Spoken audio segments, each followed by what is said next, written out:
Alrighty, hello everybody. I've really got to move my starting soon up and down button and my stream start button. I need to put them further apart from each other.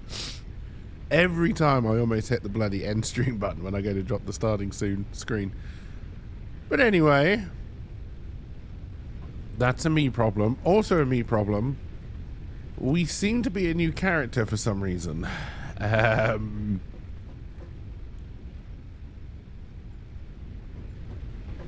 And we've started from the hub.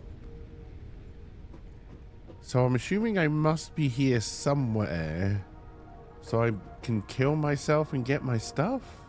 Is that me up there?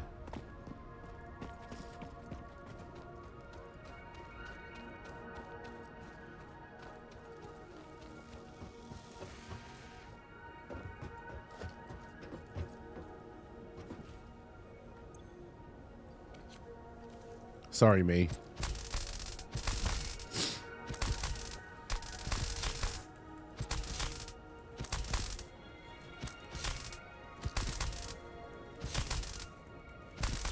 I don't seem to want to die. Okay.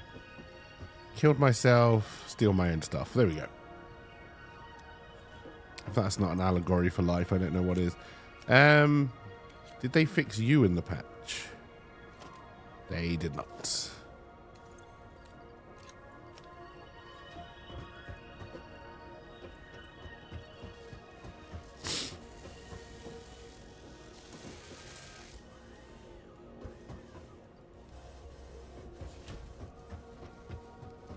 Dear. Hey, Rosewood. How's it going? Welcome, welcome. It's going alright. It's going alright. I've just had to kill myself to get my stuff back, but other than that, it's going fine. Oh, also apparently that just started stream sneeze is apparently around again.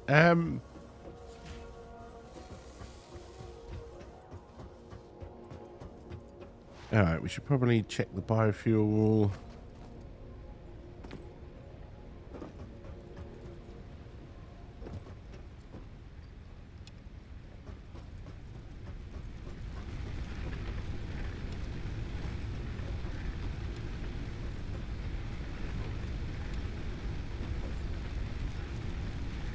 You did not go in. There we go. How are you doing this morning? Hope you're doing alright. We've had a shit ton of rain and really bad winds this morning.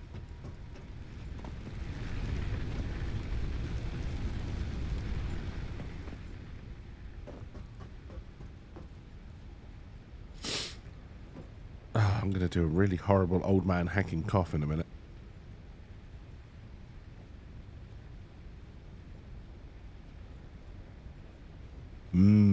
Phlegmy.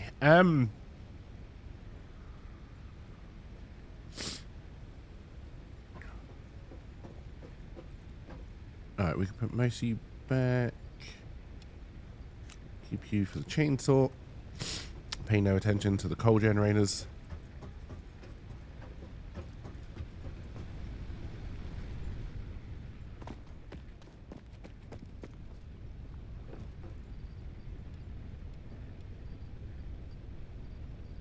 Put the slugs back. Ah, goddamn. Alright.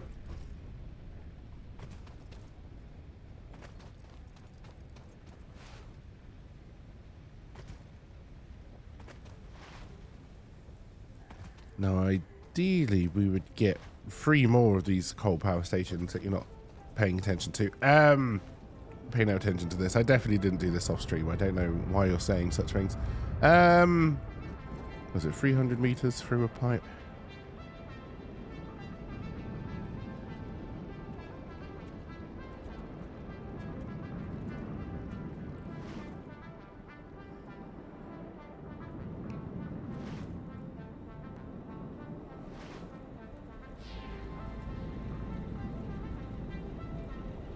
Also, this is messy as hell. And you need how much? 45, so 45.90. It's 180, 270. So yeah, we can do 6, no problem. And how much coal do you take? 15. We got 120. Yeah, okay. All right, let's add 3 more of those. We're gonna have to crank out some rotors. Okay.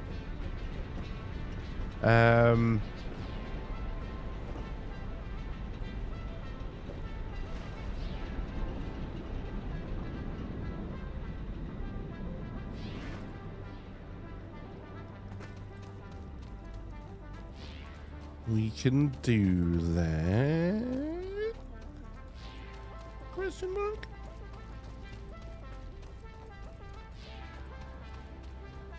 I only did a little bit. I just wanted to see where I could make the water and the coal meet, and it was where I built those power stations with the resources I had. Ah, dear.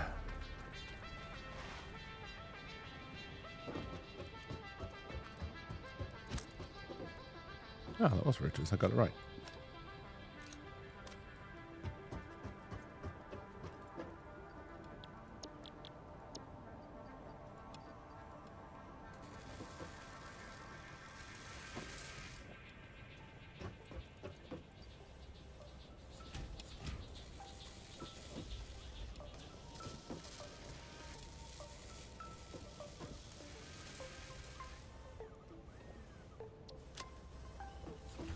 All right, we'll leave those going for a bit.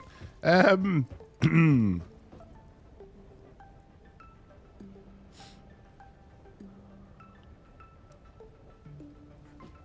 really remember what I did after stream yesterday, honestly.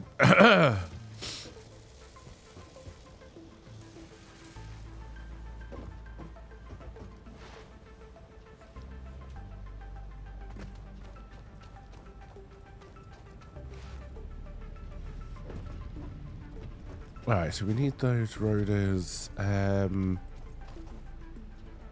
are we doing for cement and steel plate? We should have some more of that lying around somewhere. I think it's finally time to start bringing this all together. I tried to do little satellite factories. I don't like them.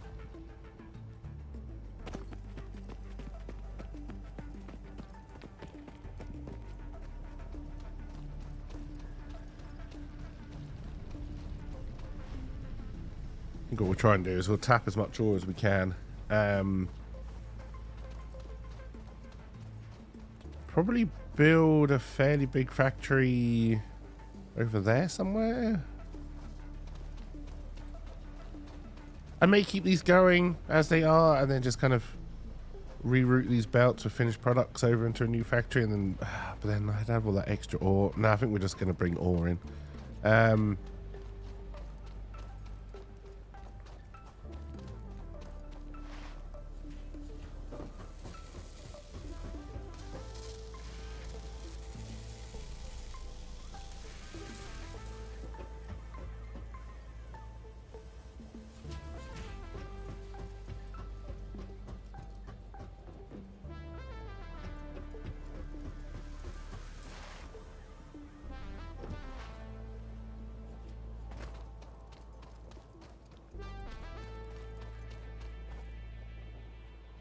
Some more there. We'd have to bring all of that in. We can do stacked belts now, though, so we can do kind of one line in. We got ore over there.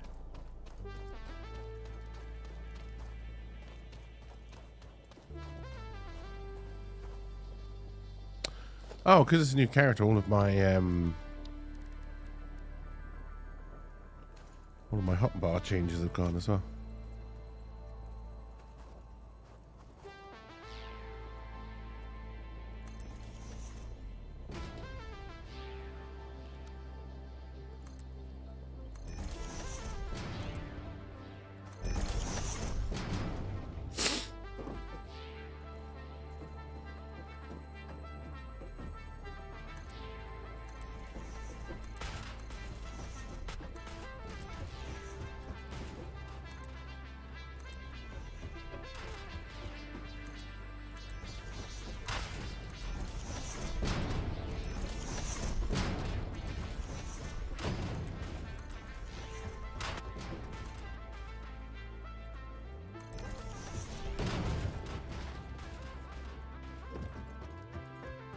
Oh, we're not higher than this bit of sand?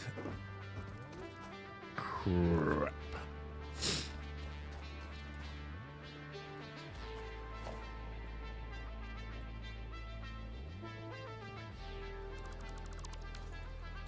Wish I'd noticed that sooner.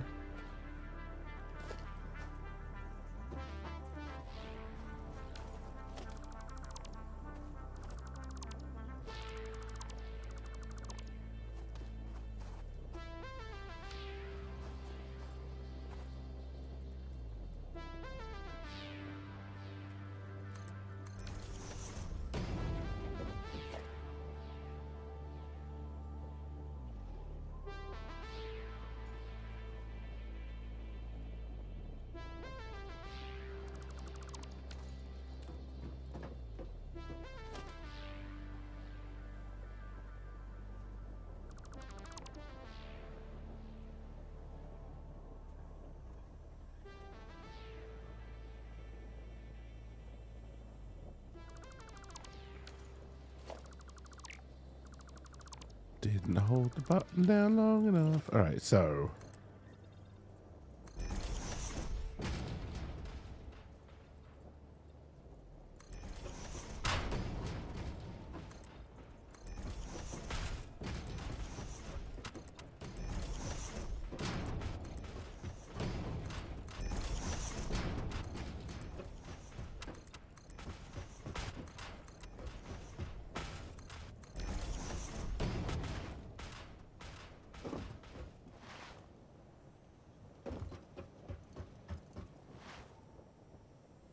God damn it.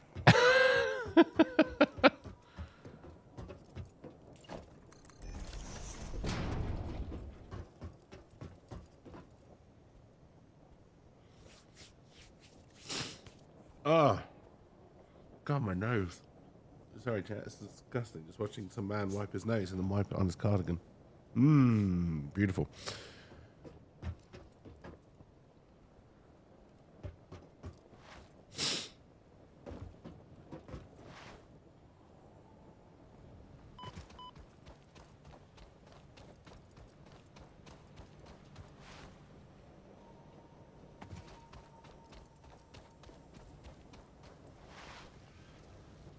I really like this cardigan. This one and the blue one.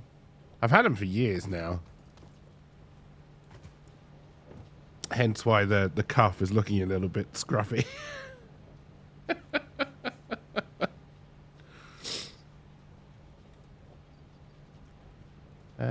We will take all of you, all of you. And we'll also take all of the cement you got. I press the right buttons. There's building afoot.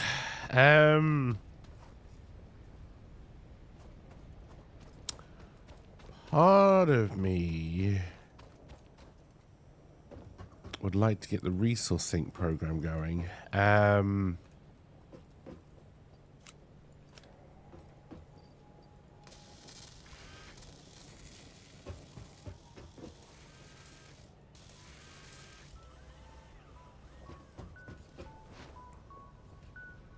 So we can start getting columns and stuff. I think we're a ways away from that yet.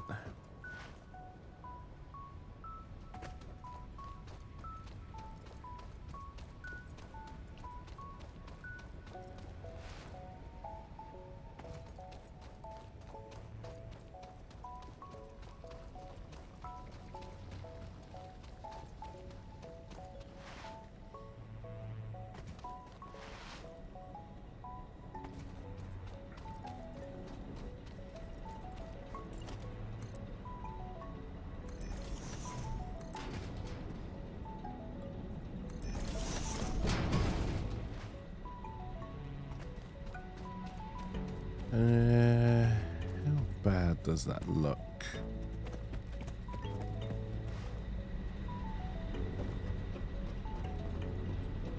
Not great.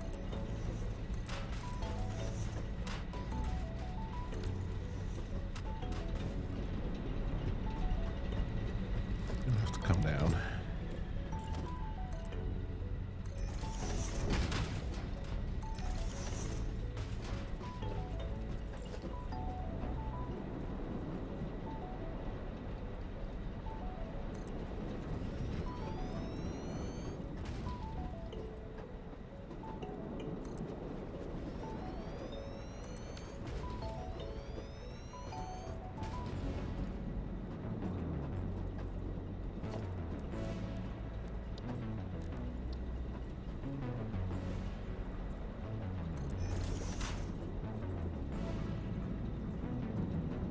Also, chat, I believe the new Diablo 4 season is live. I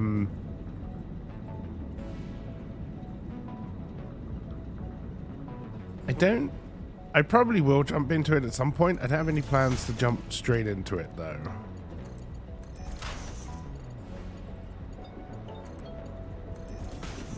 Although I did enjoy, because Diablo 4 is now also on Steam, I did enjoy reading the reviews of people who were mad that they don't like the game, but they brought it on 2 platforms anyway, for some reason. It's like, look, that's not Diablo 4's problem. That's your fucking idiot problem.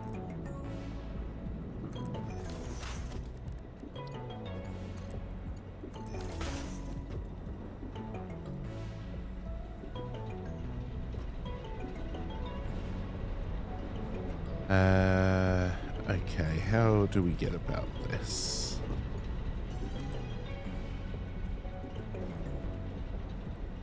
And I fell off my thing. I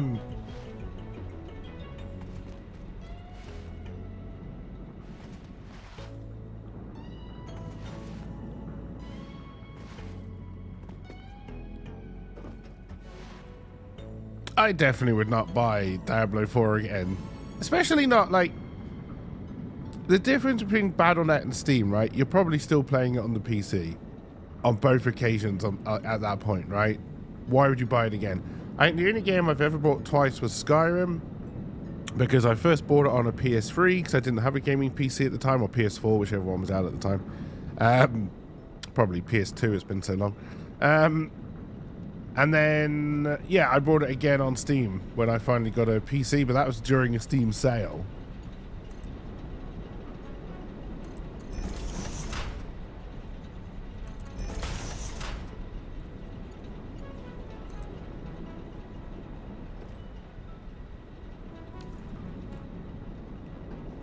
Hey, LB. You're not going to like what's happening right now.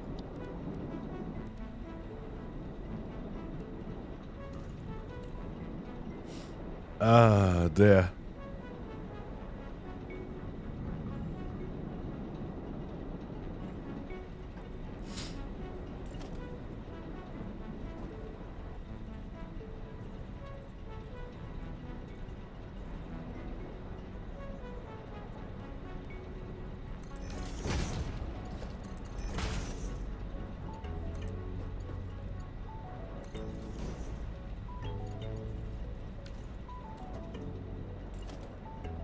This isn't fancy factory building time. This is just get shit done building time.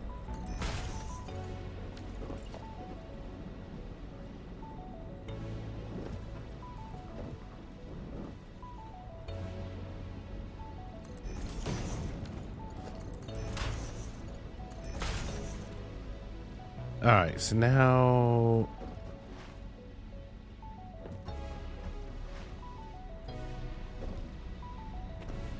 Okay, so you are connected to something. I'm going to bring you out the front.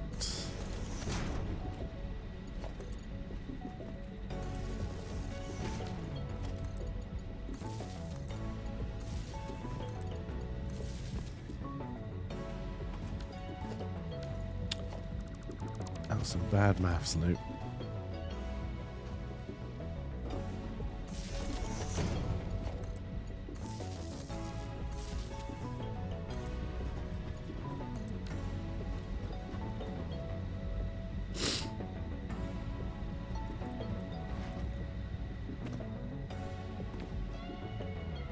Alright, they are all green.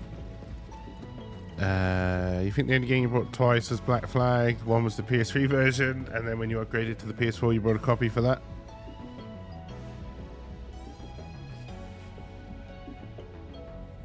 Oh, and I guess the only other game I've bought more than once, but, you know, it was over a span of 30 years, I think. Ultima 7. You know, I bought it on floppy disk. And I then bought it from Good Old Games when it finally came out there. Oh, dear. I really should do an Ultima 7 playthrough on stream at some point. I talk about it so bloody much.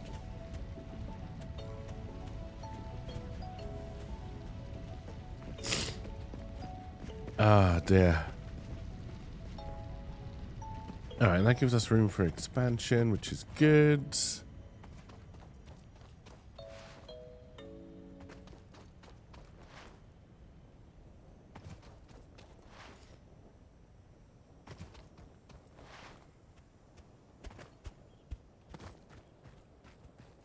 Another impure iron node.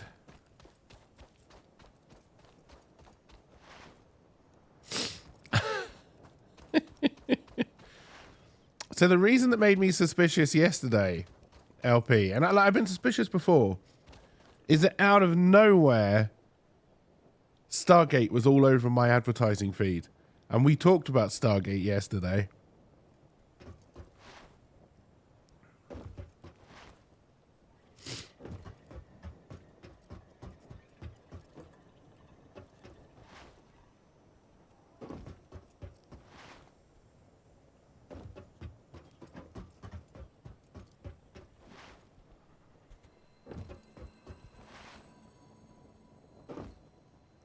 All right, there. I've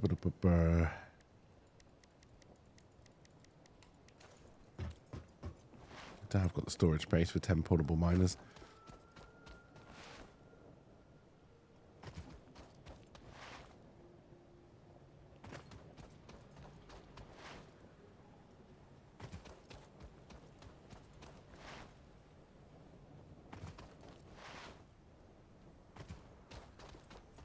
There's my hub.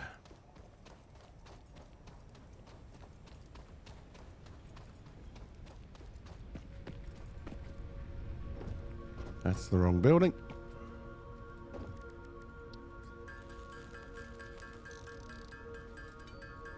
I don't know if they're trying to revive Stargate again, honestly. They were trying to sell me Stargate Atlantis. What was the other thing I saw an advert for? Some kind of terrible looking... Oh, I'm trying to think of what it was. It was like it looked like a replica of the Stargate itself, but it was a product that served a purpose, and I can't quite remember what the product was.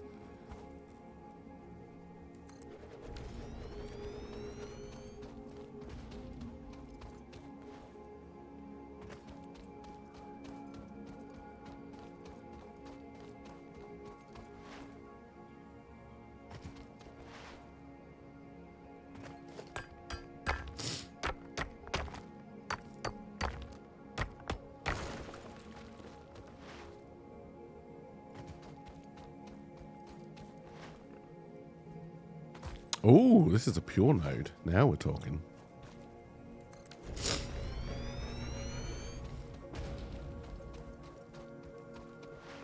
Also, there's a power slug under our base. So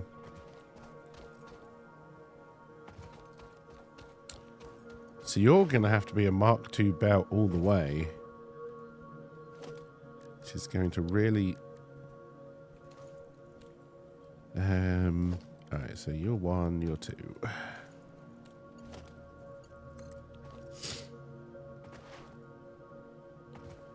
Deplete my resources a little bit.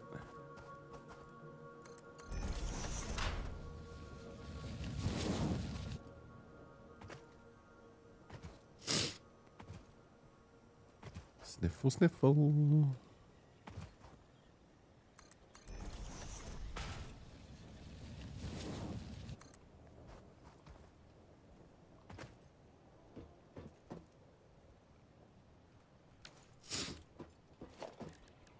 Ah, dear. All right, then we put storage container in.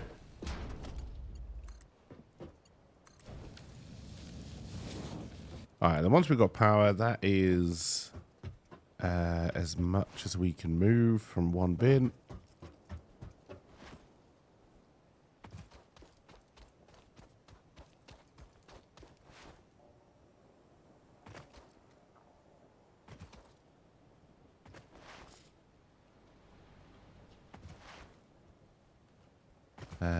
You're coming from there. That was another... Oh, what's this down here?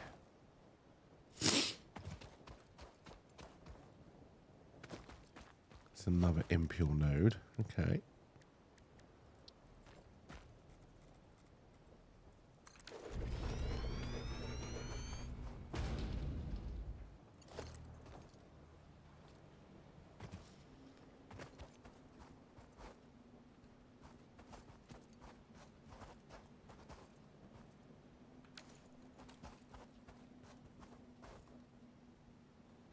Still just feeling like a little bit sniffly. I don't know if it's the weather or what that's doing it, but yeah, not feeling great. No, that's not going to work.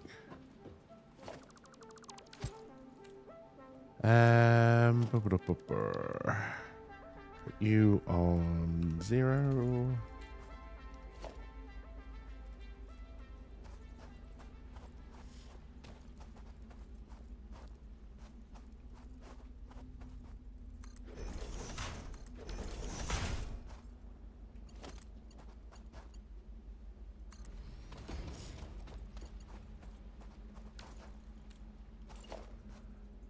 You really weren't as in line with the thing as I thought you were. That's fine. That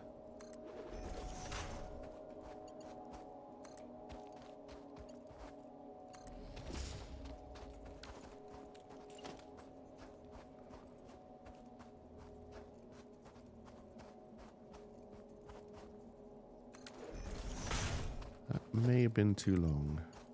Oh, there we go. Alright, I think what we'll actually do then is around the back, we'll put another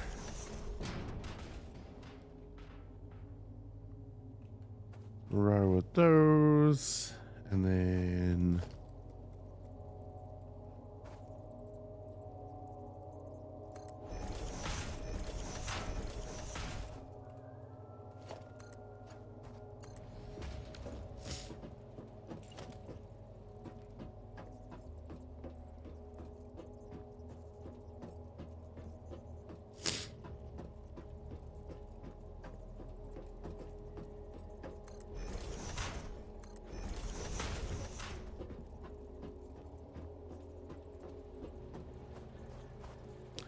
I'm already hitting the other belt. So we'll put those up there.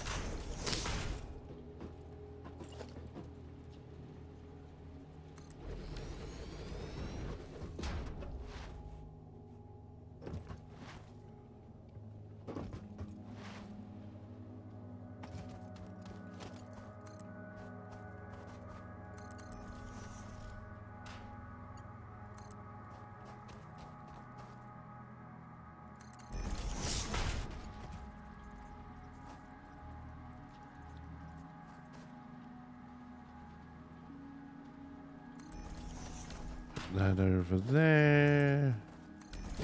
Hey, Road Dog, how's it going? Welcome, welcome. Ah, dear.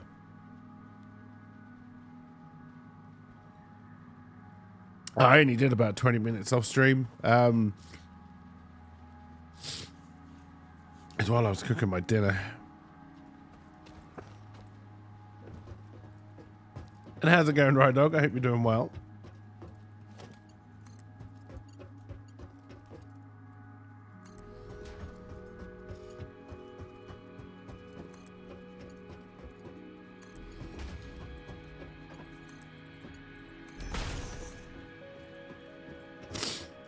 Alright, and that's bringing in 60.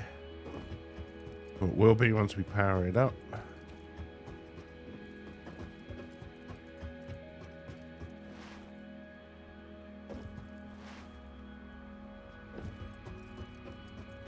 Same shit, different day, yeah.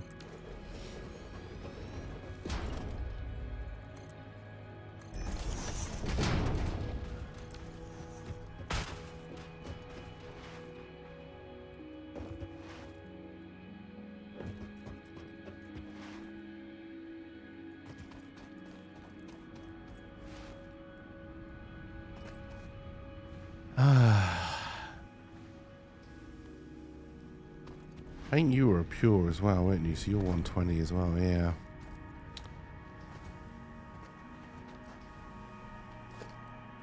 Breaking this one belt does break most of my production.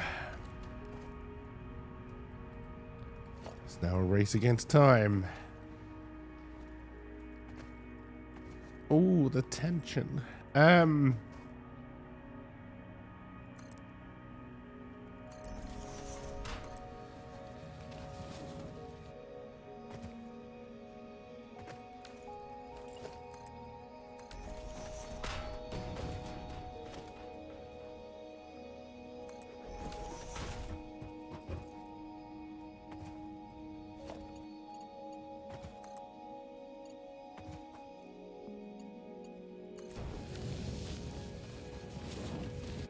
Ah, dear.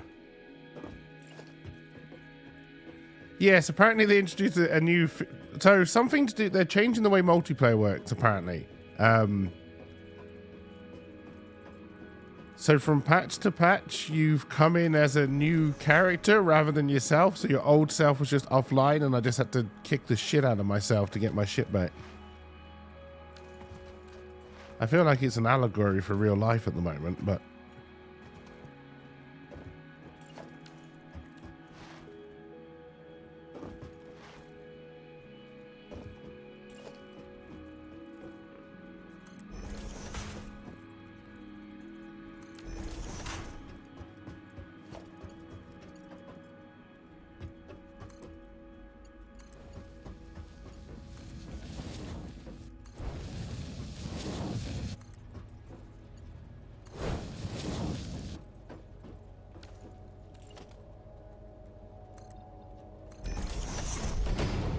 Okay, so I want you actually on this one.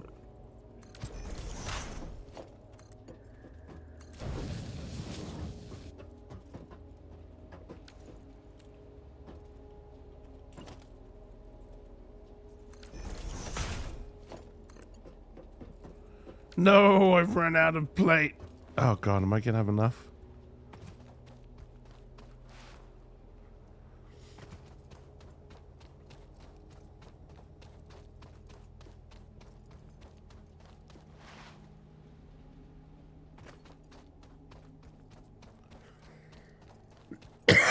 Oh dear, excuse me again, chat.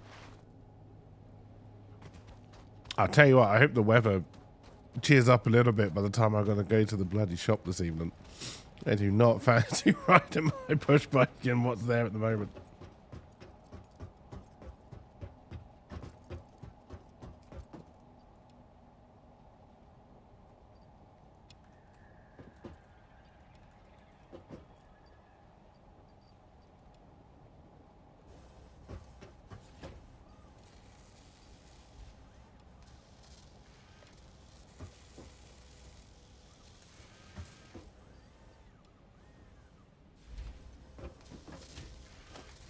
Nope.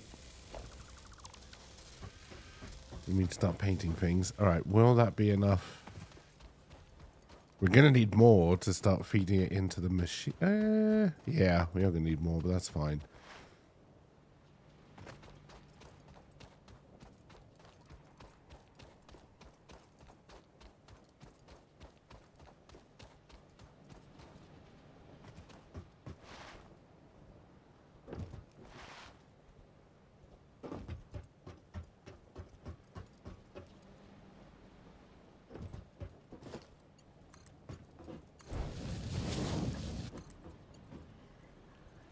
We need 3 more. God damn it.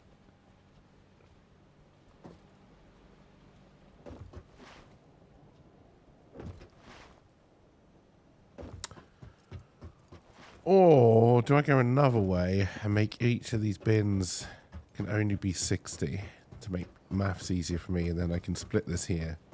We'd have to split this one out as well.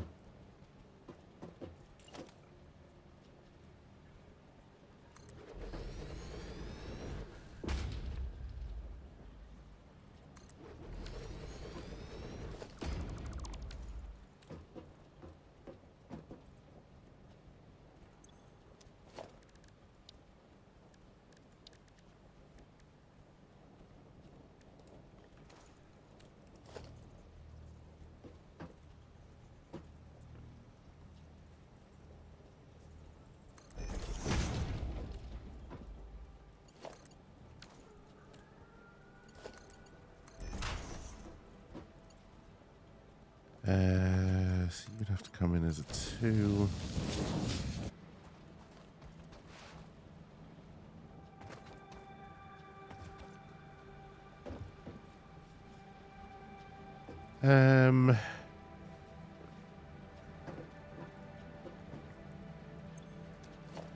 And then we need to do a lift here. And some weird bendies there.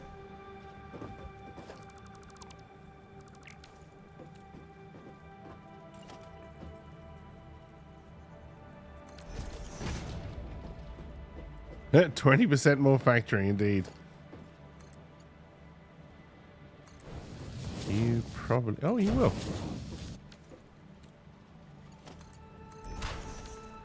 I do love it when a plan comes together, and then we're going to have to put the lift on the ass this time.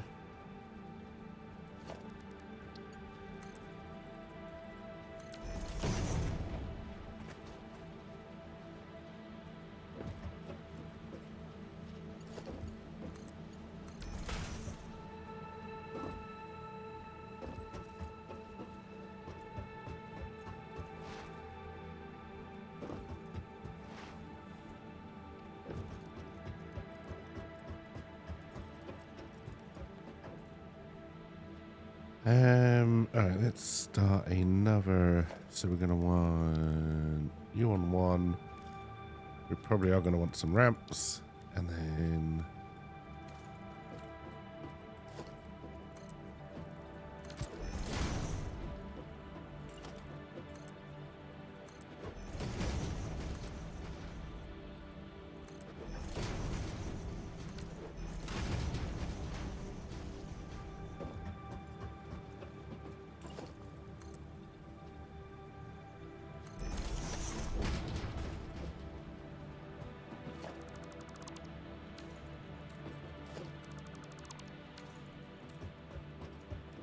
that belt down, and then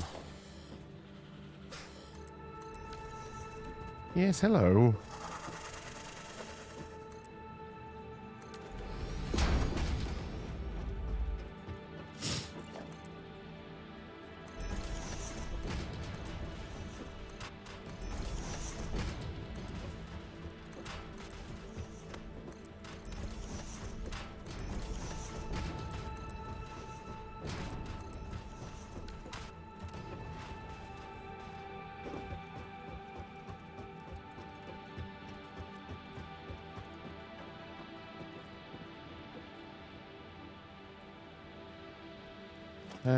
Probably should put some lifts on you.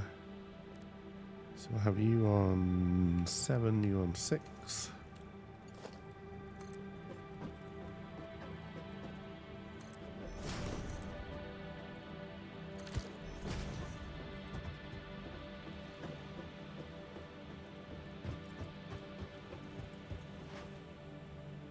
I don't have the power poles that go through walls yet. Or the wall-mounted ones, in fact. So we're going to have to do this a little bit messily for now.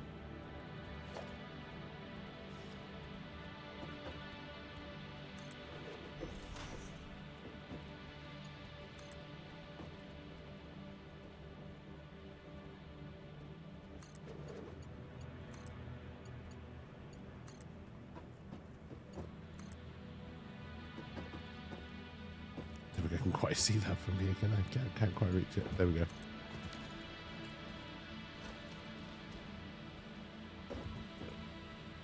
Alright, we are on the grid. We need to get this one going as well.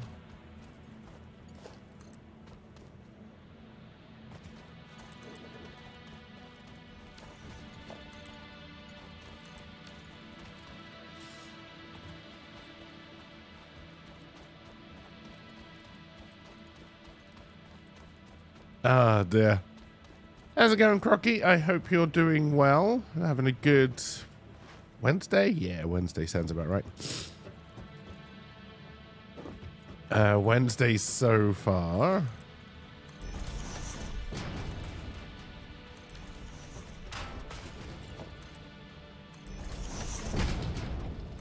Cheers for the alert, Rhydog.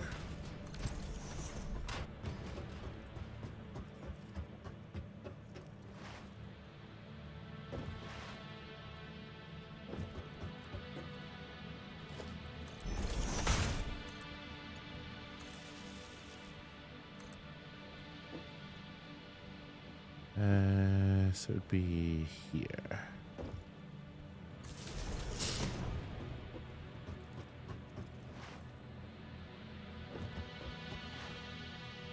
Alright, so we've got 60 coming into each bin, which means we can run 2 smelters per bin, which means down here we need 6 smelters.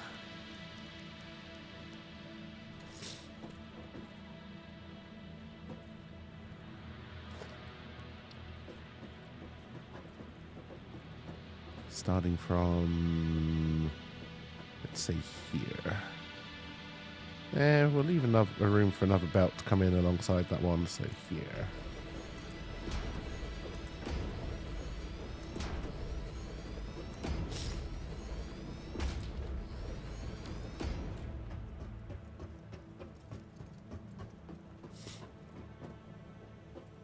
And then we're going to need some splitters.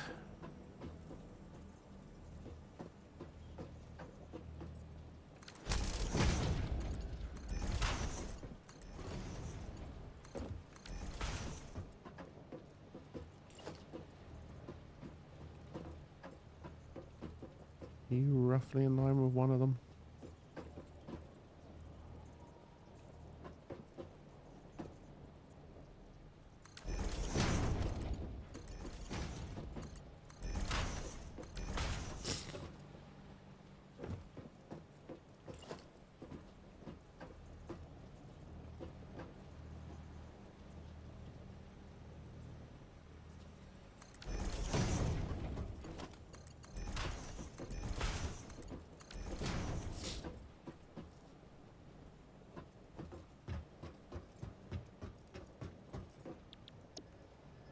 Alright, iron ingot, iron ingot, iron ingot.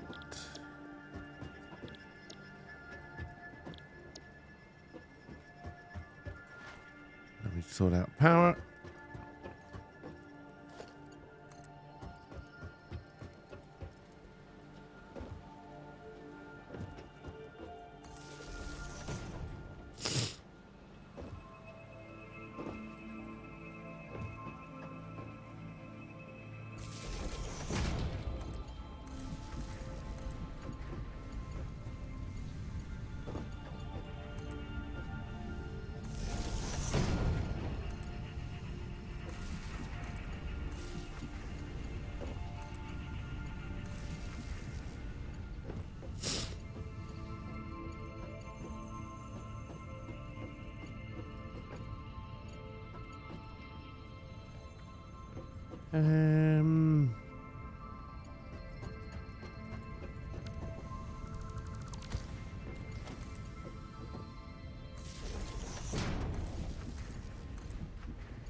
Alright, so we're now making, what, 240?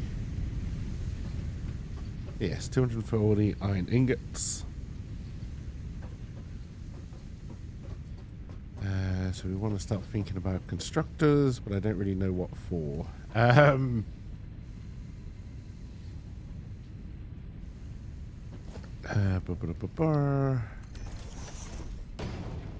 We may not have the ingredients for everything that we need. So iron plate is 30 and 20 out, and then I think iron rods are 15. Yes.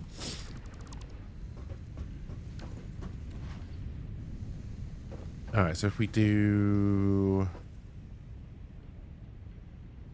I'm tempted just to do all iron plate down here. And then we've got another 120 up the top we can put into iron rods. And we've got more nodes to bring in, so we can balance it more as we go. Okay, so that'll be 6 constructors. We do not have enough reinforced iron plate. Let's head over here. Which is a factory we will tear down soon.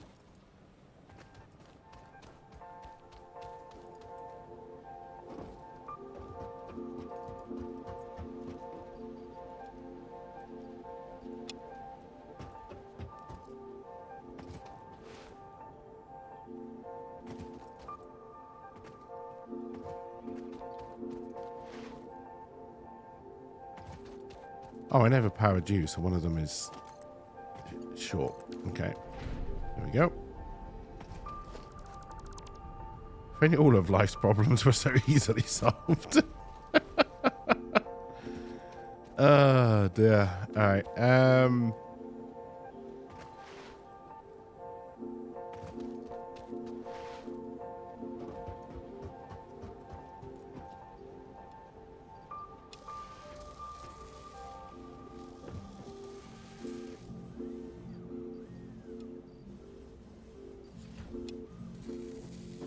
Really shouldn't have got rid of that personal storage box.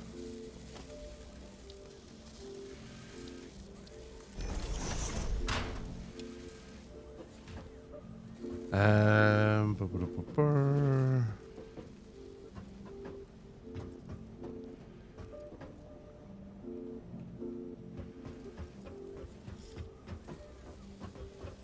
Yeah, started this factory yesterday.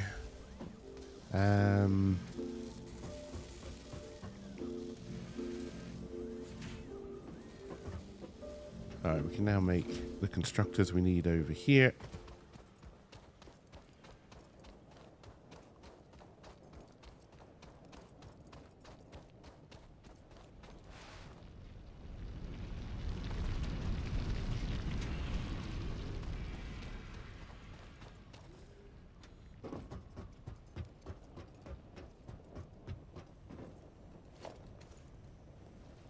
Nope, nope, nope. I'm pressing all the wrong buttons.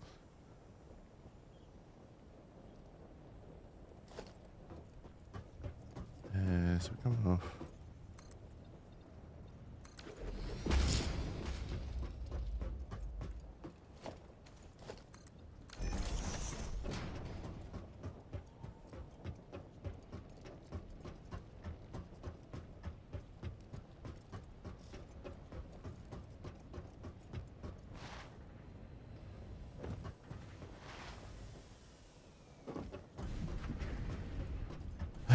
Or do I want to make this ready for expansion?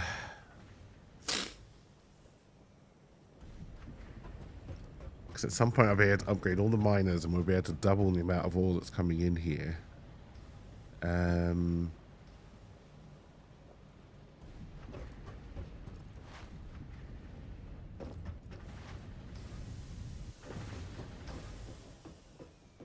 Even if I didn't add any more, we definitely got room for smelters down here. Yeah, we'll put the constructors here.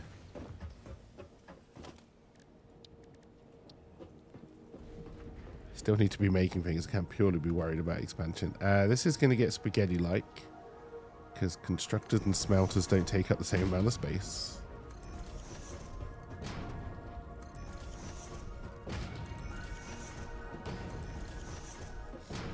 I think that was 6. 1, 2, 3, 4, 5, 6. Yep.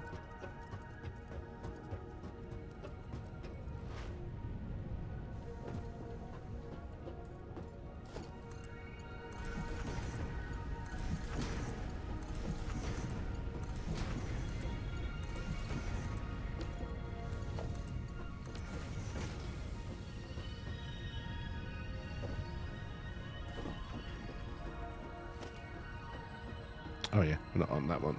There we go. This line? Kind of in the middle. Okay.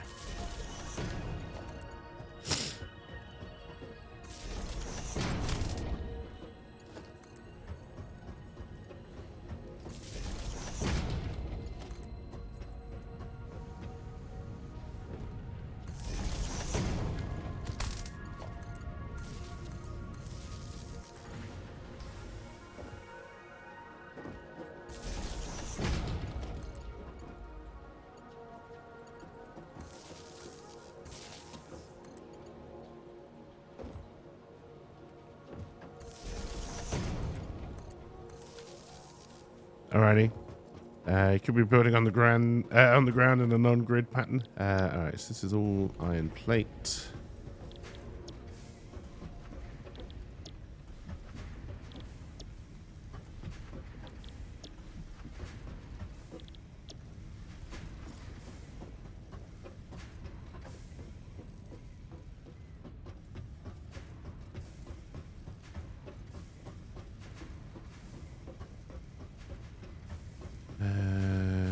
3.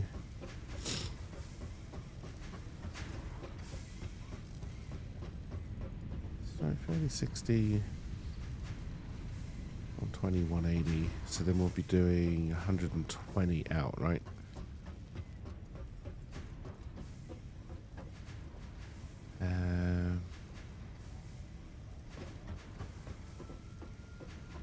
Yeah. Means I can put 3 together into a bin for storage.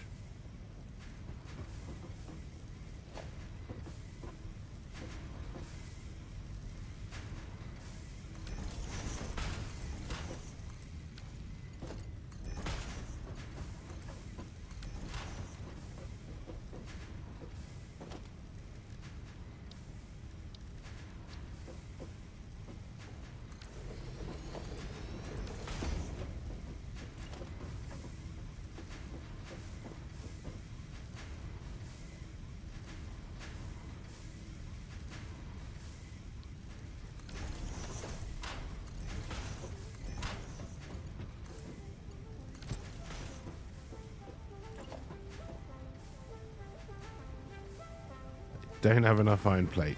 Now I do.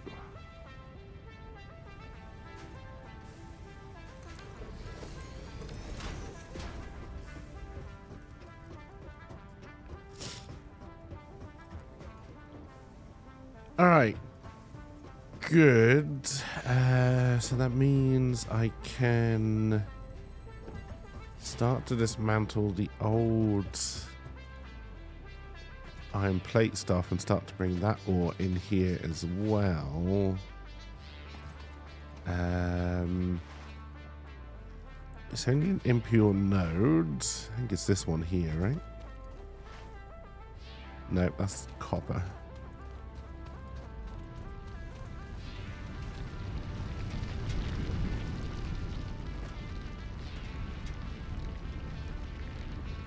I don't know what's up there. I mean, I built it, so I should know.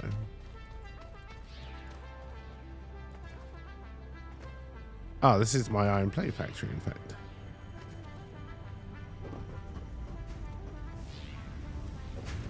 If I'm running 2 smelters, this must be a normal node then. 60? Yeah, okay.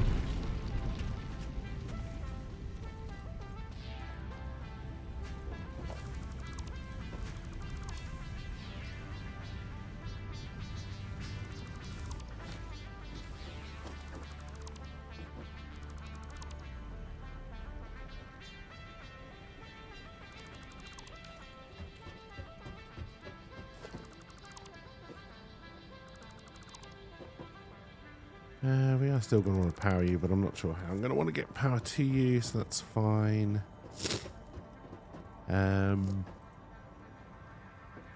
We don't have any iron plates, so I can't do a long belt right now. But that's going to be a really long belt as well.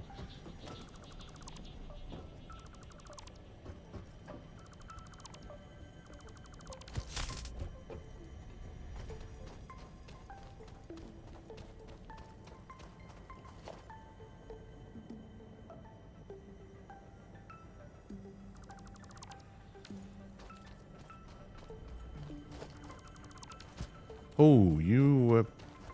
No, that was a power line we set up for a coal... When I was going to put the coal out there, right? So I don't think I need to worry about that, because we put the coal there in the end.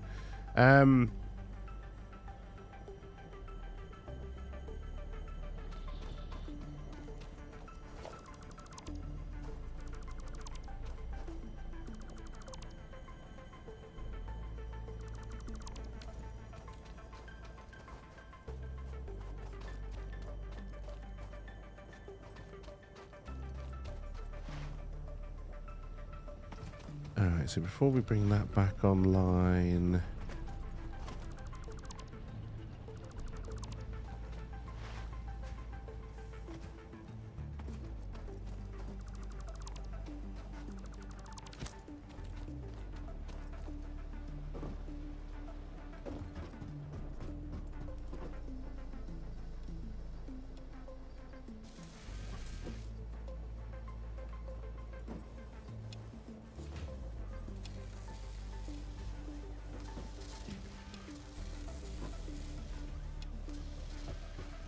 Stop manually feeding that.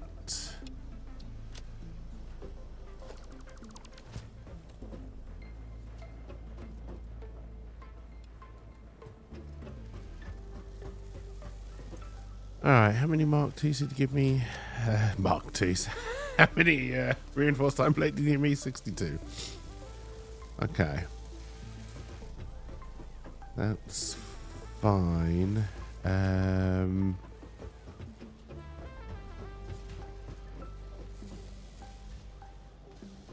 It's a question of what I want to do next.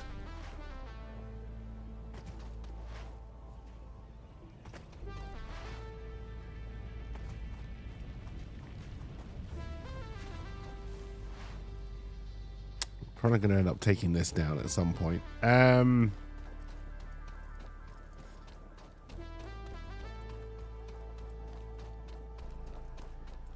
Would be nice to get some rods being made.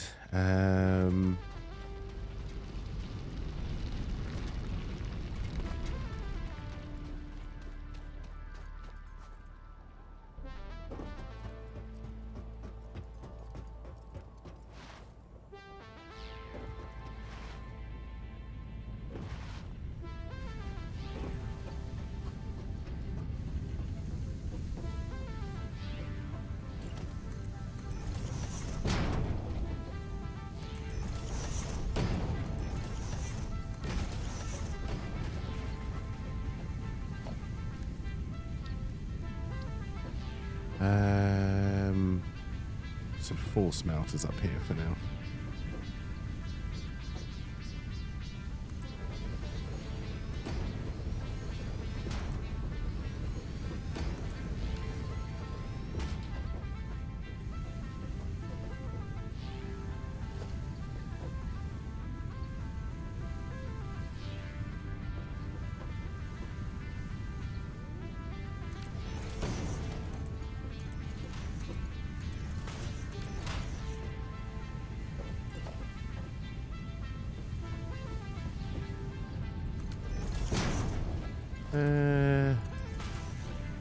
Probably should have gone on the other one, but that's fine.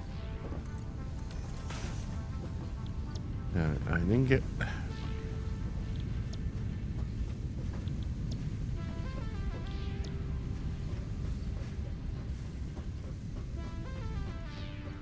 And we need to get power.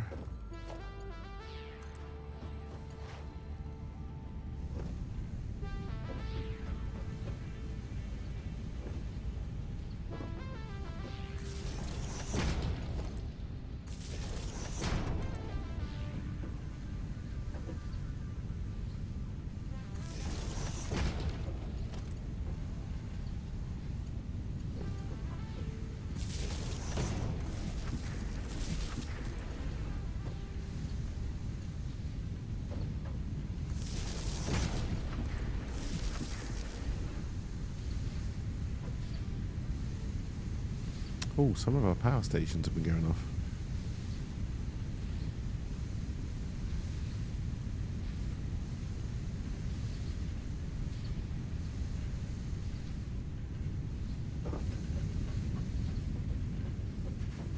Alright, so then 30 and 30 out, and then we need 15, so we can do 8 constructors. I doubt we've got the resources for that. Oh, it's only cable we're missing though. Okay. We can still go and grab some of that.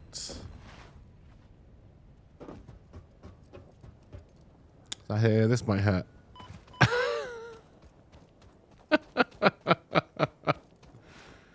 Oh dear.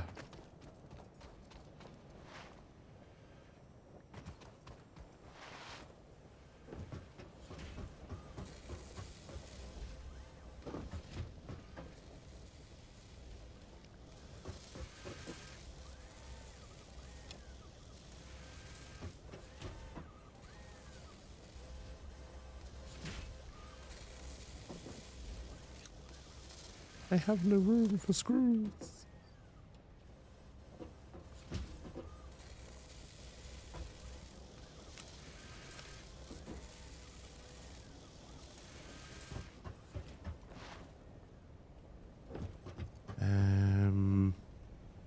Do I need anything from over here?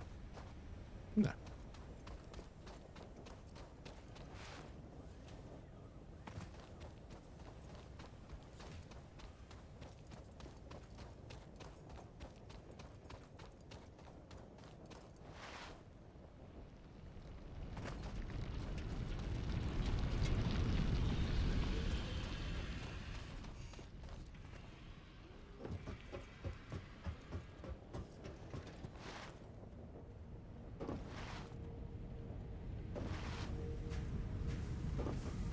And of course ETU has to be fed into a splitter.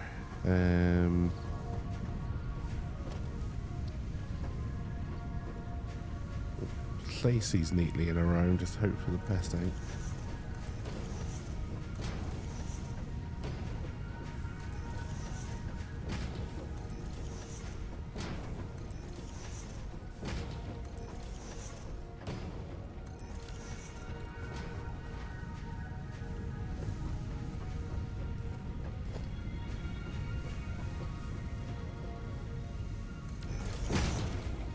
Right, because it's 15 in. Yeah, 15 in, 15 out.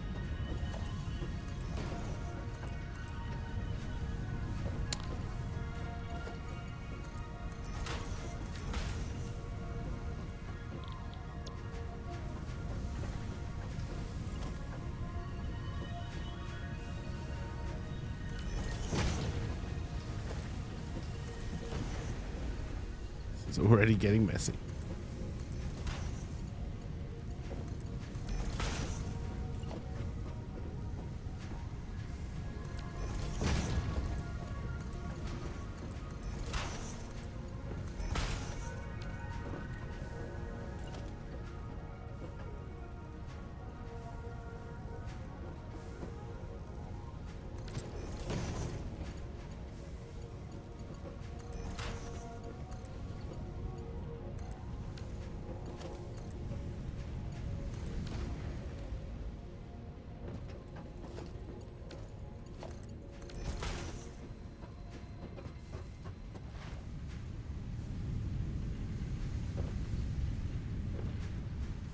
Alright, and then we bring the power out. We hope we brought enough cable.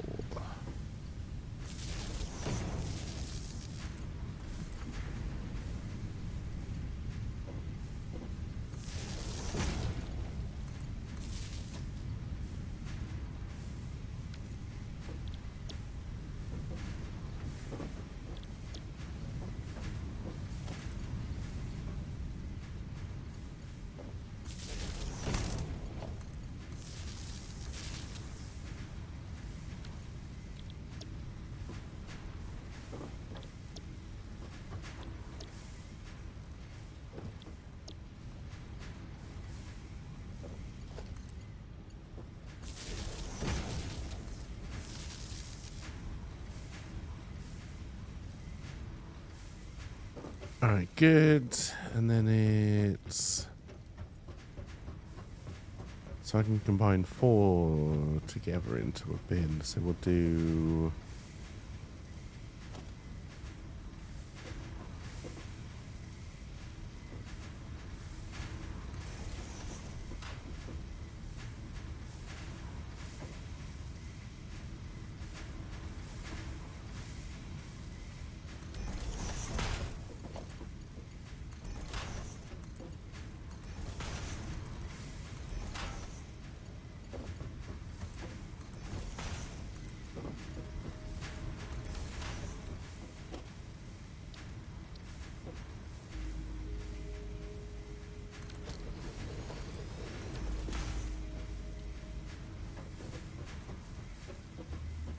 Good. The merger.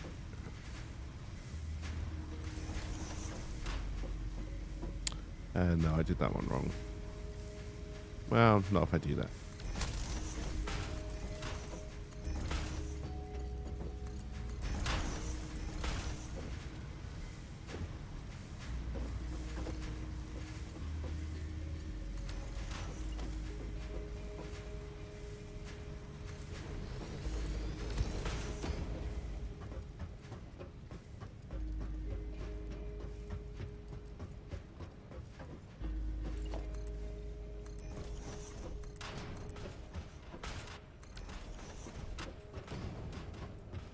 All right, then I think I want to carry on. So there's 60 going into there, and then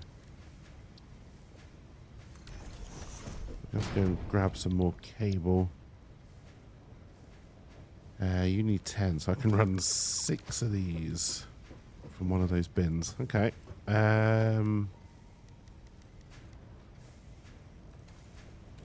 Apparently had more cable than I realized.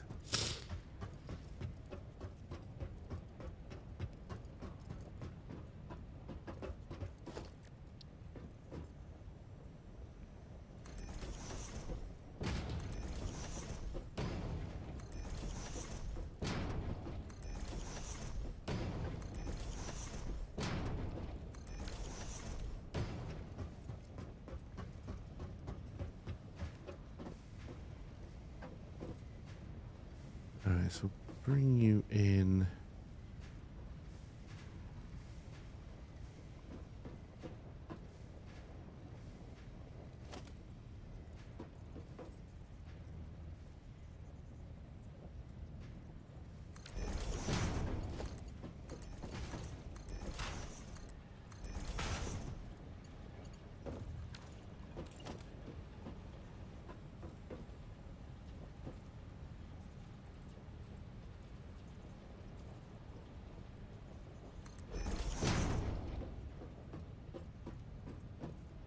Do I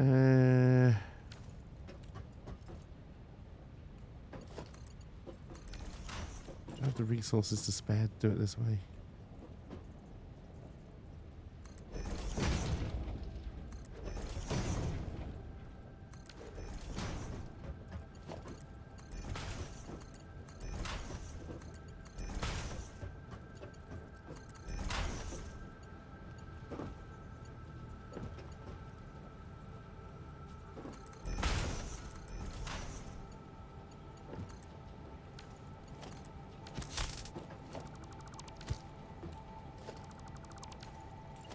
It's always one.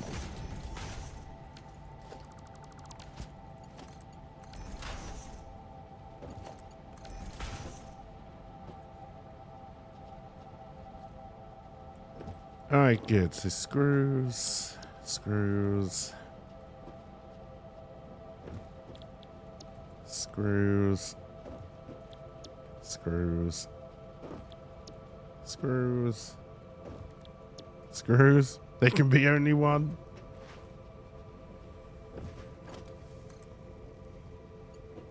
Good old Highlander.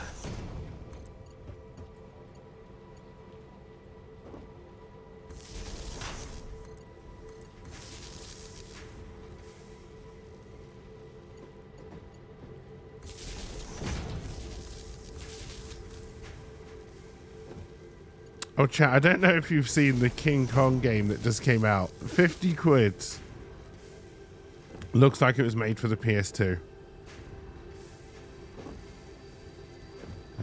Okay, so which one of you is no longer connected?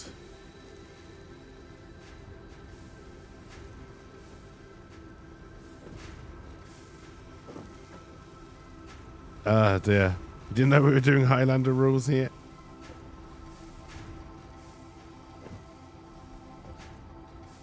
Alright, then how many screws are coming out? 40 a minute.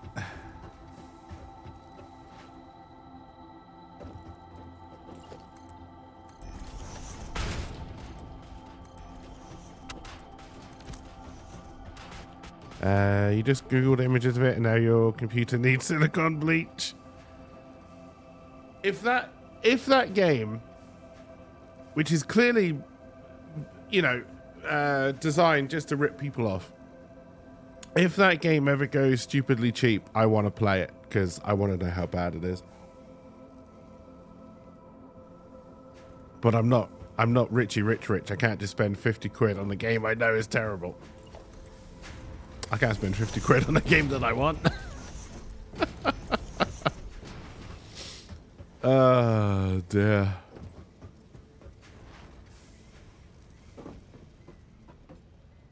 I haven't watched a lot of gameplay. I saw a little bit, and when I say a little bit, I do mean a tiny little bit of, I watched about 30 seconds of Flick and Valinor playing it, not because I wasn't enjoying it, just because I had to go and do something else.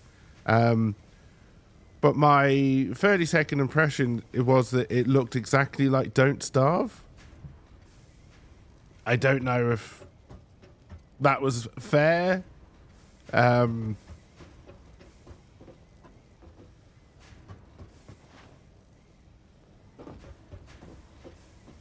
yeah, like I say, that was based on like probably less than 30 seconds of watch time. Yeah, like because all I saw, and again, I didn't really see enough to comprehend what they were doing. Is the animation style looked the same, and they seemed to be picking up berries and stuff. And I was like, hang on, I'll watch some more at some point. It's got nothing to do with our Lord and Savior Godzilla.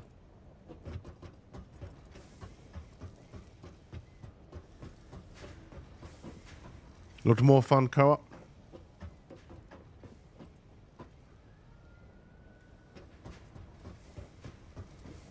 How many? All right, we'll try and make this work.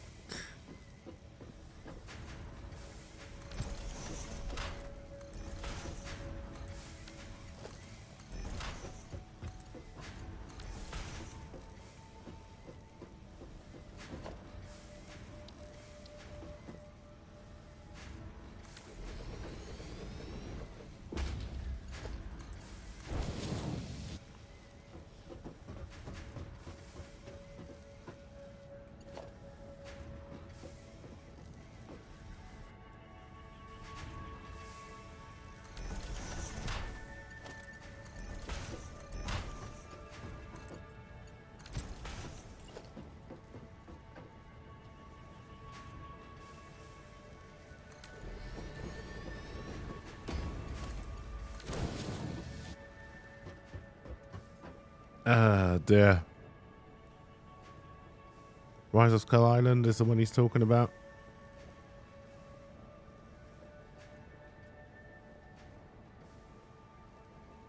Oh no, Rise of Skull Island is not the game that I want, that I can't afford right now. I don't know when it's out, but I want to pick up City Skylines 2 whenever it drops. I think it's meant to drop fairly soon.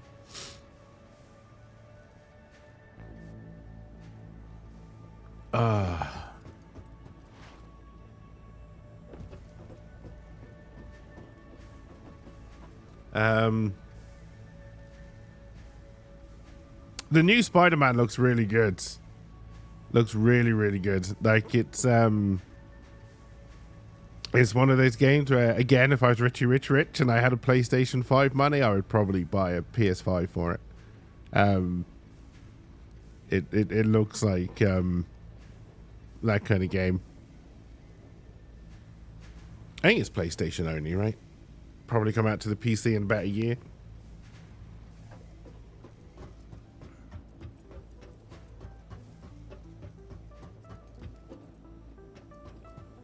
Alright, so you're flashing yellow and you shouldn't be.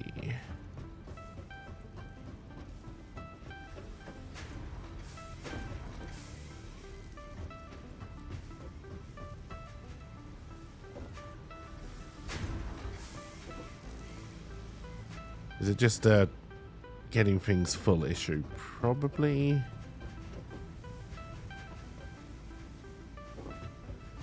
You pre-ordered it the day after it was announced.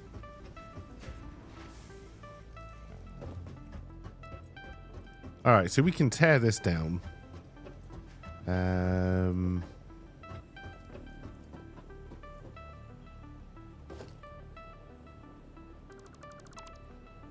going to start leaving boxes behind, though. In fact, we did.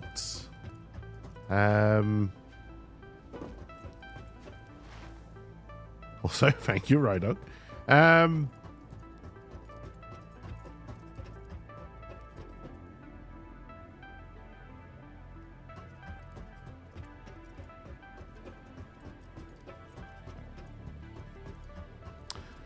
I'm with you, right, Doug. Like, I've said it before. The gaming press is trying to convince everybody we're in a golden age of gaming, and I 100% disagree. And they seem to be basing the golden age on Baldur's Gate 3 and... Fuck, I can't remember the other game that they said everybody liked. And now I'm seeing what I knew I would always see with Baldur's Gate 3, because it's the same with every Larian Studios game. Oh yeah, Baldur's Gate 3 is great. I didn't finish it though, because I couldn't be bothered.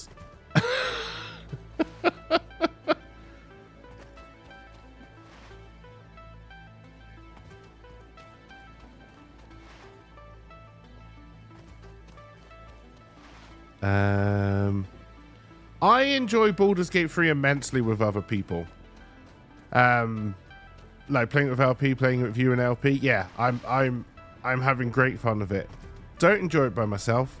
And like I've said before, it does nothing that wasn't done in the late 90s. Literally, it does nothing that RPGs in the late 90s were doing. So, you know, I don't consider that a golden age of gaming. Diablo 4 was just blood-encrusted diarrhea. It was so fucking shit. Like, the new season started. I'm about as excited as a ice lolly in the sun. Does that make sense? Yeah, you got the new COD coming out.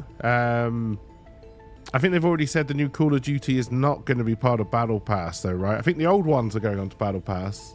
Battle Pass? Game Pass. Bloody Battle Pass. Which is interesting. I think a lot of people will play the older ones rather than the new one, honestly. I probably will try the new season of D4 at some point. I'm not rushing to... like chomping at the bit to get into it.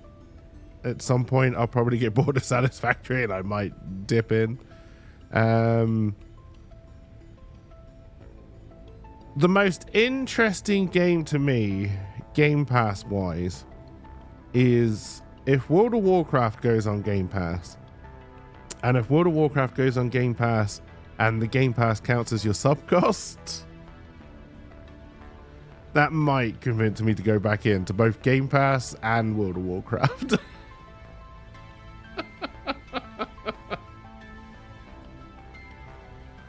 Oh, dear.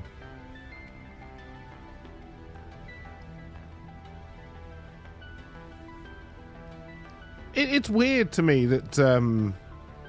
I'm assuming it's because of the deals they've made with Sony, etc. And the cloud gaming things they had to do for the UK Gaming Commission. I'm surprised the new Call of Duty isn't Game Pass. I feel like the next one will be. I really do. Modern Warfare 4 or whatever comes next.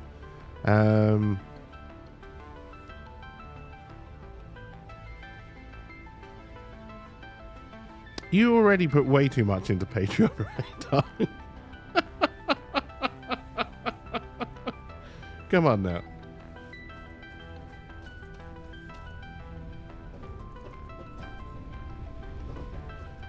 Modern Warfare 3 will be in Game Pass towards the beginning of next year. So from what I've heard is that I know the... And again, it's always conflicting when it comes to game journalism. The old ones I think are going on before the end of this year. The old Call of Duties. I was under the impression... And honestly, I hope they don't do this, because obviously, it comes out November, I think, right? It would be terrible if they force people to buy Modern Warfare 3 on... I'm assuming Modern Warfare 3 will at least be available to buy on the Xbox store, not to be confused with Game Pass. And maybe it already is. Maybe they already sell Modern Warfare, Battle.net, Steam, and Microsoft Store and PC. I don't know. I don't touch the Microsoft Store or the Game Pass stuff. But no, it'd be terrible, I think, if they force you to buy Modern Warfare 3, and then, I mean, 6 months later, putting it on Game Pass to bring more people in to shore up the player base makes a lot of sense, actually.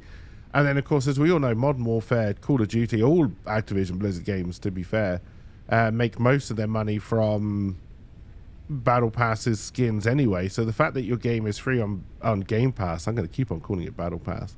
It's because I'm mixing BattleNet and Game Pass, and I'm getting Battle Pass.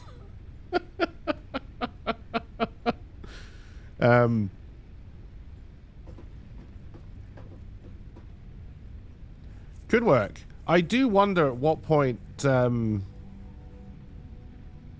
Microsoft start putting the price of Game Pass up. I don't know what it is at the moment. Just for the PC one, I think the Ultimate one is like 20 quid already. But what is the PC one, like, still $9.99? That's gonna go up. That's gonna go up. If Game Pass isn't 25 British pounds, so probably around $30 US, by the end of 2025, I'll be very surprised. And that's a month. The fact that Netflix is pretty much 20 quid already, and Disney, I think, is fairly expensive now, Disney Plus. Prime is basically killing off Prime Video for some weird reason.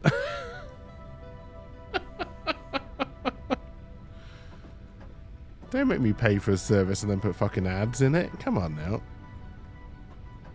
Let's just stop wasting your money on bullshit shows. Also, gaming industry, stop wasting your money on making...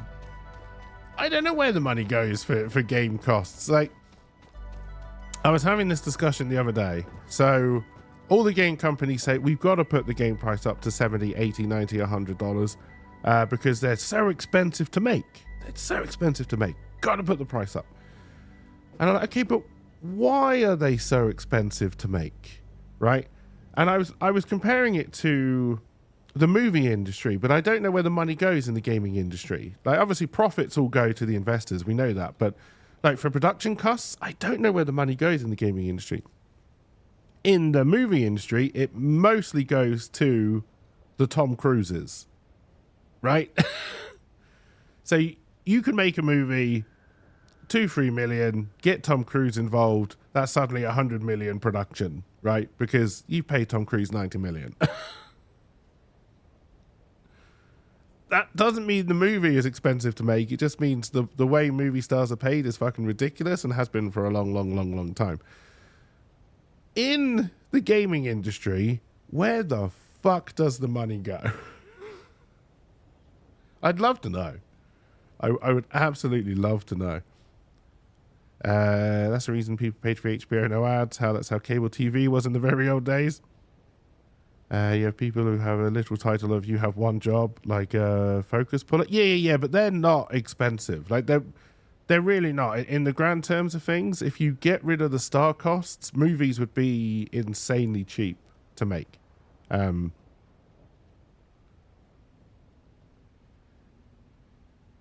Like there's... So, I've worked on both TV and film sets.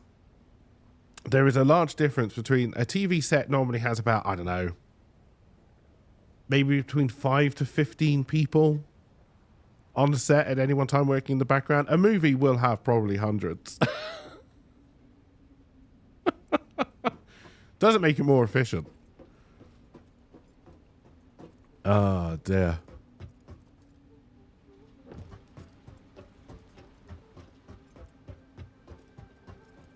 But no, I do wonder with gaming. I wonder with gaming, like, why are the production costs so high? And again, this is another thing with movies as well. They put the marketing costs into the production costs of both games and movies, and the amount people spend on marketing is insane.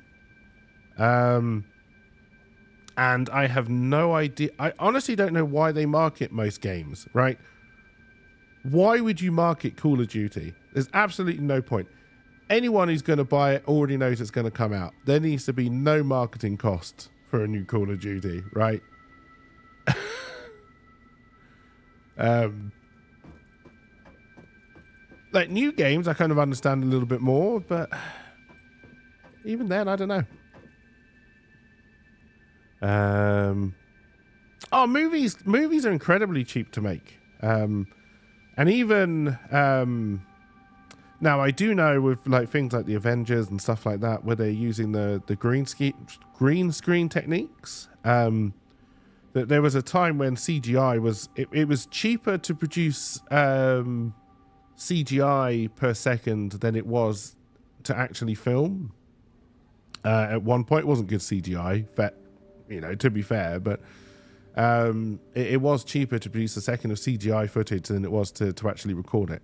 I know that's not true anymore, but that's because with the Star Wars thing, they use that great big room, which is just actual screens. So they do actually, you can see what's going on, and the actors can see what's going on because you're basically recording in front of a dome of TVs. Pretty impressive. I've watched some behind the scenes footage, and it's really impressive stuff, which has made it more expensive. And then I believe, because I've actually stood inside one of the massive. Can I break some movie magic here? Probably, right?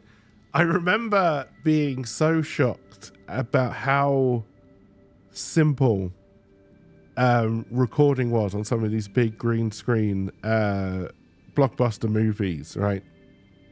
So take a superhero movie and they do all these awesome stunts, right? They're floating in midair and they like do like massive splits or whatever. I was so surprised to find out that I can't remember who it was I saw, but like they were doing this split while in midair. And I was amazed that they were just being held up by three men in Green Man suits.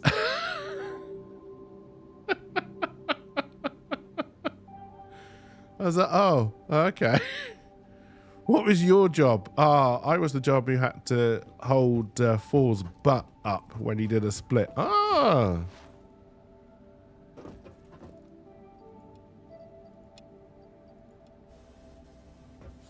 as long as you take pride in your work. The Unreal Engine stuff that you can do with green screen now is really impressive. Yeah.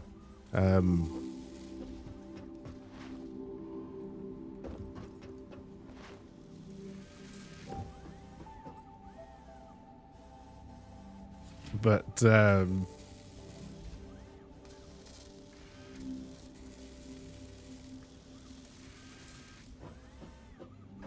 all right, what are we doing? We haven't really moved anything forward yet. It would be good to get some of these going, which I think we can now do, actually.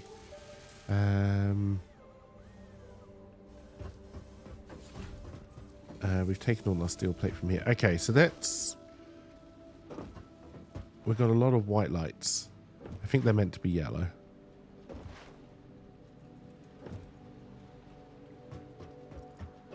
You're going to be because you're full. We haven't started copper yet. We're going to leave the copper stuff alone for now.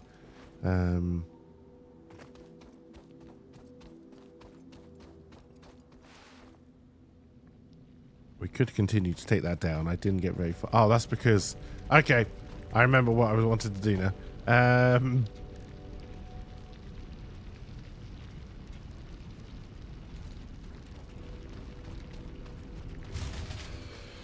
And there goes the power grid. That's going to be because I haven't been checking the biofuel.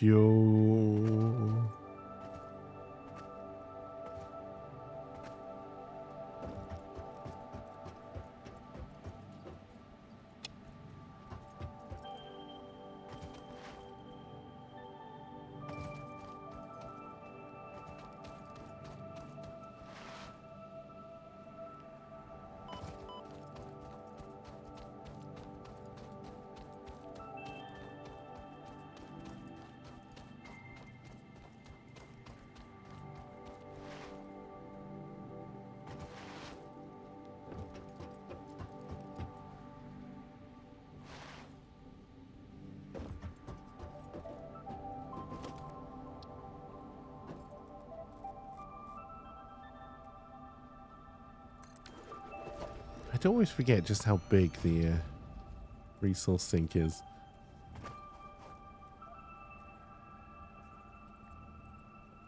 So I really should have put you on foundation so I could have leveled this out.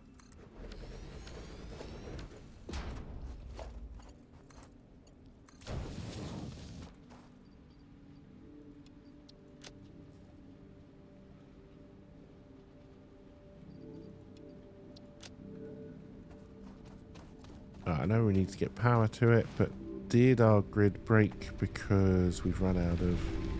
Well, you're still on 183.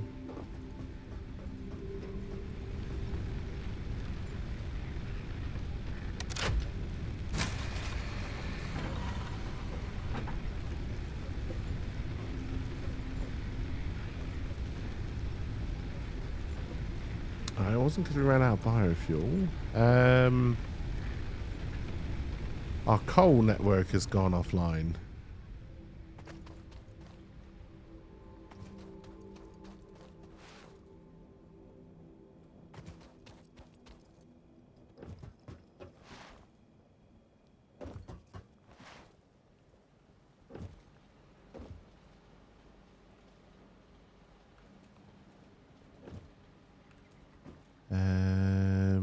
Well, there's definitely no coal.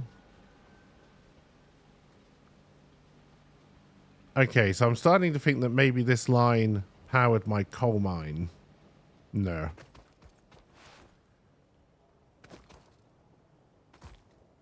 And when I said it didn't matter that I broke it, that was in fact very much untrue.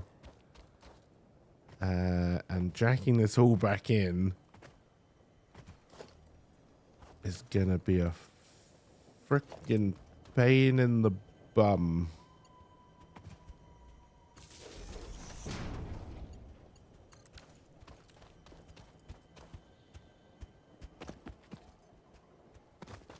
All right, in my wisdom, I already know the answer to this because I have no wisdom. In my wisdom, did I put a storage bin? The storage bin would be empty anyway. That doesn't matter. I have no coal.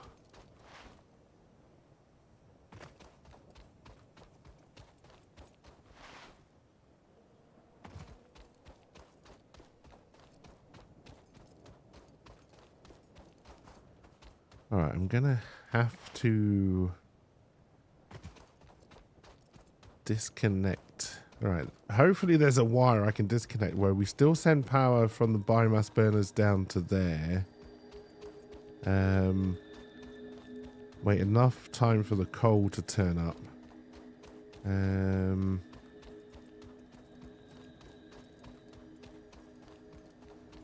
All right, so I need to break a line going that way.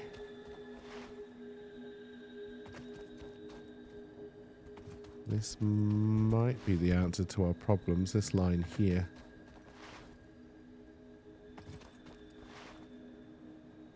Although I don't know what that second line does and if that's just going to connect everything back up anyway.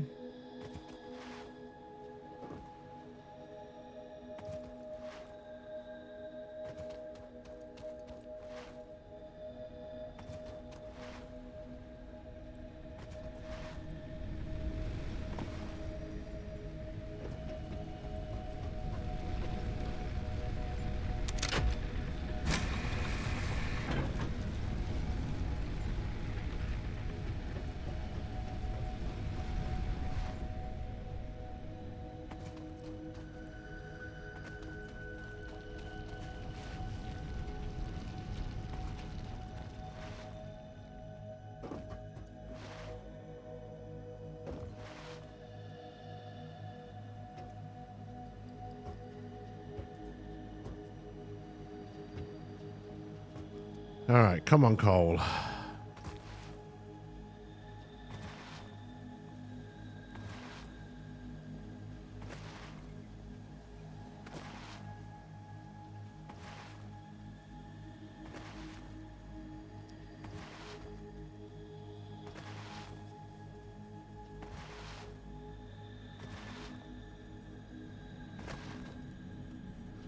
I see coal. Beautiful, beautiful coal.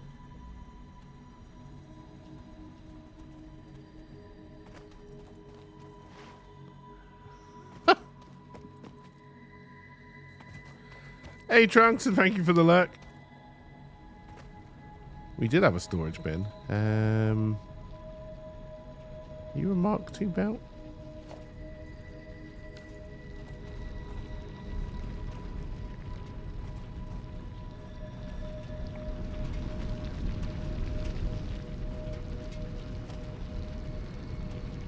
Alright, so we got 60, 60. That wasn't 120. There we go. Hey, cheers for the lurk as well, right, dog?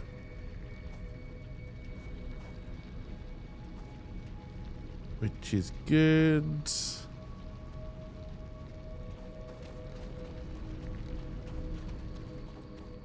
And then all of this, I'm pretty sure is 120.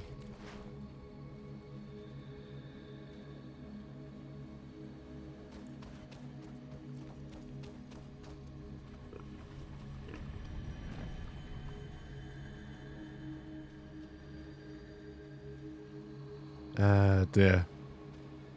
If they're cute like Minecraft bees, then you see no problem.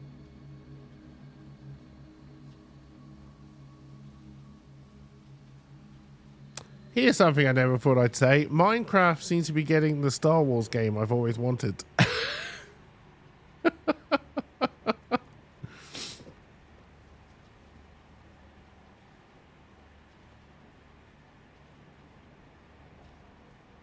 Oh, dear.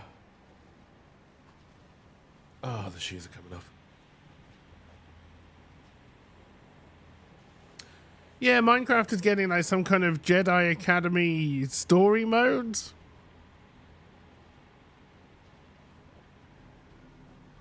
Set during the Clone Wars.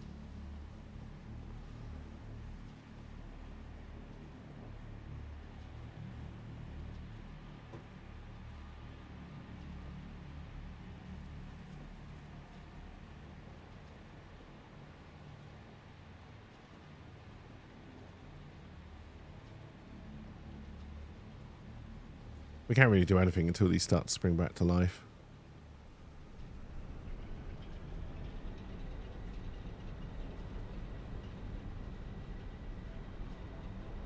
Nope.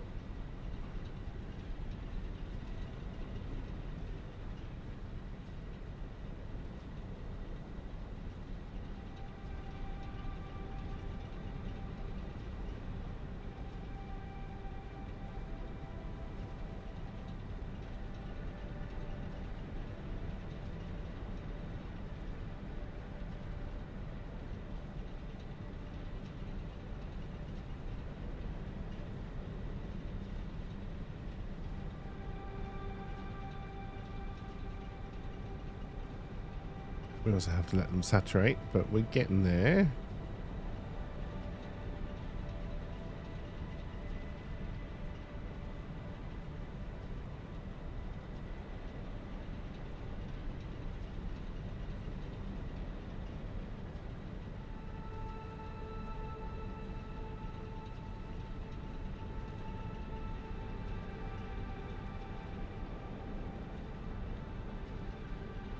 I have no coal with which to try and feed you first. All right, no, we're still not quite there.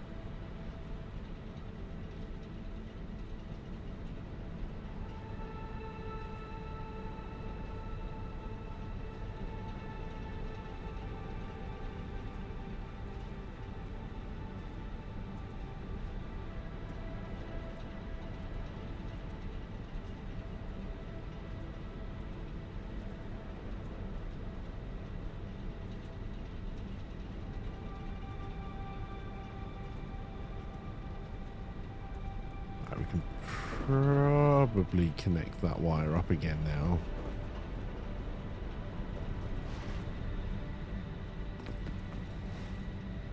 If I can remember where it was, and then we can carry on building.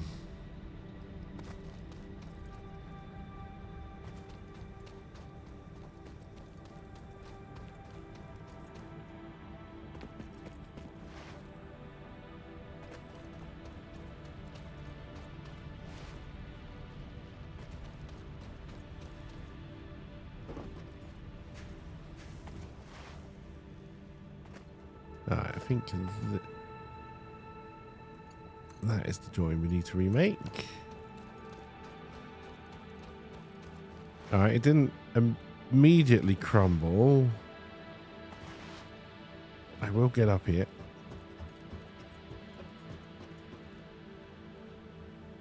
Oh, maybe it did.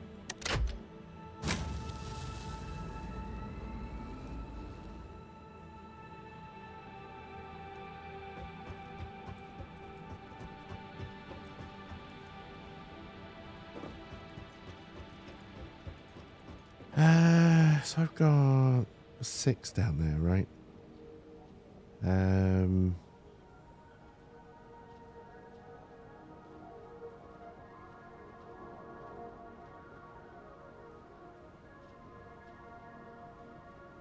Oh no, capacity is 670, so that is the biomass burners as well.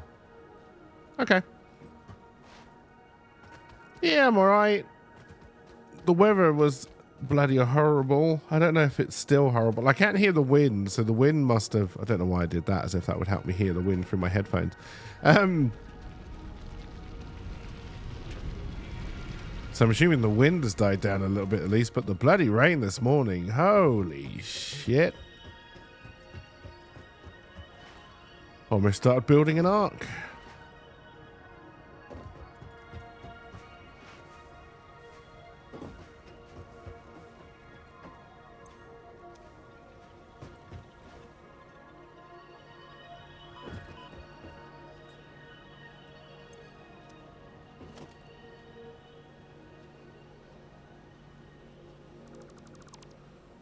Oh, we never powered up the awesome sink on our way back.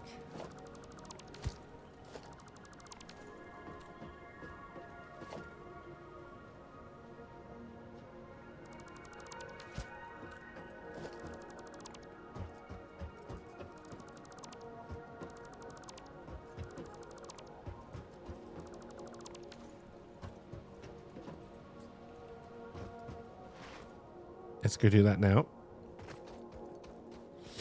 Ah.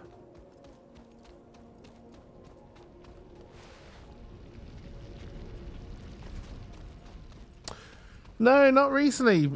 Since he's moved to doing his solar battery project, and now that he's got a kettle that he can run off his solar batteries,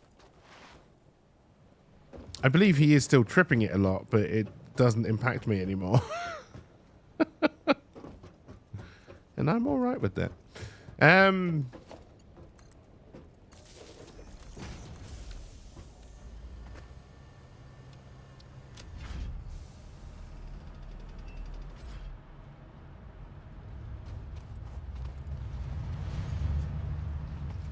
He does keep on running over the animals on his mobility scooter, though. It's got to a point now where I'm fairly sure he's doing it on purpose.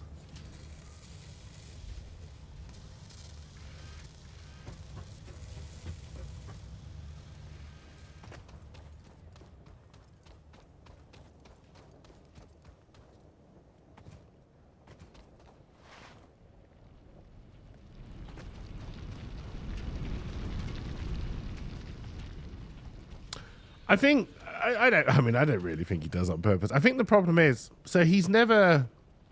Hey, Angelic, welcome. He's never had to drive a car or anything like that, right? So, because I remember getting on his scooter once because I had to put it away. And I don't know if he's vain or what, but like the mobility scooter has got... Because it's meant to go on the road, so it's got mirrors. And he had the mirrors pointing in his face. For some reason. So all you could see was face, right? So the first thing I did, you know, because you can look around to see behind you. Like, it's not an overly built thing. But the first thing I did is I adjusted the mirrors, right? So I could see the side of my vehicle and what was behind me.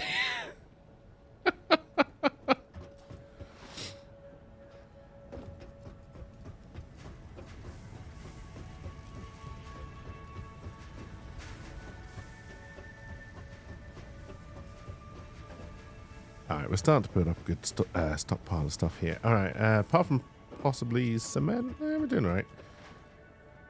We're nowhere near cubes yet. Alright, let's see if we can start to build this up a little bit more then.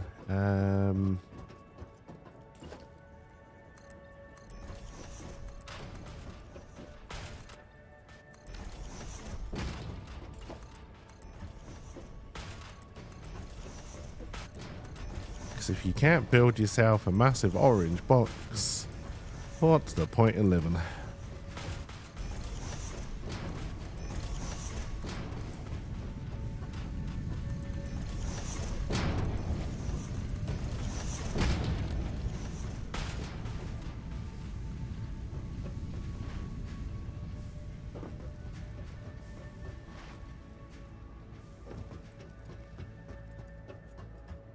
Alright, so this one is gonna be slightly different.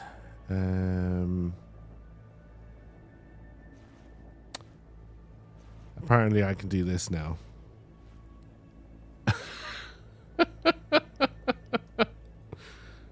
So that's good.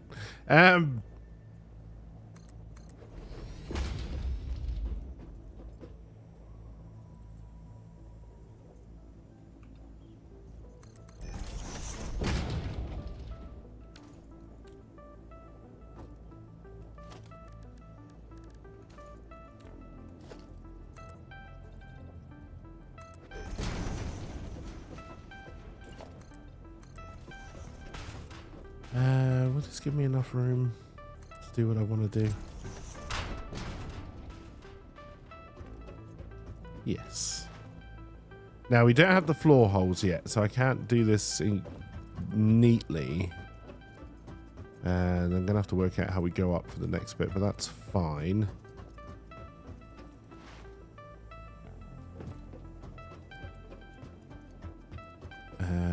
We'll bring the things along here.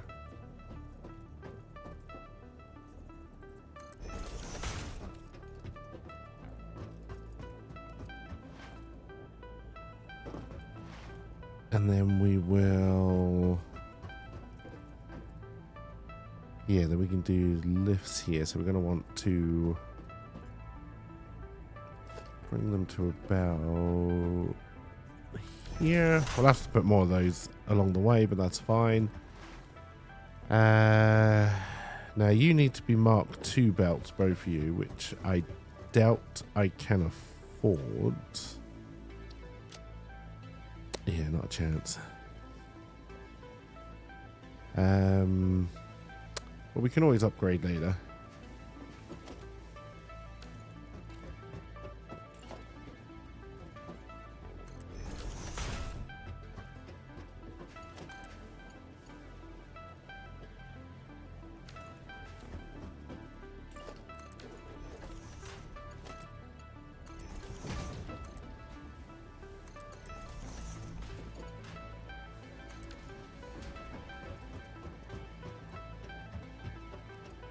Better now you're out of the uni. Damn students don't look before crossing the road. Yeah, we played the new Halloween event.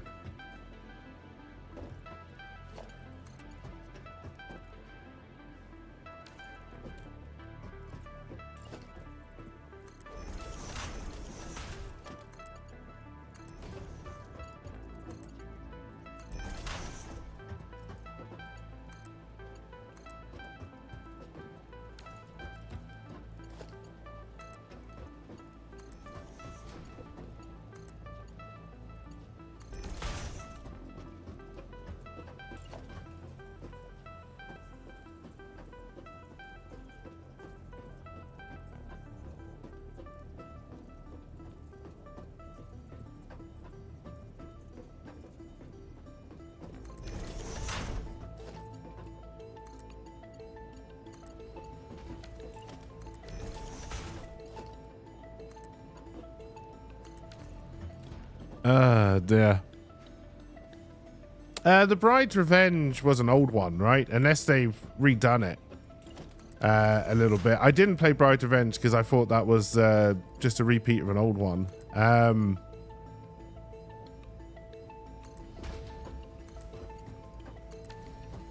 I played the Sanctuary one, the D4 inspired one, found it boring as all hell.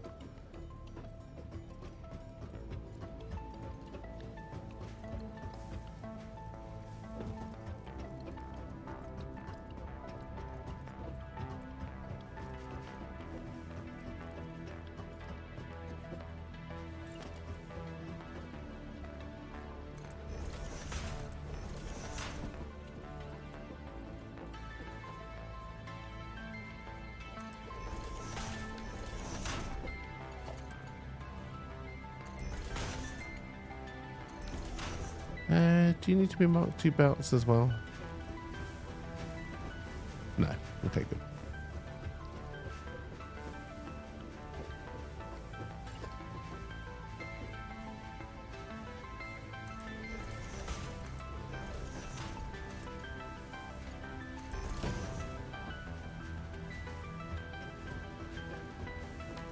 Alright, you're feeding the screws, that's right, so I don't actually need to make this as complicated as I was going to.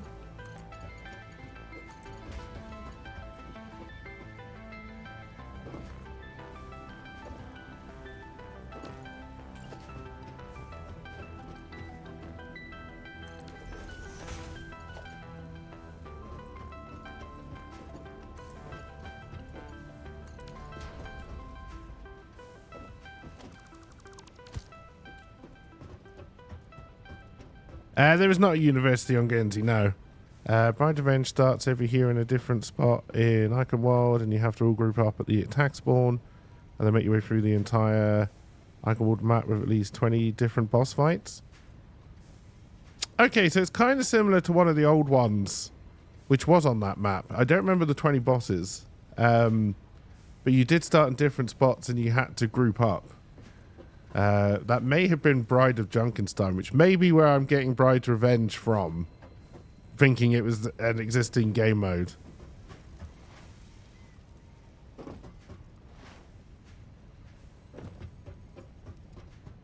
But no, I didn't try that one.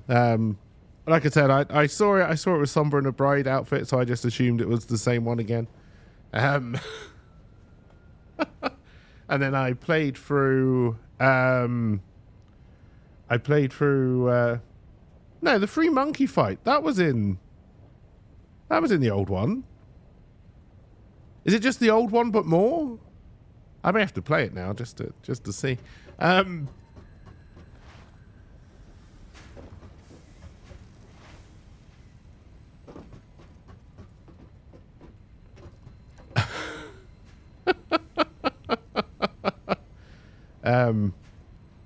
Like, yeah, it sounds very much like one of the ones I've played before.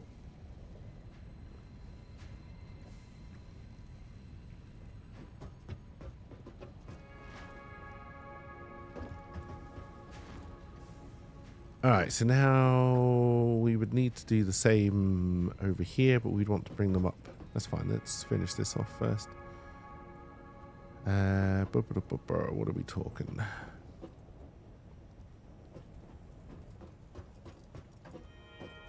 Yeah, even the only being female hero sounds very similar as well, honestly.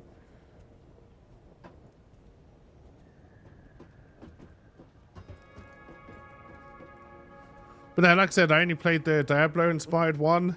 Found it insanely tedious. I only really played it as many times as I did because I was interested to see what the different power-ups the heroes could get. Obviously, stuff they've saved from the good PvE mode that will never exist. But the gameplay loop, the area of the map they decided to put that game in,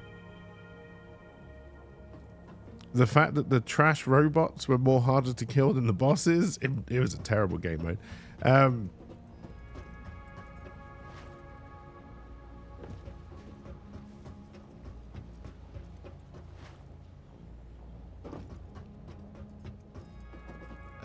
All right, I don't know what to place first. Probably the lifts.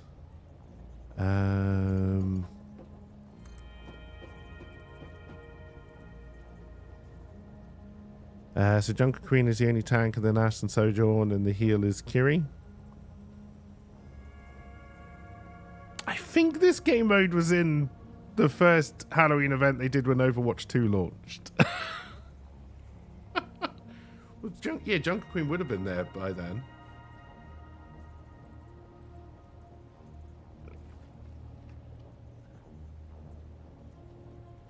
This sounds very, very familiar. Hang on, I may have to do some Googling here, chat. This sounds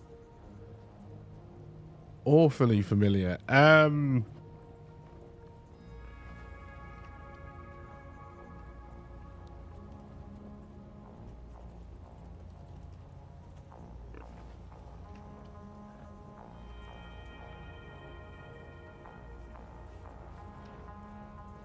Yeah, Wrath of the Bride, Junkenstein's Revenge. There's videos of it from last year, so if that's the one we're talking about. Although you said it was called Revenge of the Bride?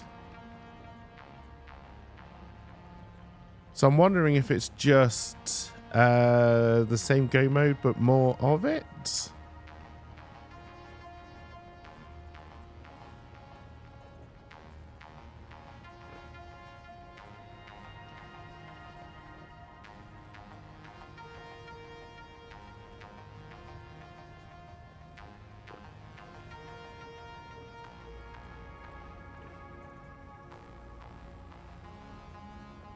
Oh dear. Because yeah, everything you said I remembered, but yeah, I don't remember it being 20 boss fights. I don't remember it being that long, so I'm just wondering if it's that game mode but just more. It's probably about right, but I'm not sure on the height, so we will go back up before we build the rest of them. Oh, pretty much spot on.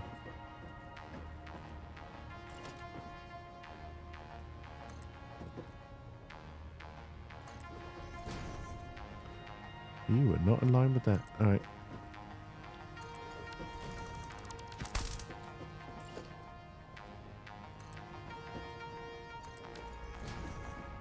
It is the same. You never played that last one. It was I did enjoy that one. So I can understand if they did just do it again, but more.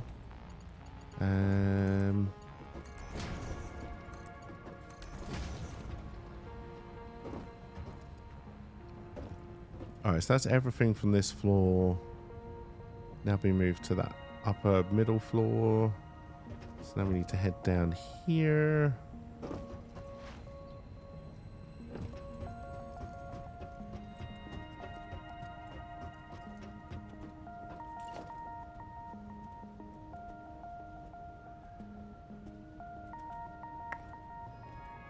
Do I do a joining lift just to make it... try and make lining it up easier?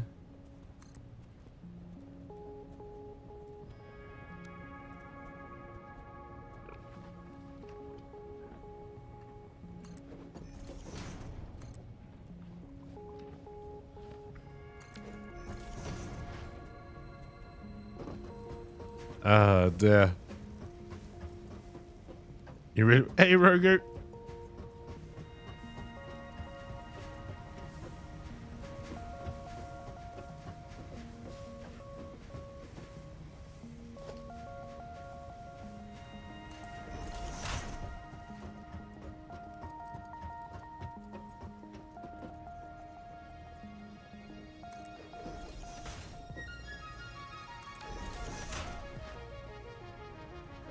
I hope you're doing well. You can't carry that mode. You have to have everyone do their job. Yeah, Legendary is very difficult. Which I don't mind, right? And if you can get a full group together on voice chat, I bet it'd be a lot of fun beating your head on it.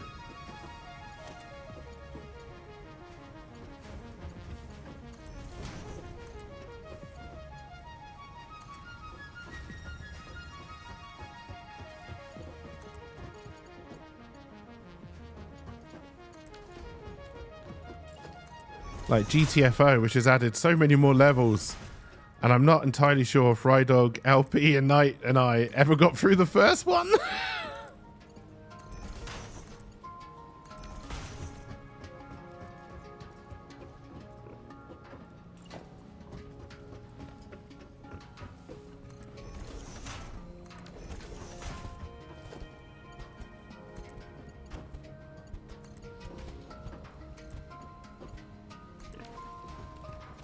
Ah, dear. You didn't like a puzzle and you like solving puzzles? Oh, it was that kind of attitude is why I enjoyed WoW raiding so much with a full group. You know, you just did I do these the wrong way around, or were you just so flat I couldn't see that you were on there? Okay. No, it was just fun working out the puzzles. WoW raiding for me got boring when everyone would do YouTube videos based on the PTR, and then you were meant to go into a raid. First time in a raid, you were meant to know how it worked, and I was like, yeah, no. If I can't play the game, I'm not gonna fucking bother.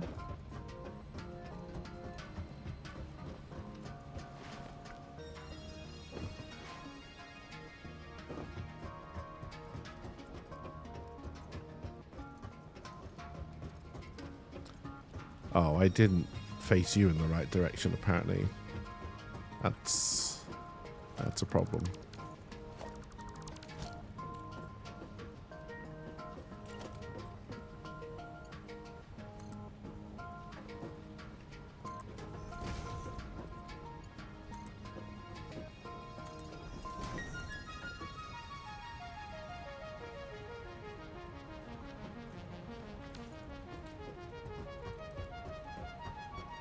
In a bit, Angelic.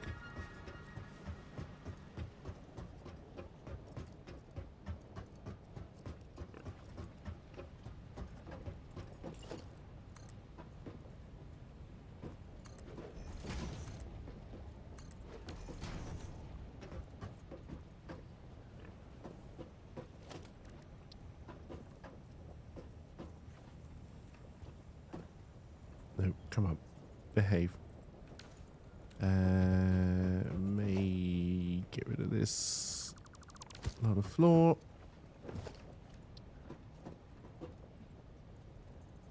And then end up putting it by the ramp anyway. Don't worry about it.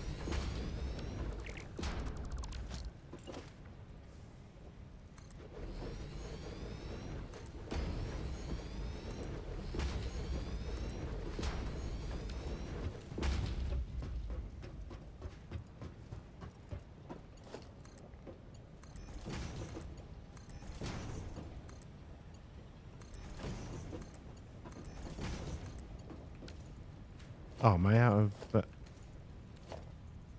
yeah.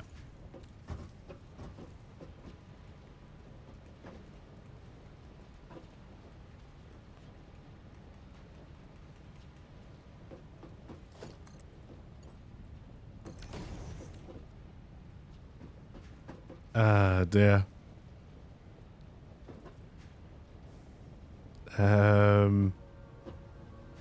Don't really do the events because they all kind of suck. You'll try them one time now.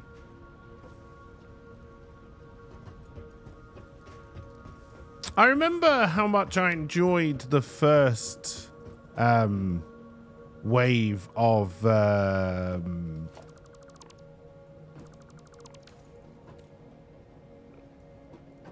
I'm trying to work out what height I need. Like the first Halloween event, I really enjoyed. Like it was simple, but it was immensely repeatable, and I enjoyed the hell out of that.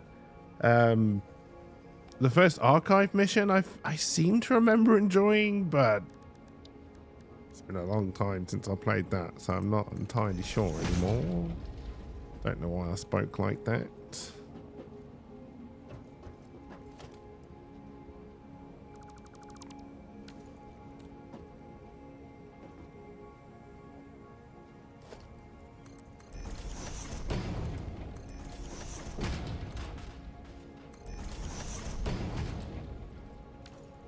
We're gonna have to restock, but that's fine.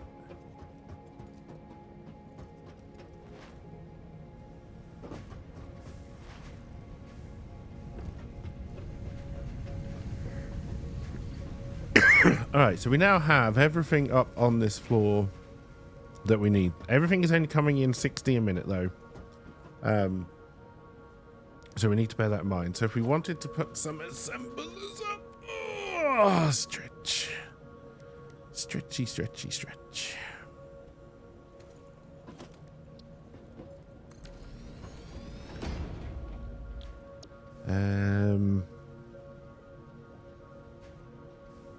We can do that. We can do that, no problem. Actually, yes, no, they are coming in 60 per minute. So if I wanted to do one iron plate and just one rotor for now. Oh, well, yeah, we are bringing iron rods up as well, aren't we? Screws, screws, iron rods, and then iron plate, yeah.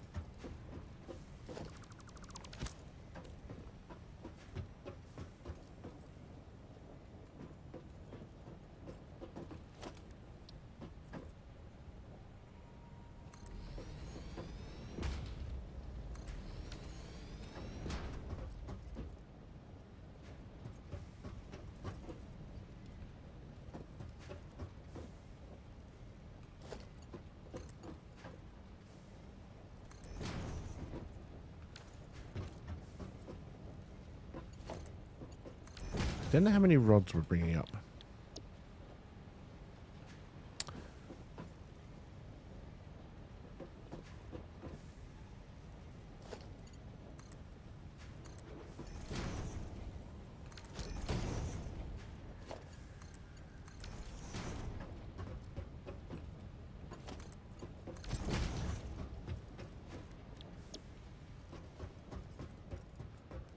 Ah, dear.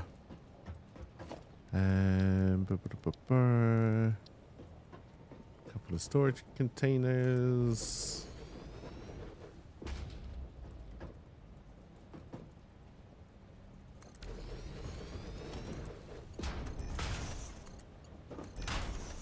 And then we got to get power up here.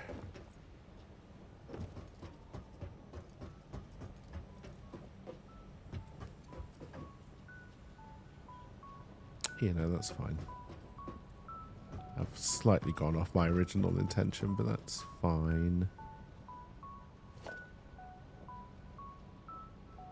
I just somehow completely removed that from the hotbar. I don't know how I did that. Ah, of course you're full.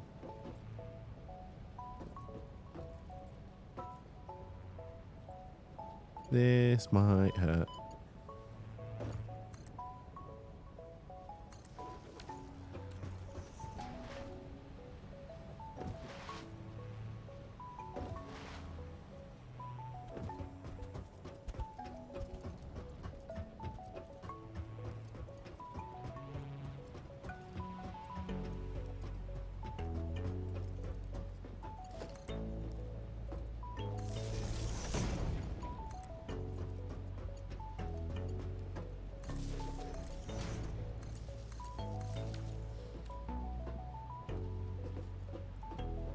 All right, that is actual progress.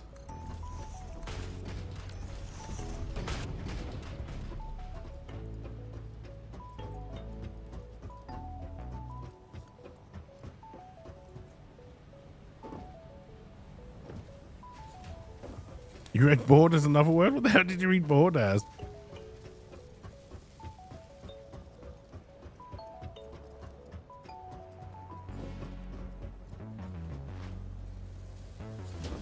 Oh, bones?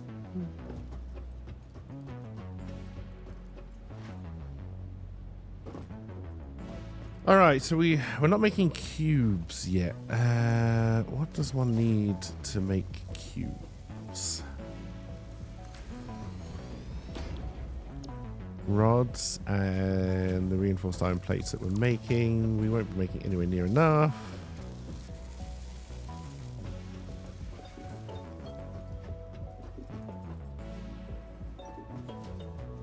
Ah, dear. Why are you sorry? They need to be sorry. All right, that's continue the deconstruction of this old factory over here.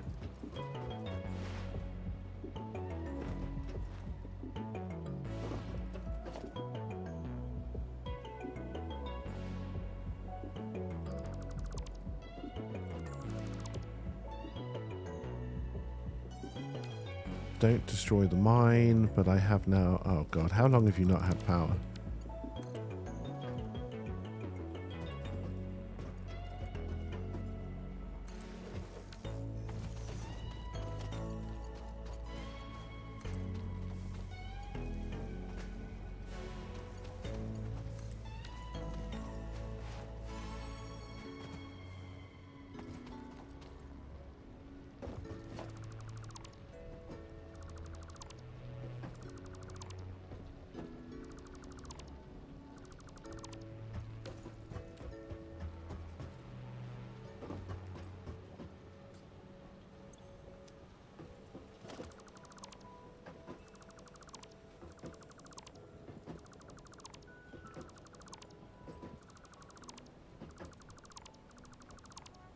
Alright, we're still not leaving a bin behind.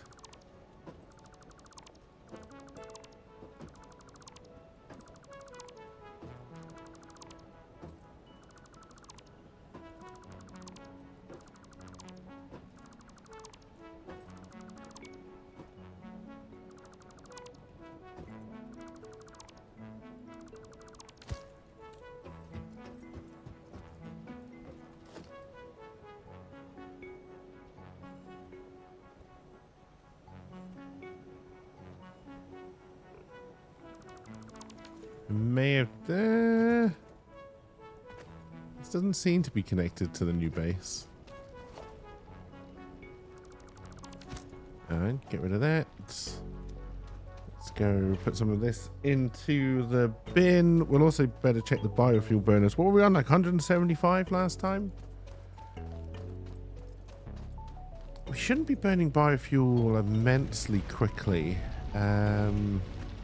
I think we are beyond our coal power limit now, though.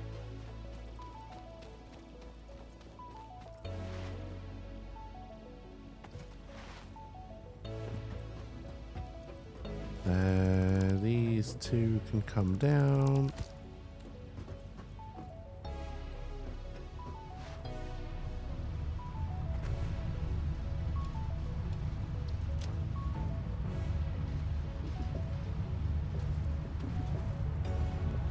Got one coupon. One whole coupon.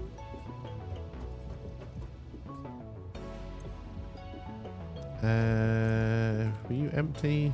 No.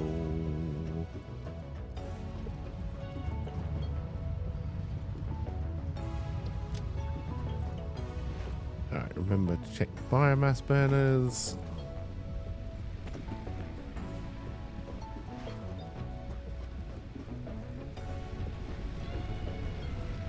$171. Yeah, so we're not burning through it quickly at all. How much are we using? Let's do some... No, it's not next. You have to use the star key. Okay, so we are purely on coal at the moment with everything that's being used. Alright, good. You can come down. You can come down.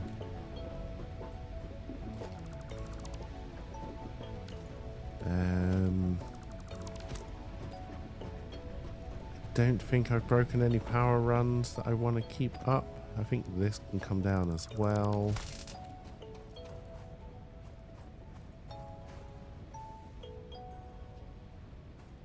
The only one that really causes us an issue is if the coal mine goes down. Okay, no, that's definitely still connected. Alright.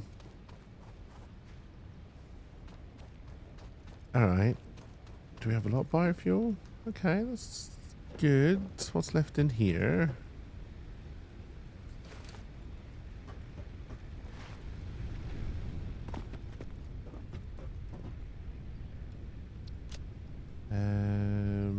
Put you in there, put you in there. Put you in there for now.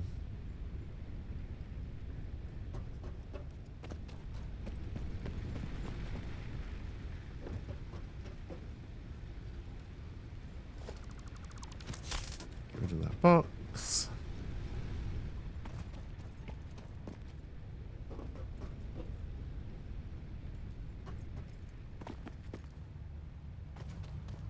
Head over here.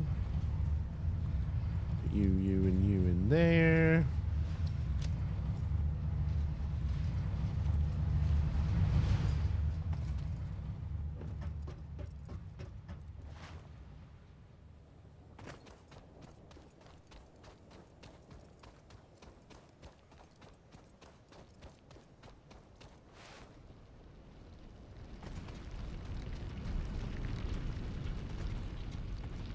Alright, do I think we can push the basic steel production? Maybe?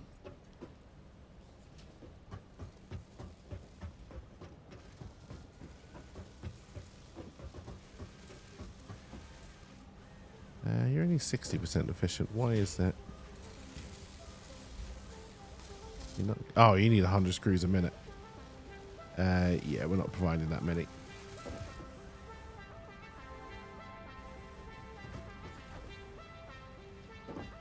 We could be if we can upgrade the run of belts, but that's quite the run.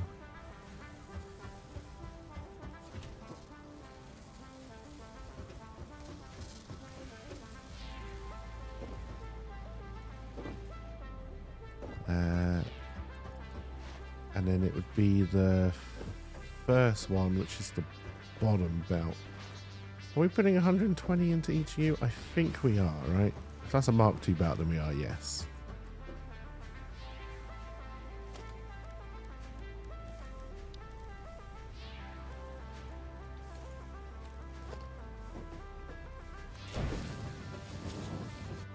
Shit, that was the top belt.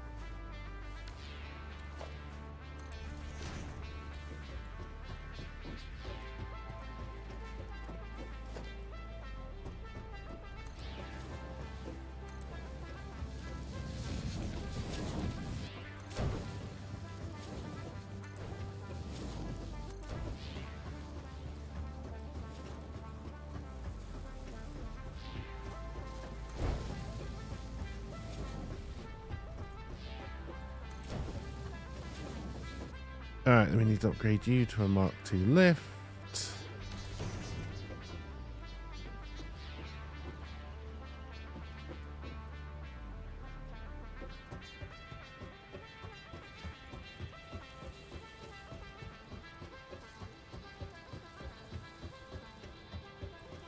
And then you need to be upgraded to a Mark II.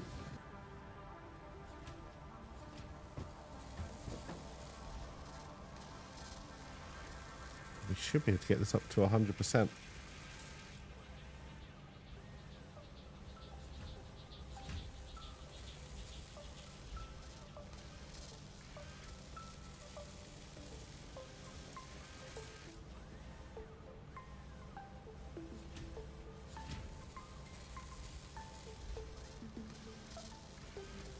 I mean, I already know we're at 100%, but it's taken that a little while to catch on. That's fine. All right, that's good. So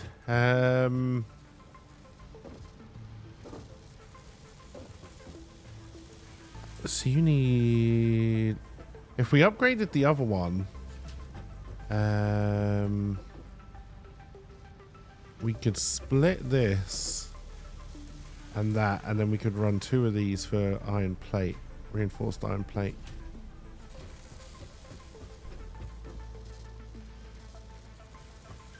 Alright, can we upgrade that second screw belt to a Mark II as well?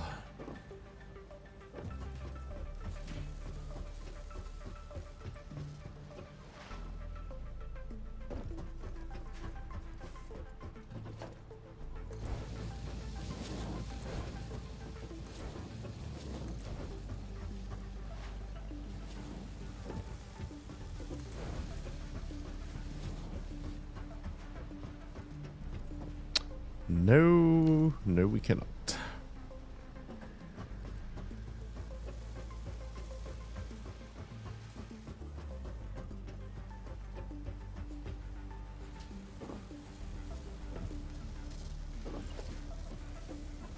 also cannot afford another one of those because that also needs reinforced iron plate. All right, getting another one of these working is definitely worth it.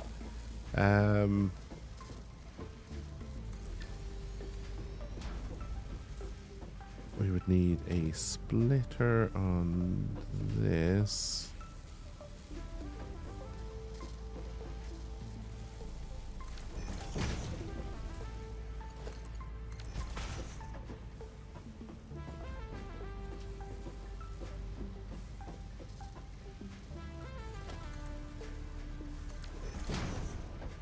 And then I don't want to put the splitter on there until we're upgraded. So that would have to upgrade to a Mark II lift.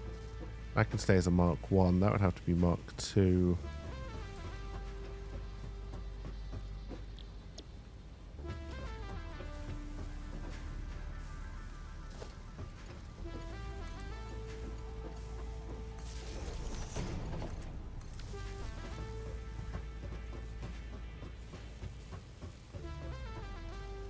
And then we would... Can I fit a merger in there?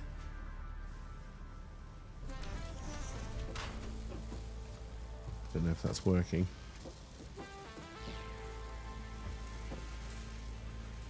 Alright. It's working if you go up from 7. I have a feeling you're stuck in the machine. Oh no! Oh no, that's working. Alright.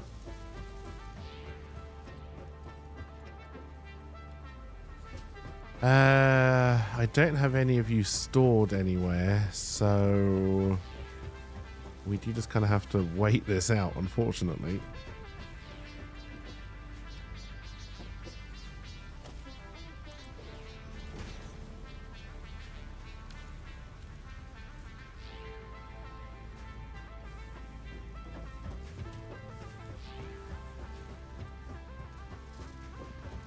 I mean, I guess what we could do is we should have a backlog of screws. We don't have a backlog of screws. Oh no, that's true because we were feeding the same amount in as we were taking out. Oh, I have screws in me already.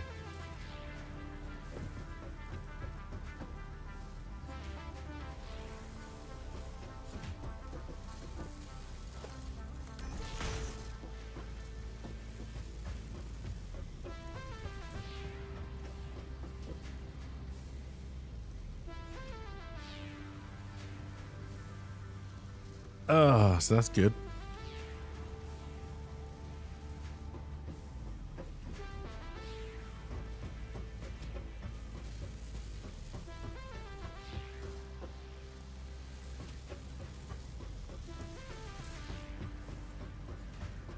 I don't think that's enough to do everything we need to do down here.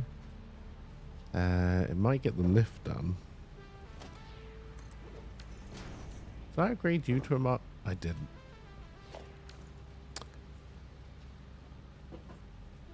I forgot about you back here. And then I think that also needs to upgrade to a Mark II, right? Yep.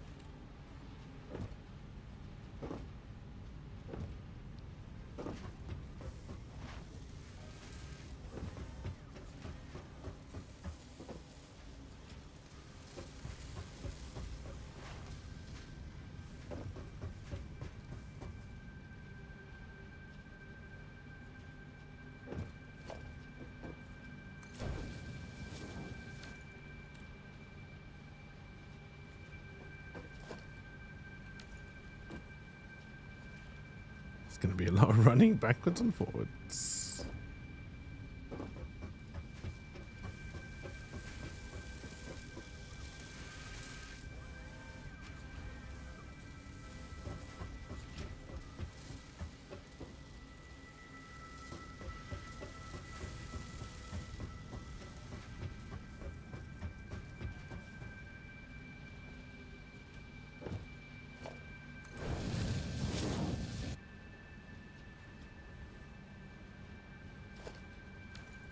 Alright, we need 8 more for that, and then we might... no, I think we have to do the belts the other side for the second one, don't we?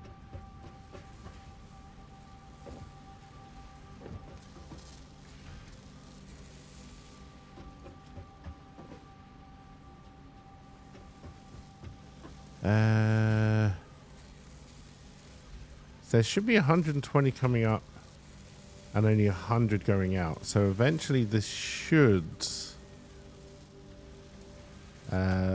block up and give us a little bit of storage.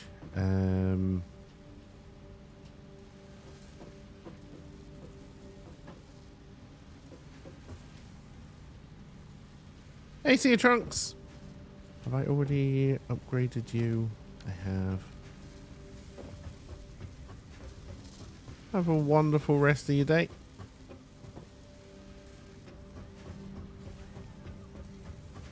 Alright, let's start from the back because I don't think this is a Mark II yet.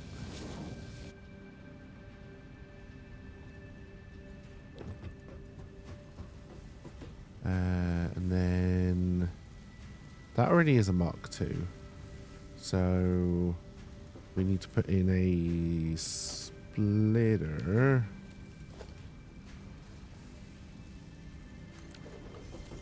That run has to be a Mark II. It's going to go back to a Mark I.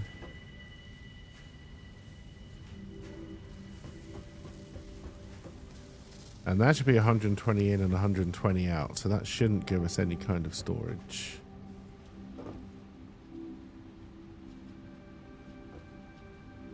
So we're only making 20 extra screws a minute right now.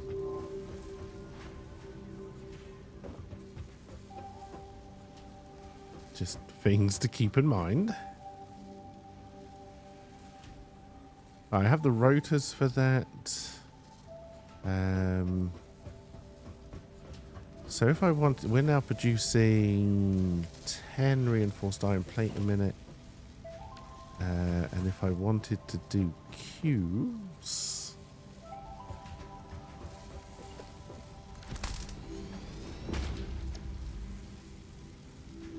you only need 3, and then I would need 12 extra iron rods.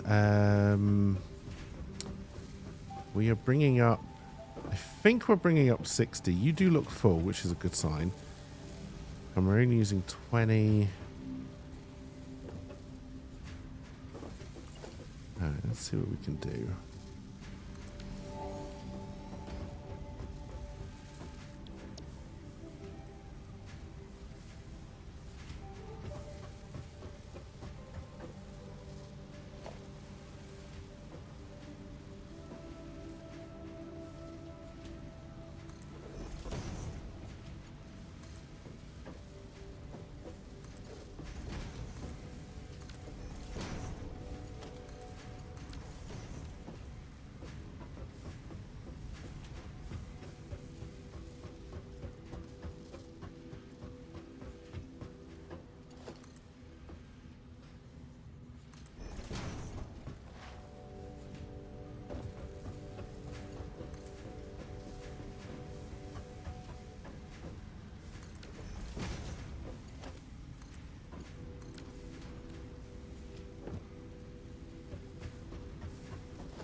Oh yeah, I'm on the wrong. There we go.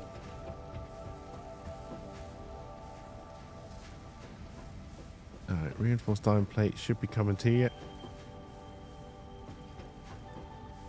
None of it is going to stay in the bin until this gets filled up, but that's fine. Has it arrived yet? Here we go.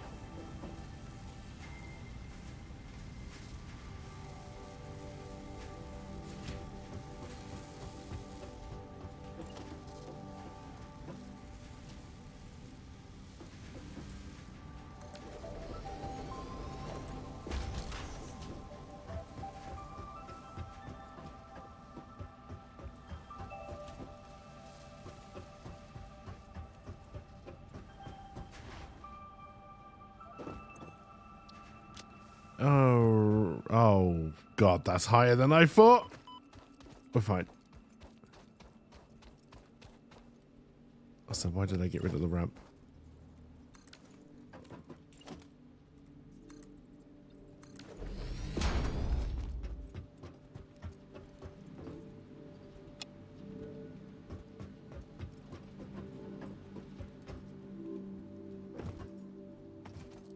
Hey, Hopka, how's it going?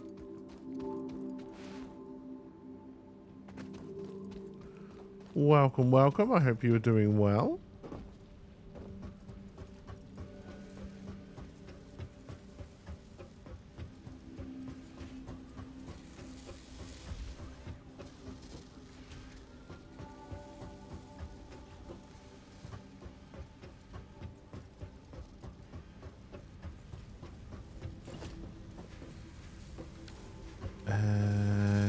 Can I steal? I'll put them back.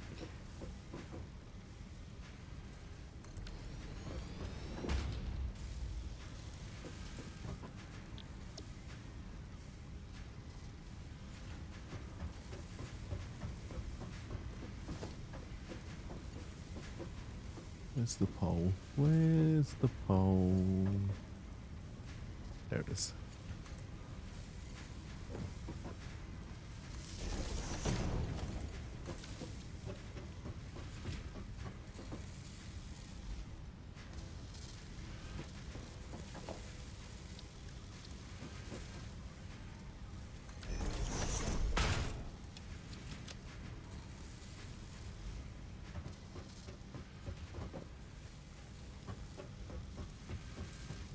Alrighty, obviously we need more. We need more of everything, but we'll let that carry on for a little bit while trying not to die. I'm kind of the same. I can't blame the kids though. But I don't know if it's the kids, I don't know if it's the weather, I don't know what it is, but yeah. Oh, definitely full of the sniffles. And because I'm a man, obviously, I mean deadly, deadly flu. What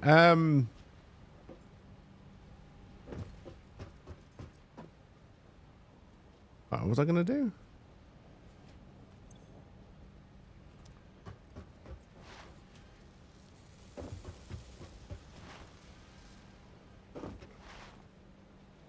I do believe we still have quite a lot of spare iron plate going up. And still some spare rods. Not many.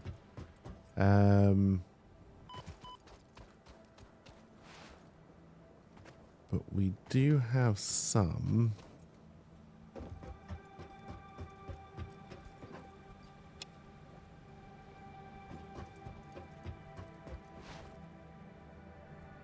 I am a South Park fan, yeah. I haven't watched South Park for a while, though.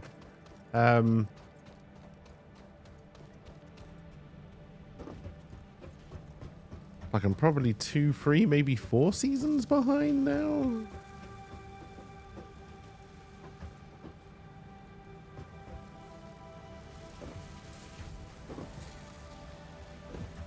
I have not seen the new trailer, no.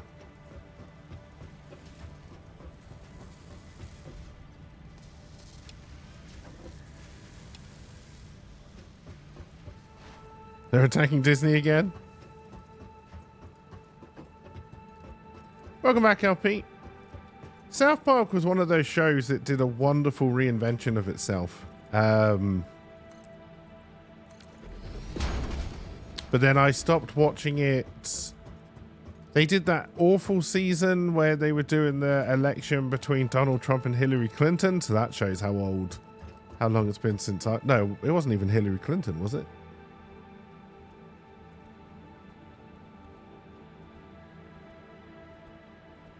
I can't remember now.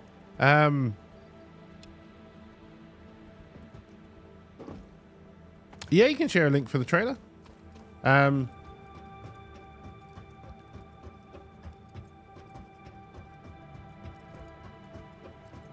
then I think I watched one season after that where Randy moved to a farm to grow pot. It could possibly have been the same season. I honestly don't know. We didn't get the COVID South Park movies over here. I've never seen them. I was very upset by that.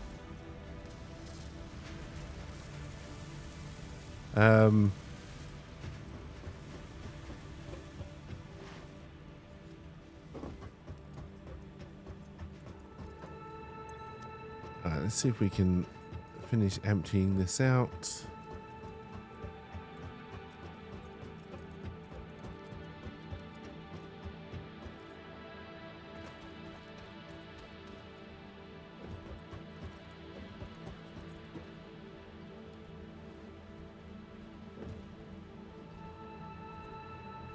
Oh, I see. You're still full of rods.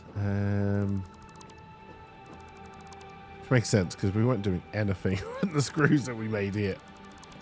Which is why we built a new factory.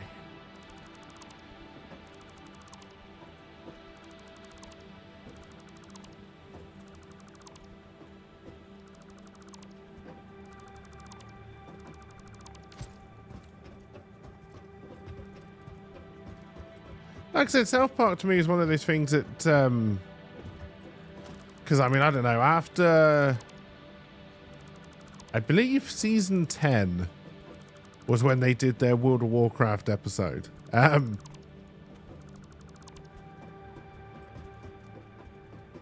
I think it went downhill after that, and then they beautifully reinvented themselves as a kind of topical,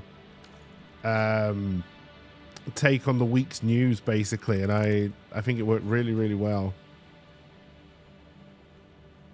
The fact that they could produce it in a week was amazing. They were so up to date on whatever the hell they were taking the piss out of.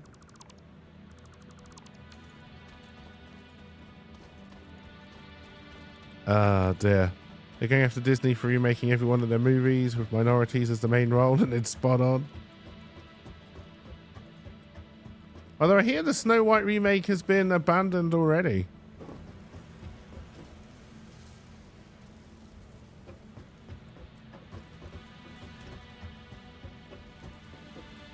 Although I don't know how true that is.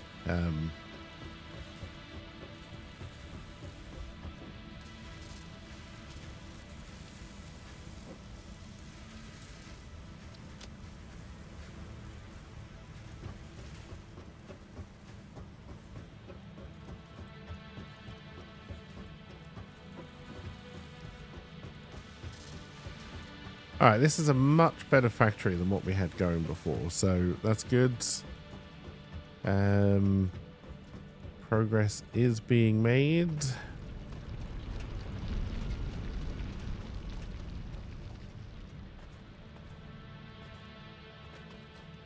Disney needs to start making original content again, and not just Star Wars and Marvel. They really need to do the old Disney Channel idea of we make 1,000 different shows, one of them might be good.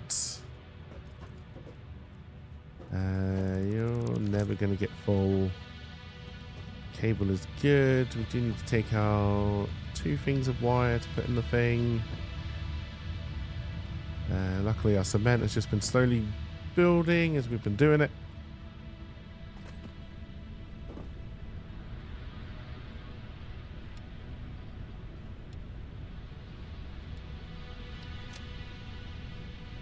Alright, so we just need to wait for the cubes, and then we can send that off.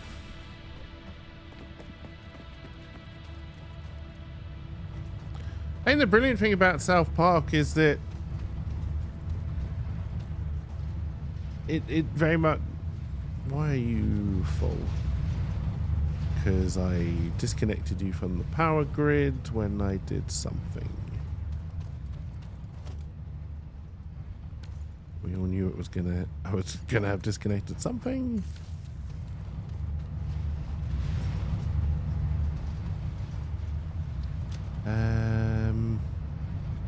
Nothing I particularly want to dump yet, honestly, in there.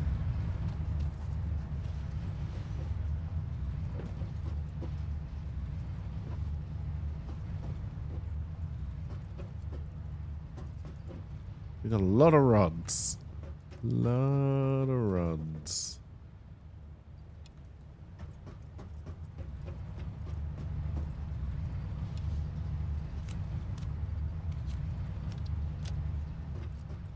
You don't think it does anymore? They are so concerned about making money they don't want to start a beef with anyone.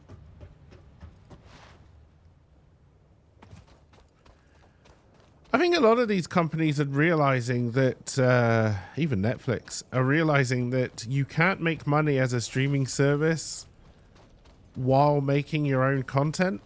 At least not while making streaming seem attractive cost-wise. Like, all of the streaming services for me are now too expensive for what they offer. So I was subscribed to Prime for a little bit. I've given that up again. So yeah, I'm not subscribed to any of the streaming services. I will say, because I feel like the quality and quantity of stuff that goes out on YouTube has taken a bit of a dive recently as well. It has left a little bit of a vacuum. I may have looked forlornly at my Blu-ray collection and wished I still had a Blu-ray player somewhere. Oh wait, I must do. My PS4 must be around somewhere, but what the fuck would I plug it into? One of my monitors, I guess. I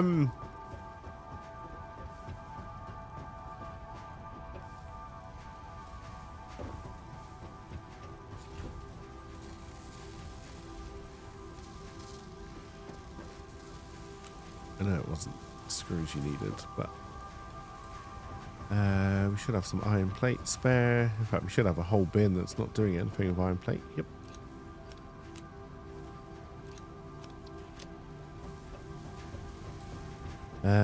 You can get HDMI to DVI input adapters fairly cheap.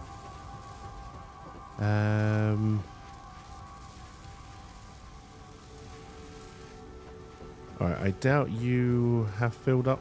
Oh, you might. Okay, so we might start get backpile in there, which is good.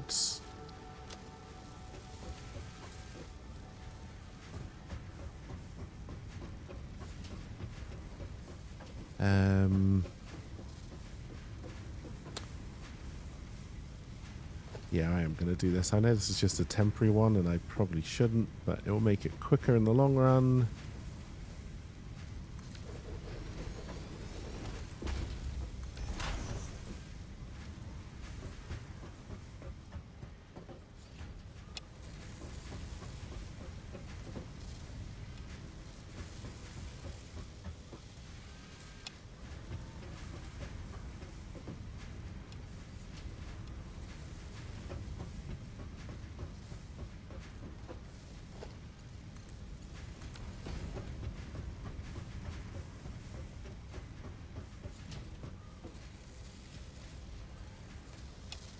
Gonna take a while if I don't dump everything else somewhere.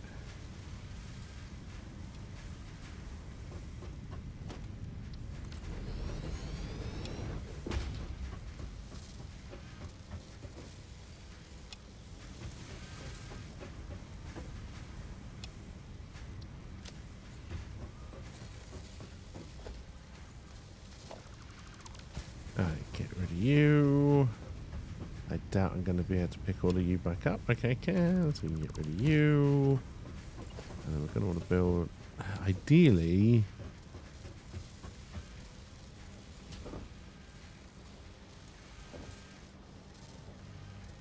I would get you going in here.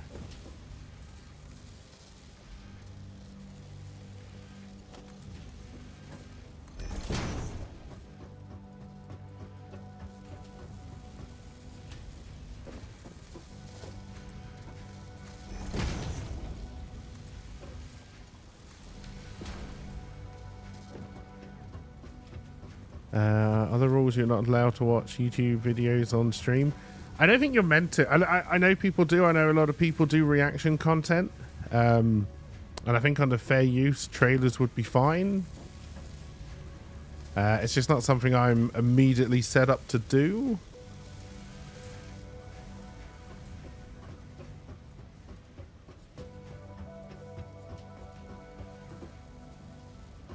Okay, you're still not giving us any in the bin, so that must be that this line isn't quite full yet. I fell off.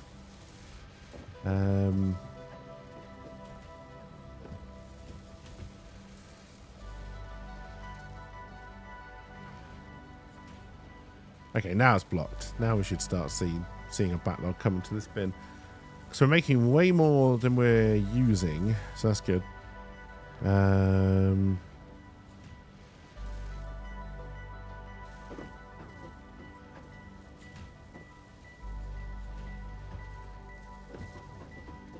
Hey, and Owen, I was hoping you'd turn up today. I was a little bit worried because I said you were feeling ill. I hope you're feeling better at least.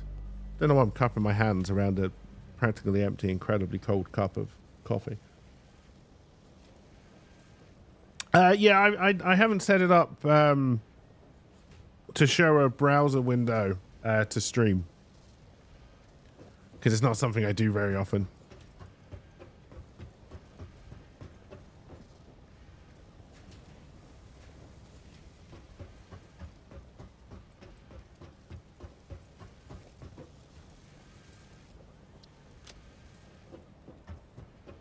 You actually got some sleep. That's good.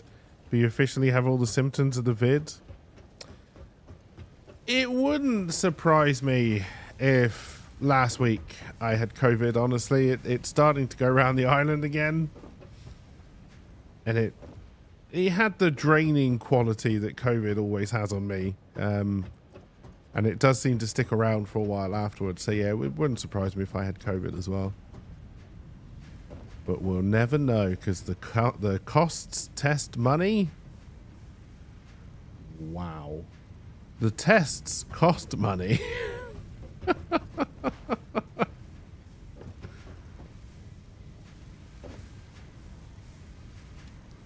Oh dear.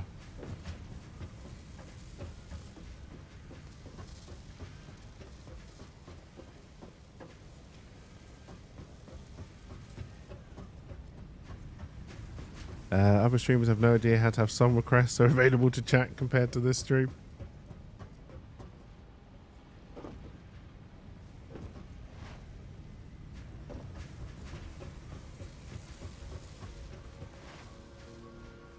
It's nice. I like doing song requests on a Friday. I think one day a week is enough for song requests. I know some streamers have songs on constantly in the background, and I understand it. Like don't get me wrong, I 100% understand it. It's nice to have something going on in the background that can take the impetus of you trying to be entertaining. I get it. And you know, I don't put myself in the entertaining stream crowd at all, but I do try as much as possible to talk during stream, to interact. Like, I think that's the important part of streaming, really, not the passive stuff. Like, do you know what I mean? Whereas I know Entertain Me Clown, like, I know a lot of, there seems to be like 3 distinct schools of streaming as far as I can work out. There are the people who are incredibly passive and they just play the game and that's what they expect you to enjoy. You know, and I'm not discrediting any of these schools of streaming at all, but for me, watching someone just play a game, I don't understand the point of, like, if they're not putting any of their personality or like spin on it, I don't really see the point. Even if they happen to be really, really good. Like, I know for a little while when I was really into PUBG again, I did watch a couple of professional PUBG streamers and I got incredibly bored. They had the personality of sandpaper. Then there's the, I guess the people who are the complete polar opposite of that, right? It's all about them. And whatever else is going on in stream is really immaterial. These are normally the people who make a lot of random noises which bear no correlation to what's going on in stream. Like, I remember watching someone, I can't remember who, but I remember watching someone doing like playing through a horror game, and they would just scream at random intervals, not because anything happened in the game, but because the more scared they seemed, I'm pretty sure this is why they did it, the more scared they seemed, the more bits they seemed to get. And I feel there was a correlation between what they were doing. Got to milk that cash cow somehow, right? Yeah, Dr. Disrespected's one. Most of the people who did like hot tub streams and stuff like that, like, you know, you're there for other reasons. And then I think there's the people kind of in the middle who are kind of like me, where I'm not the main attraction by any point, but I don't just play one game. I don't know a game well enough for you to learn any decent tips, right? So you don't watch me for that. And I just try to be chill as much as I can. I go on rants because I do like the occasional rant. Hey, High Voltage, how's it going? Ah, dear. We're fairly early on, so my power is a mix between those biomass burners down there and my 6 coal power stations that I've got based down there at the moment. Ah, dear. You're only here for the rants? I mean, that's the thing, like, it's, but I don't really think it's a big winner on Twitch, honestly. It is hard to stream to 0 people LP. You know, I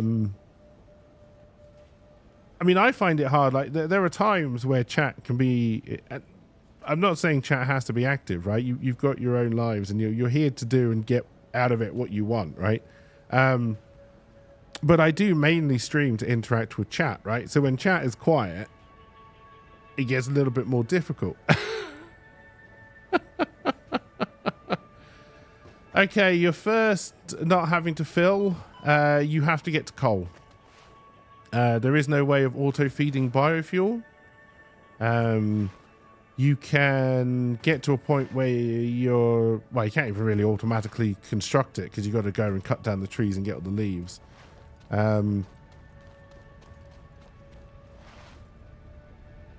So what I've got here, like I say, we're not really using much biofuel at the moment. These are just here to make sure I don't go over the grid.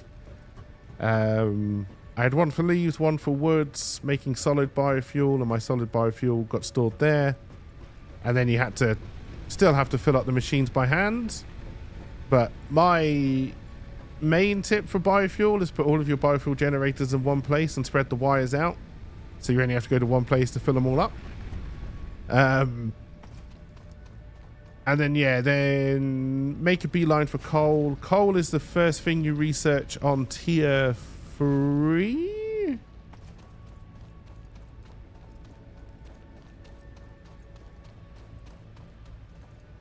And then, yes, coal is self-feeding. So you don't have to worry about it. You can just go off and do other things. Yeah, coal is the first thing on tier 3.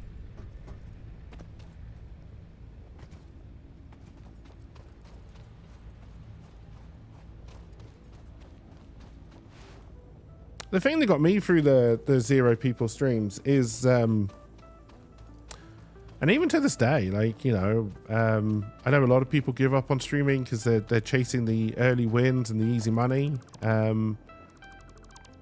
I enjoy streaming. I don't know why.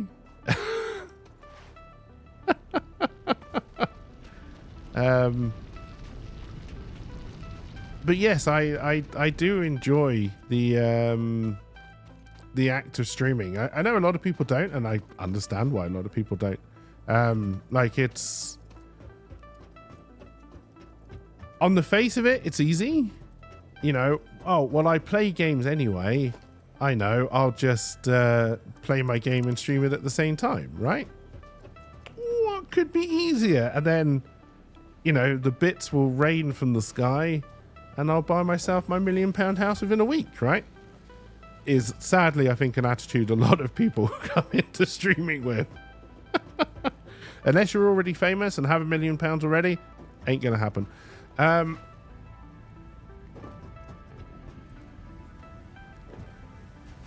Hey, thank you for the follow as well. It's appreciated. And I think a lot of people, like, I recommend to anybody, if you've got a PC, try streaming once, right? It's pretty much free. You need a PC, a microphone. I think a microphone is a minimum, but you don't necessarily need a microphone. You can just stream your gameplay. You don't need a camera. I always debate with myself about whether I should get rid of the camera or keep it. I have done since the very first day I turned the camera on. That is the trouble, LP, and I guess it's one of the things that I don't want to say good at, but I can hold a conversation with myself if I have to. Right, I'm quite good at thinking out loud, I guess. In certain games, like in Overwatch 2 and stuff like that, I think it's harder.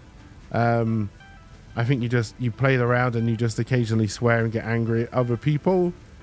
Whereas at least in a game like this, you're kind of going around, you can and ah and just ramble on, right? For good or ill, I guess.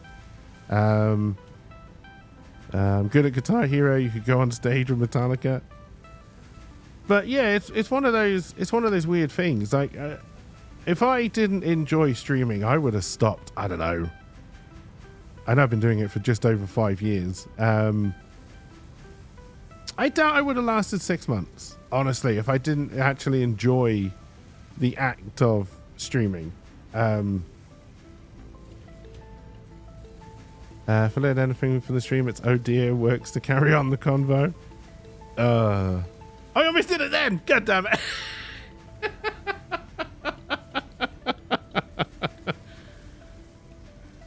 Don't you pick up on my tells? Oh dear is my thinking word.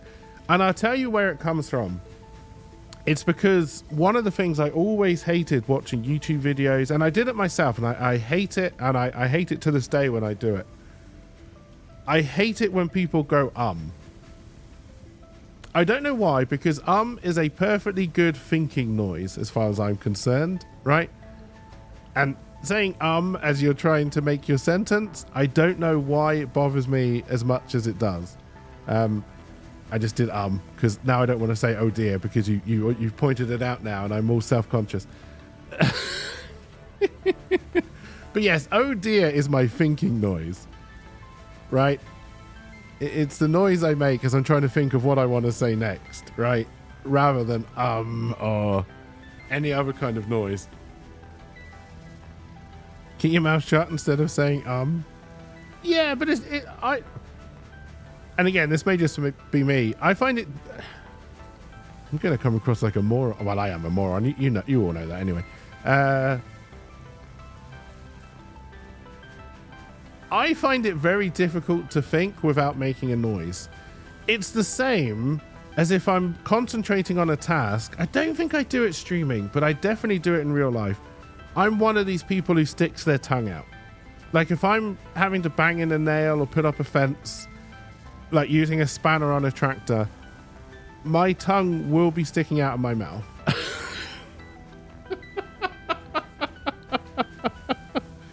It's when people know I'm concentrating is the tongue comes out. Oh dear. You know what I'm doing until someone interacts and you talk to them for a bit, then when that starts you revert back to narrating. Yeah, that's basically it, Rogu, right? It's the thinking out loud. And yeah, like I said, even now after all this time, when streams are quiet, I find streaming a lot less fun than when people are interacting and chatting away. It's one of the things I like about Satisfactory. Maybe I chat more, and so therefore people in chat back. I don't know, but I feel like when I'm playing Satisfactory, more people talk. And I like that. I guess it's just, I don't know. You feel people use the word to let the person they're speaking to know that they are not done with your thought and they need to keep listening. But like all of these are personal things. Like everyone's got their personal gripes, and their strengths and weaknesses. My issue with when LP streams is that I'm normally in bed.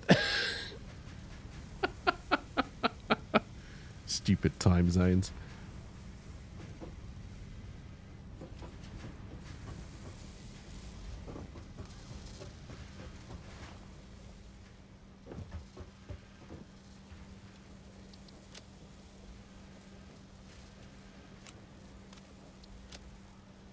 All right, we are going to have to start emptying our pockets a little bit. That will take us to 50 cubes. Exactly 50 cubes. All right, let's send that rocket off so we can at least pretend we've achieved something today.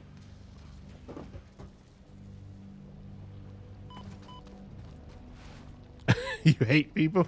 Yeah, but LP, I'm not a people person either, right? And I think, again, I think that's one of the important things is I like to feel that most people have got an understanding of what my personality is. I will occasionally make jokes that, I will fairly often make jokes which people find mildly offensive. Oh god, I'm saying now more. Angelica's ruined me.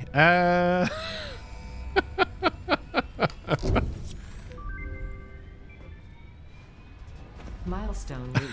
Steel production unlocked. Foundry grants access to new, simple steel parts. Alright, that's it. Stream's over. Everyone blame Angelic. Send all complaints to them. Progress to the next phase is now possible.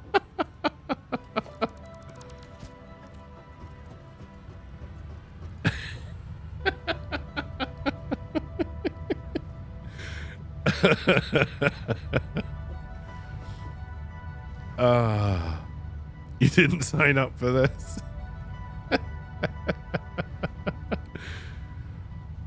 You've considered a cakey mix of all my ums. I do say a lot. But again, it's one of those things that annoys me whenever I catch myself doing it. It's one of the main reasons whenever I try to record a video, I try to record it straight through as if it's live. Because I hate going back. I hate editing myself for one anyway. I do not find that a fun pastime at all. And then two, I watch myself back and I realize how many of the things I hate I've done. It's like, do you know what?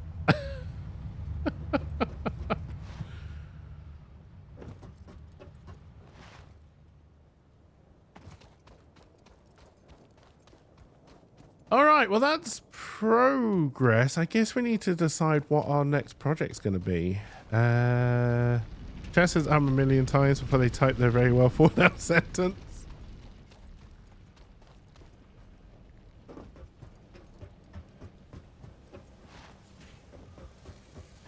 We are going to have to try and find some more coal to bring in for steel production. I think that's another iron ore node there we can possibly tap. Oh, that's not... That's the one that needed power. That's a different one up a mountain cliff pile of stones. All right, we'll try and make our way over there, I think.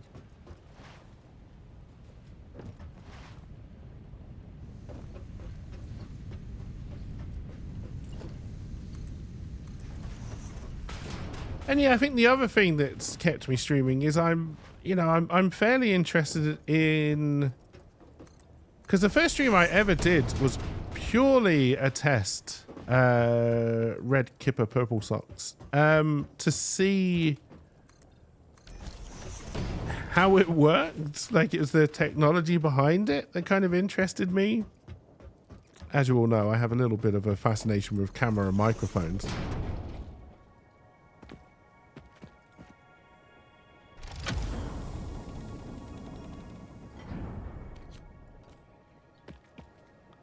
Right, that is our first data on the hard drive has been salvaged and can be repurposed to unlock an alternate recipe. Salvaging more hard drives will provide additional alternate recipes.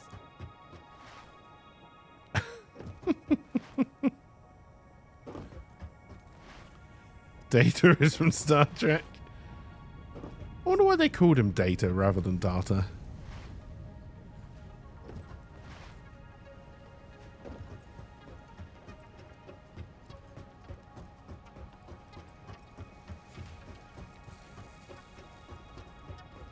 But no, I think the most important part of streaming is if you as a streamer aren't enjoying it, no one else is going to.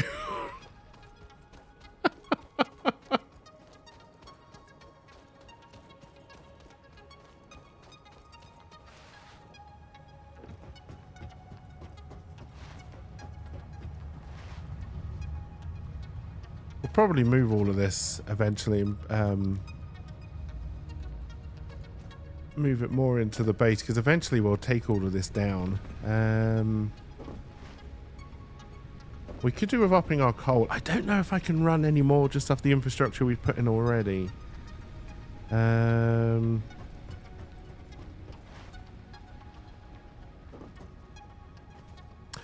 No, honestly, like the fact that I'm not subscribed to any streaming services, and like I'm not really consuming a lot of TV or movies at the moment. I'm reading a lot more books. For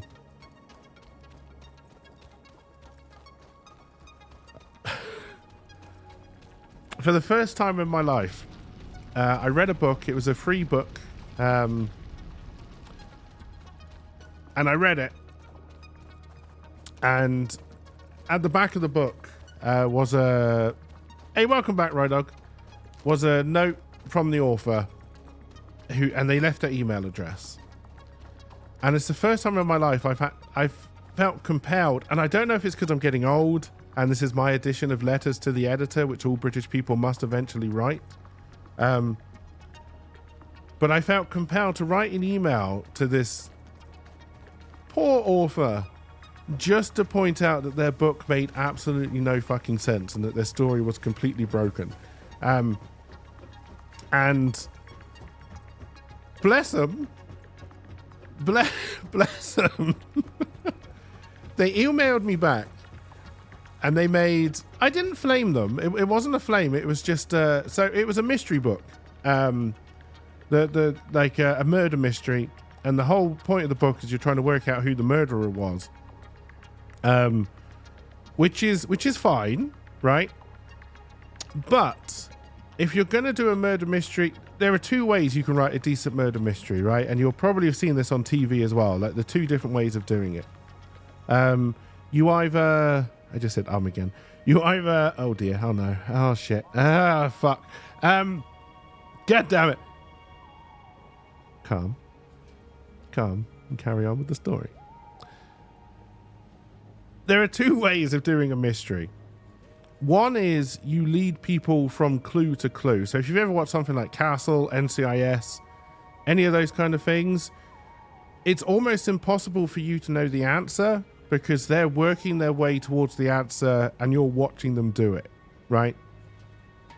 The other way of doing a mystery is you set up a number of possible suspects with very convincing different alibis, different ways they could have done it, and then there's a large hodgepodge of the mystery left, and then at the end the detective stands in the middle of the room and explains to you which was the right one, right? And all along you could have made the same steps that the detective did and you can know the answer towards the end. What they did in this book is they were trying to do the hear all the different clues, hear all the different possibilities, try to work it out. Put the big detective in the middle. But then for the big reveal, he revealed clues that had never been shown to the reader of the book, right? To solve the mystery. And as someone who's dabbled in trying to write mysteries before and failed, because I'm not good at leading people like this is the right... Because I would much prefer to do a big reveal at the end, lead people down garden paths and see if you can work out which one was right. But... I realize I'm just not very good at that. I can do the more procedural clue to clue to clue to clue. Milestone exchange concluded. Fix-it freighter re-entry complete. Element. I don't remember you ever telling me about that before. But I could not do the kind of big thing in the middle. But I read through this book. It wasn't particularly well written, but it was free, and I wasn't going to pick them up on spelling mistakes, grammar, because I know my free writing is exactly the same, right? But yeah, got to the end. They did this big reveal with clues you couldn't possibly know. And then me being me, because I was like, no, hang on. I think what you've just revealed doesn't make sense in the timeline. Like, I think you've broken, a la Star Wars, your timeline to make it a much bigger and more involved story rather than it following concisely, right? So the big thing in Star Wars is that the fact that Luke Skywalker wasn't the only Jedi left completely ruins the idea of Star Wars and how effective Order 66 was, right? Because by now we know there are about 2 million Jedi left, and Order 66 possibly killed 3, so it was relatively ineffective. Which then makes you wonder, well, if most of the Jedi survived, why did they all go into hiding and not fight back? It makes the story nonsensical. And this is exactly what happened in this book. They did this big reveal, they put this other thing in, and then you trace back that character from what you've been told through the rest of the book, and they don't align, they don't mesh. And some of it, you've been told, the detective had worked out was definitely true, right? And you have to trust your detective in a book because he is the only one who can tell you what's definitely true and definitely isn't. So I just went back and just said, look, this doesn't make sense. I was enjoying it, and then you did this, and then like I've tracked it back, and I don't think. And then bless them, they came back and said, you know what? You're absolutely right. It doesn't make sense. And then we actually ended up, we emailed for quite a few emails going backwards and forwards. And they're like, to be honest, I'll tell you why it doesn't make sense. It's because I got to the point with the detective, and what I realized is that none of them could have done it. And I didn't want to work backwards to make it make sense anymore. So I did this. I was like, oh, okay. All right. The random introductions of new Jedi does not make you invested in a way similar to a lot of these build-up characters. No, it's pure lazy storytelling, right? And I love it because a lot of my YouTube videos that I don't watch, they come up with titles like, "Oh, why it makes sense? Why it makes sense there were all these Jedi in the original trilogy." And they're like, "Well, no, there were no other Jedi in the original trilogy. That was quite clear. They've been duct taped on since, and it doesn't make sense." Yeah, we emailed back and forth quite a lot, just on random things. Because, like I said, I know I come across as very negative, and it's because I critique my stuff to the exact same level, which is why I'm so slow and bad at putting stuff out. Because if I stop to look at it myself, I will crunch it up and I will throw the metaphorical paper, because we don't write on real paper anymore, and I will throw it into that garbage bin and it will never see the light of day. Whereas most of the stuff that does end up on Kekiverse is stuff where I've sat down and said to myself, all right, give yourself an hour, write something, put it up. And that's what I do, right? I don't give myself the chance to go back and read it again, because if I do, I know I will never put it up.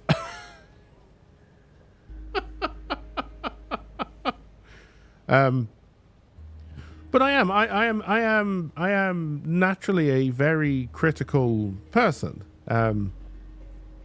But I never mean it negatively, right? I think this is what a lot of people get confused about, is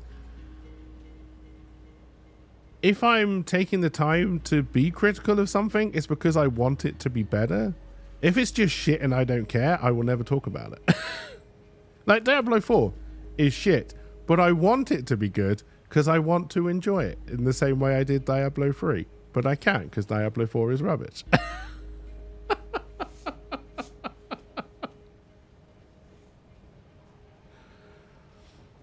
Oh dear. If any of that made sense. I don't actually remember what the start of the story was. God, I really have become an old man. I'm just going to find myself staring at clouds soon, aren't I? And shouting at them.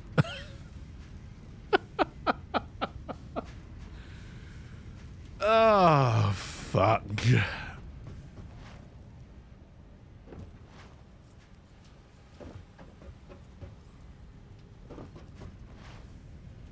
I was wearing an onion around my neck, as was the fashion at the time.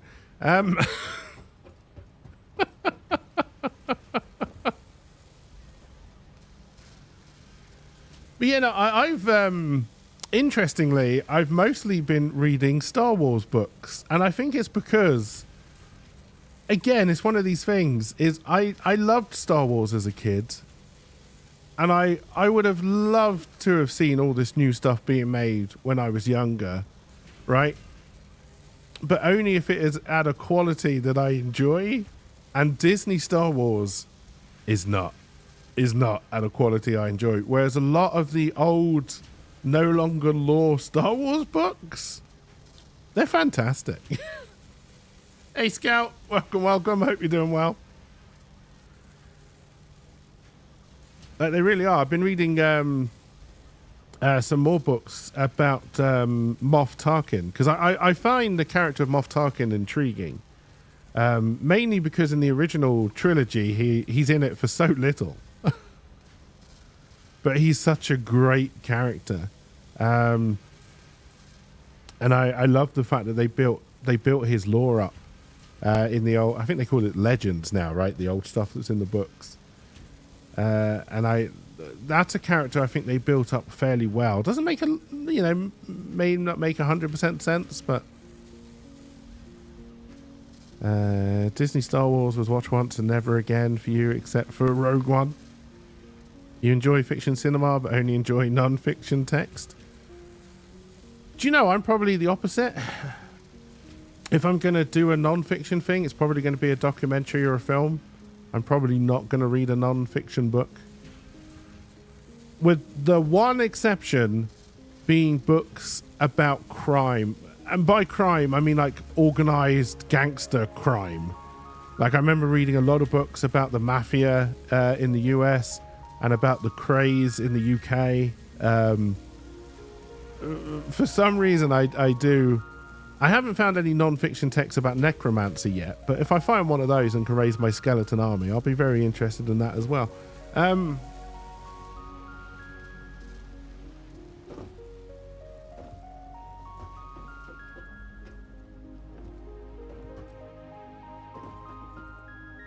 But alas, sadly,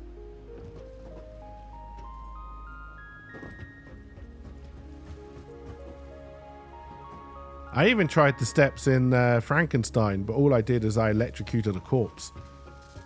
Smelt good.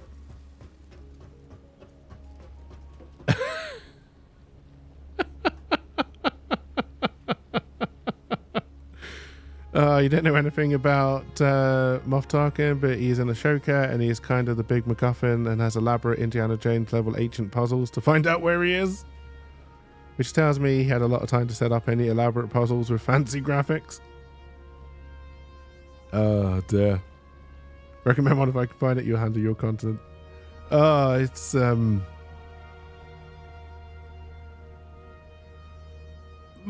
yeah, like I said, Moff Tarkin to me was an interesting character because it showed, because if you think of the original Star Wars and the Empire, you had the Emperor who was top dog, and then the only one who was possibly close to him, or at least you know that was the opinion you got, was Darth Vader, right? His right hand man. And really you got the opinion that no one would really talk back to the Emperor or give him suggestions. You know, what the Emperor said is what you did. But then the idea of Moff Tarkin is that he was kind of one of the human heads of the Empire army, the Imperial army. But he would argue with the Emperor a little bit. And even Darth Vader paid respect to Moff Tarkin, whereas normally Darth Vader just force-choked people because that was fun. Nope,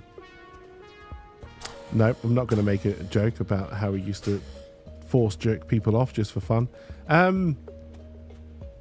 Although I may write a book about it. 50 Shades of Darth Vader. Just don't look at him when he takes the mask off. What the fuck were we talking about? But no, I enjoyed the obviously not as a kid when I watched Star Wars. I just enjoyed the lightsabers and the pew pew. But when as I got older and I watched it and I started to appreciate it wasn't a subtle story. There isn't a lot of subtlety to Star Wars, but I did start to enjoy the kind of interaction As I've grown older, I've definitely become more dark side than light side.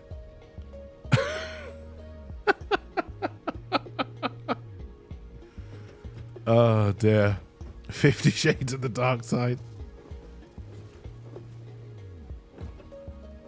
Kill your father, kiss your sister, total cakey book.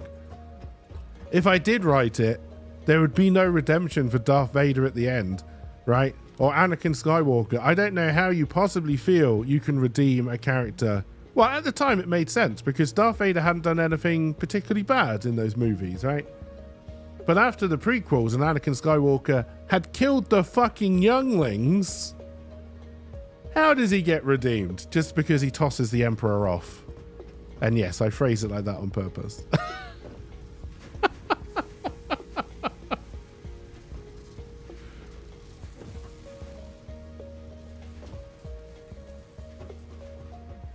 We should try and make some more progress rather than be talking the entire time.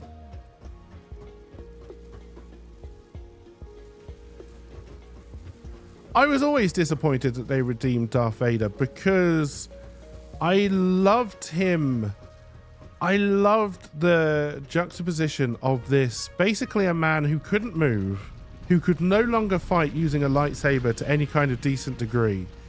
But yet somehow he was still this terrible, terrifying, imposing bad guy. Like, you know, he's essentially like your Michael Myers, right? Michael Myers is a guy who can't run, can't catch up to people. But hang on, which one's Mike Myers and which one's Michael Myers? One is in Shrek and one kills people. I'm talking about the one in Shrek. He's this horrible bit.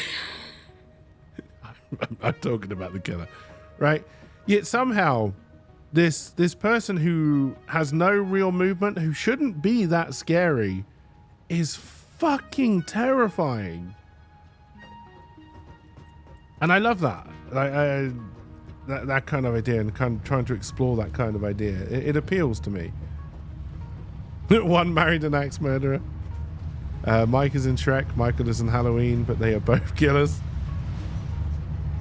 I vaguely remember So I Married an Axe Murderer. Vaguely. I believe there was I seem to remember they're doing a scene in like one of those what was that called, that stupid poetry thing everybody used to do, slam poetry, and I seem to remember they're doing a poem like woman, something like that. I think that was from that film. You always found it amusing how the saber fights lost the ability to do all flips over the years. Prior 4 they were all over the place. Then 4 they were like, oh, let's fight like old French duels. Yes.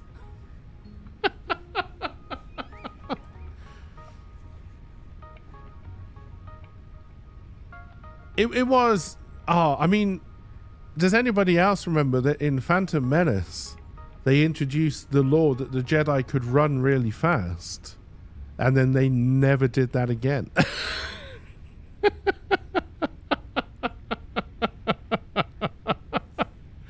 Like, because it was fucking dumb. Oh, I didn't realize you were Sonic.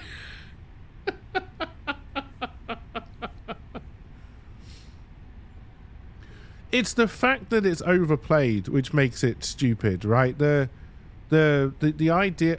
And I also don't like the fact that they gave Michael Myers a backstory. Like the fact that he's just out wanting to kill randy teenagers. Sure, why not? The Jedi can breathe in space. It's just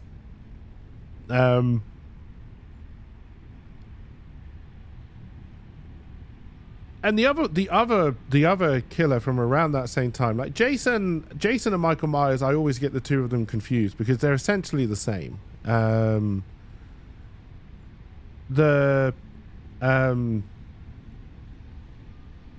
The one I liked was Freddy Krueger. The idea that somebody could invade your dreams to kill you, which I know is an old idea, but it was the first time I was ever exposed to that idea, was Freddy Krueger, was fucking terrifying, right?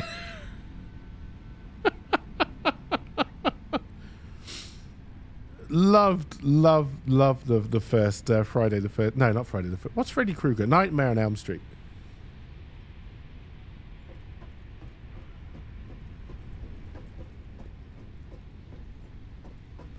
The more psychological the horror, the more that, like, to me, the best kind of horror film is one you watch, and yeah, it's kind of scary, but not too bad. But then just as you're going to sleep that night, it all floods back into your mind, and then you're like, oh shit.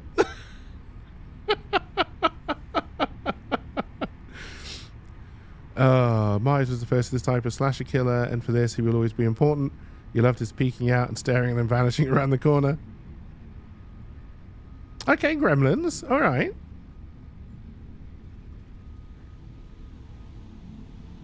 I'm intrigued by how this was the scariest movie.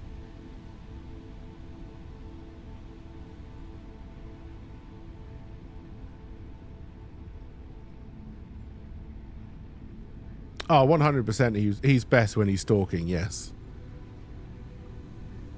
But that's what makes him so creepy. Your cousins made you watch Child's Play when you were 7, and it gave you nightmares for at least 3 years. You just finished watching it, was heading to bed. My sister hid behind the stairs and jumped out and clawed your chest. I was introduced to Child's Play when I was about the same age, Angelic. My sister, one of my sisters is 5 years older than me, and my other sister was a year older than me. And it was the older sister who made us watch it. My reaction was just to laugh because I found it funny as shit. And I think that's kind of scared my sisters ever since, the fact that that was my reaction. The sister who was a year older than me, so there was a talking doll called Cricket. I don't know if it exists in America, but it was like a Teddy Ruxpin, but looked like a little girl called Cricket. But it had the same thing where you could put a tape in and it would like tell the story and do the eyes and stuff. She'd just been given that for her birthday and then was forced to watch Child's Play. Freaked out throughout the entire movie. Had to throw the cricket away. Could not have the cricket anywhere near her because it scared her so much.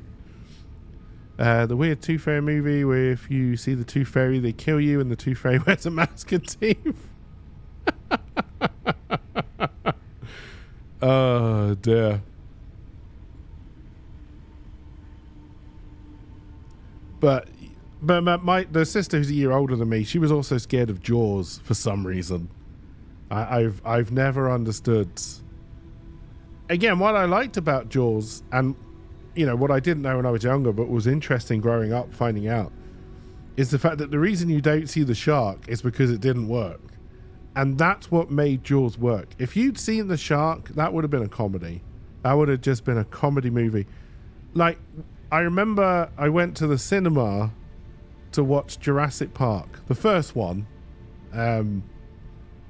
I laughed my ass off through that film because I just found it the funniest thing ever. People were looking at me like I was weird. I probably was. Probably still am. But yeah, I think Child's Play was the first horror film I watched. And yeah, I may have even been younger than 7, honestly. I honestly don't know. No, that's a lie. The first horror film I watched, if you can call it a horror film, was Army of Darkness 2. Not Army of Darkness, Evil Dead 2. Which I watched with my dad. That was the first horror film I watched. He wouldn't let me watch Evil Dead. I worked out years later it's because the tree raped the woman was the reason why he wouldn't let me watch Evil Dead. But yes, I watched Evil Dead 2. Oh dear. You love that movie, The Computer? You didn't say the magic word, but Sam Jackson's severed arm on Ellie's shoulder in resetting the breakers scene. Oh dear.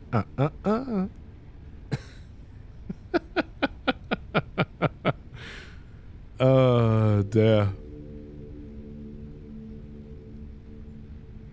And then yeah, I think Devil's Rejects is good. I don't think I've seen House of a Thousand Corpses. I I have since watched Evil Dead, and I honestly think Evil Dead 2 and Army of Darkness are much better movies. I think injecting the comedy into that series was the right thing to do. The remake of the Evil Dead, which tried to go more horror, I think was a little bit better than the first one, but I still think comedy in Evil Dead is what you want. Oh yeah, then I think it was Child's Play. Then yeah, I think Nightmare on Elm Street is probably the first horror movie that like got to me in that kind of way, where kind of like, oh my god, if I fall asleep, somebody can kill me. Like I remember that kind of idea sticking with me for a long, long time. Didn't keep me awake or anything, although that may have been the start of when I stopped sleeping 8 hours a night and only did 2, now that I think back on it. And then probably the next film after that stuck with me for a while, it was either Audition, which is a fantastic South Korean horror film, or no, Battle Royale I just enjoyed. It didn't really stick with me. It was just a fun romp of teenagers killing teenagers. What could possibly be wrong with that? Event Horizon is a fantastic film. If Event Horizon is the spaceship film with the guy from Jurassic Park, is that Event Horizon? Where he becomes one with the ship? Spoilers, if I'm thinking of the right film. Brilliant film, Event Horizon. Absolutely brilliant. Loved it. I've seen, I think, the first 3, maybe 4 Saw movies. They didn't stick with me because, again, I think, even though the character of, is he called Jigsaw? The idea of someone having such a demented brain that they would put people through these games / traps. And again, I don't want to scare anybody, but that didn't seem very alien to me. I used to have more than 2 sisters. I mean, what? I'm not a psychopath. Maybe. But no, I did enjoy the first Saws, but then they just got repetitive and boring, and I just kind of stopped playing them. Oh yeah, for sure. But like I think they did too many. I understand.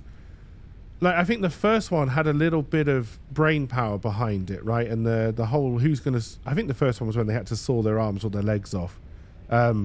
And there was a lot in the first one of the conversation between the 2 people in the room. One of who I think was the guy from Princess Bride. And I think that is where it shone. Not in the graphic violence, but in the kind of the space and the peace in the meantime when they were trying to decide what was going to be the graphic violence, right? And the reason why you would do it. I think that was fantastic. And then I think Saw just got very much like Final Destination, although I think Saw's as a franchise is above the Final Destination franchise, is I think they got to a point where they relied more on the graphic horror rather than the kind of psychology behind it. And I think it just kind of turned into more of a bloody, which is exactly what happened with Friday the 13th and Halloween, right? Is they went from these kind of... Well, no, Friday the 13th was always more of a slasher film. But, Halloween, kind of not. But then, just went, the kills have got to get more graphic and more inventive and more, more stupid, really. And I kind of go off the series once it's got to that point. You want mental break and the financial resources away from being Jigsaw? Yeah, I think that's the thing, right? I've never seen Human Centipede. I know what Human Centipede is about, but I've never seen Human Centipede. Final Destination did the same thing, right? The first Final Destination, although I don't think it's a great film by any stretch of the imagination, this idea that something gives you the ability to escape your death, but then still stalks you afterwards because the pattern is wrong, was an insanely interesting idea, right? Just that kind of initial conceit. And then again, like, they kept that original idea, but it just became, how can we kill these people off in more and more gory ways? What I will say with Final Destination is that they really leaned into it, and it was gore and fun to kill the people, and I did quite enjoy that. But they definitely moved away from the, you're being stalked kind of idea and it messing with your brain. They did that in the first one, little bit in the second one, and then I think after that it was all just roller coasters and NASCAR wheels. Kerry Yules is a favorite actor of yours. He's brilliant.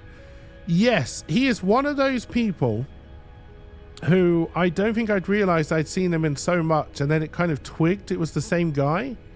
Because I remember him from Princess Bride, and that's basically, I'm not a fan of Robin Hood Men in Tights from my sins, but I remember him in Princess Bride, and then I'd clearly seen him in a lot of other things as well, and then it suddenly twigged to me, oh, hang on, this is the same guy, and he's really, really good.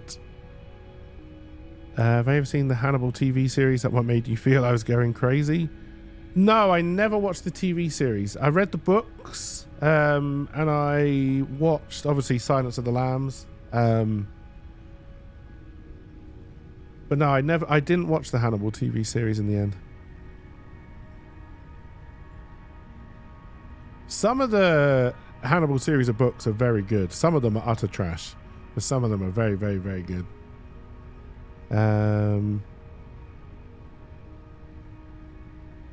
You hated in Final Destination how they would show you potential death scenes constantly with no payoff, like a light socket that was twitching out and the person was showering and then nothing would happen. Yeah, but that was all part of the tease, right? They moved away from that kind of teasing aspect towards the end. And don't get me wrong, if they make another Final Destination, I will watch it.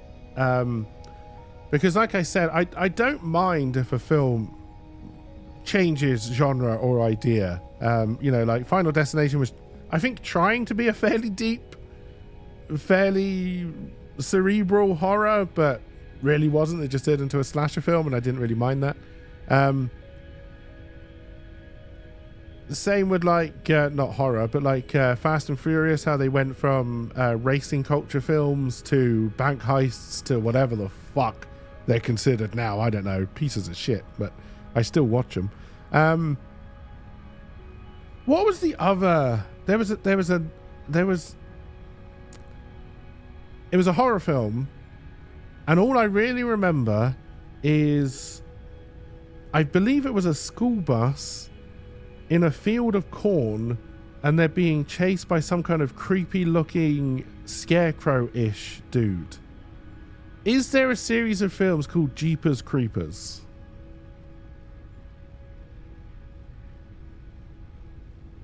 Because if there is, I think it's that.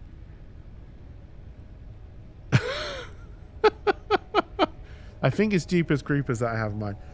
And then there was another one.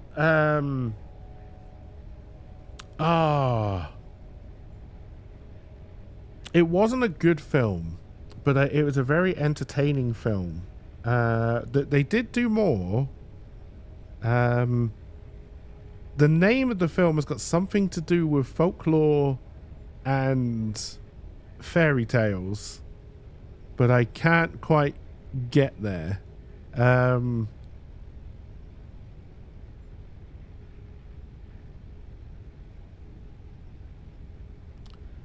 also can't remember a single person who was in it, or really what happened during the entire film.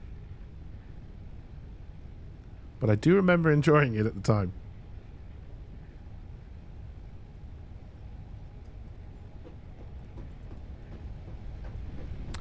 Wait, someone I know was in it. Idle Hands. Is that the one? Was Seth Green in it? Urban Legends. Thank you. Thank you, From Scratch Gaming. Yes.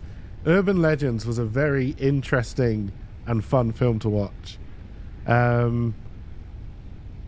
Yes, Idle Hands was the pot-based movie where someone cuts their hand off, right? And then it runs amok. I have a feeling Seth Green was in it, and maybe for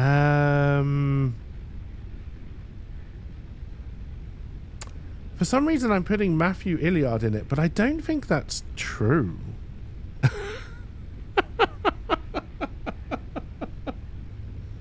But yes, I do remember Idle Hands. That was a funny movie. Oh dear.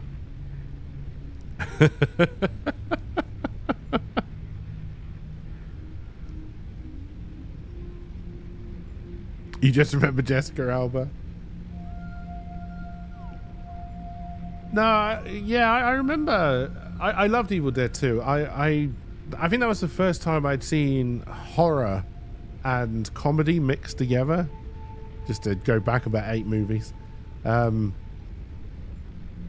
Started my love affair, my lifelong love affair with the oeuvre of Bruce Campbell. I think I've watched almost everything he's been in.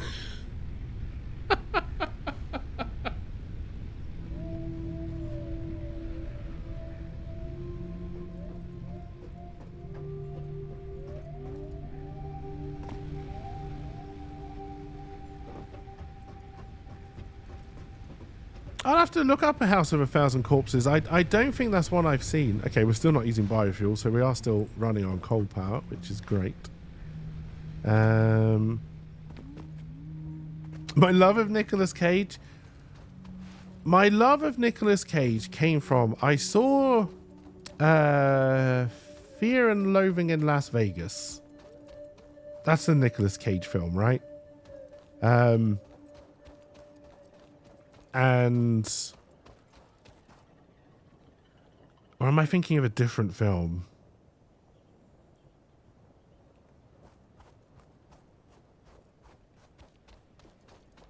I think it was Fear and Loathing. And anyway, I saw him in that, and he plays like a do I mean Leaving Las Vegas? He's either a gambling or a drug addict, and he gets involved with a woman who's either a gambling and a drug addict. And then there's lot. Yeah. I think it must be Leaving Las Vegas then. But it was well acted. I thought he was fantastic in it, and I was like, oh, here's somebody to watch. And it was long after that film had been made, so I then watched. To give you an idea of the gap between, I think the next Nicolas Cage film I watched was Gone in 60 Seconds. And I was like, what the fuck?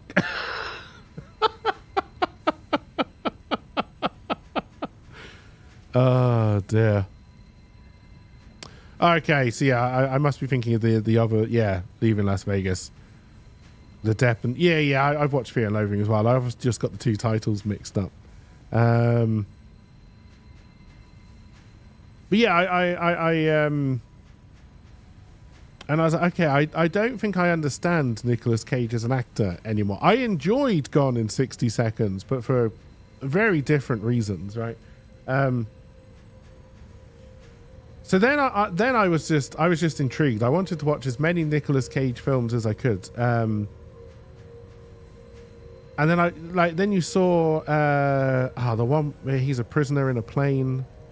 I love that movie. It's not Air Force One. That's Harrison Ford as president in a plane. Con Air, thank you. Watched him in Con Air, and I was like, okay, I've enjoyed this, but I really don't understand what Nicolas Cage is as an actor. Then I watched that terrible war film he was in. Wind Takers, something like that. Gone in 60 Seconds is saved by Robert Duvall's very good.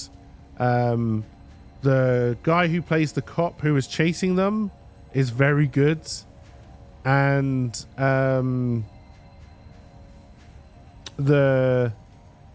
actually most of the surrounding cast is pretty good, right? I think the weak parts are Angelina Jolie and Nicolas Cage in Gone in 60 Seconds. I think everyone else is pretty good in Gone in 60 Seconds. Wind Talkers. Which one was Snake Eyes? Was that the gambling one? Because is Nicolas Cage in a film about snuff movies? Because I seem to remember that movie existing. Is that might be 8mm? That might be 8mm. Was that the one about snuff movies? Yes. Okay. That was interesting. And then I think when I fell in love with Nicolas Cage and decided I would just for the adventure, just to see what he would do in a movie, was his version of Wicker Man, which is terrible beyond belief. Like, honestly, it is not a movie you should watch. But I did. It's where my lurk sound comes from. It's on that movie. And I do not understand what cocktail of drugs Nicolas Cage must have been on the different days he decided to film that movie. Because it's all over the fucking place. And I loved it. I know Captain Corelli's Mandolin was a film. I don't think I've ever watched it. Yeah, Snake Eyes was the gambling one. I remember that one as well.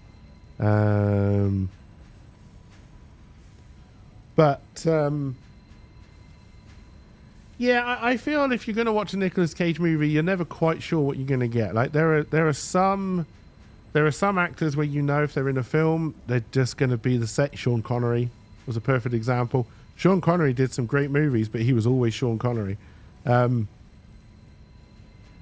Whereas Nicolas Cage, yeah, you're never too sure. You're never too sure. I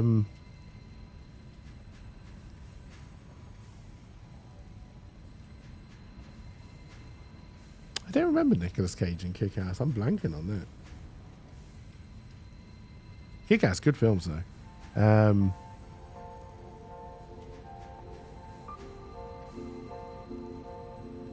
Oh, Sean Connery did some fantastic movies. Some really oddball out there movies. But he was always Sean Connery.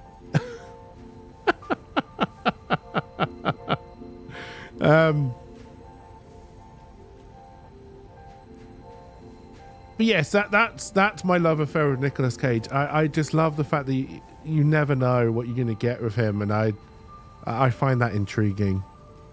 The Unbearable Weight of Massive Talent I really loved. I thought it was a good film. I thought both of the leads did well. It's the Mandalorian, right? Is the other guy, I think. And I think they were both fantastic.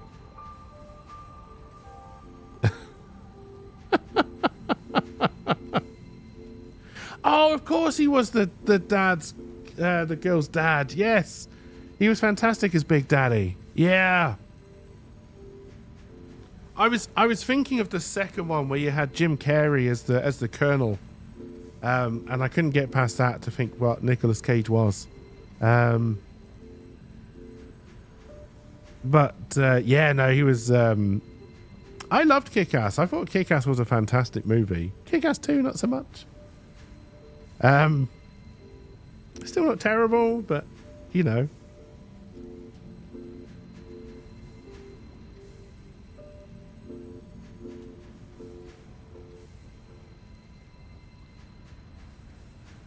Two was an interesting idea.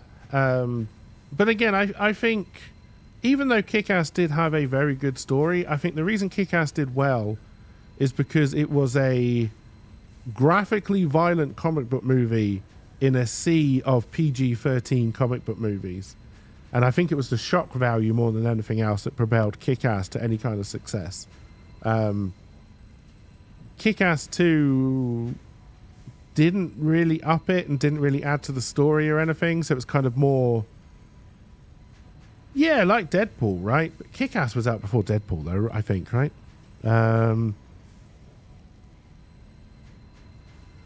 You know, I in my memory anyway, I feel like Kick-Ass came out more when Tobey Maguire was Spider-Man.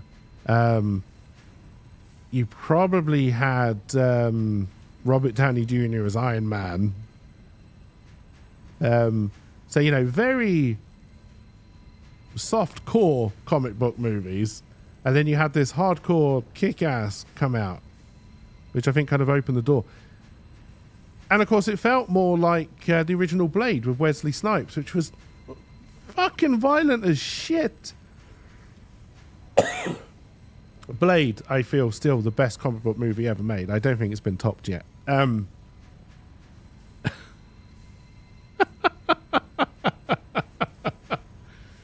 Oh dear.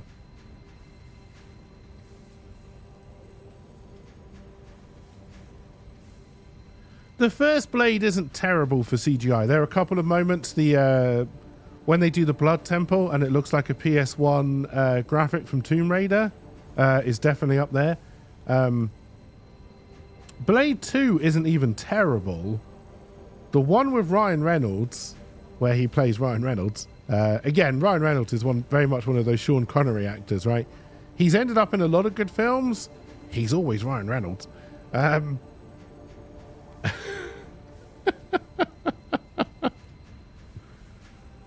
Oh dear. It's amazing that, one, Robert Downey Jr. got away with doing that in the first place, and two, that didn't come back to haunt him. But I think it was done in such a way in Tropic Thunder that everybody knew it was wrong and trying to point out the wrongness of it.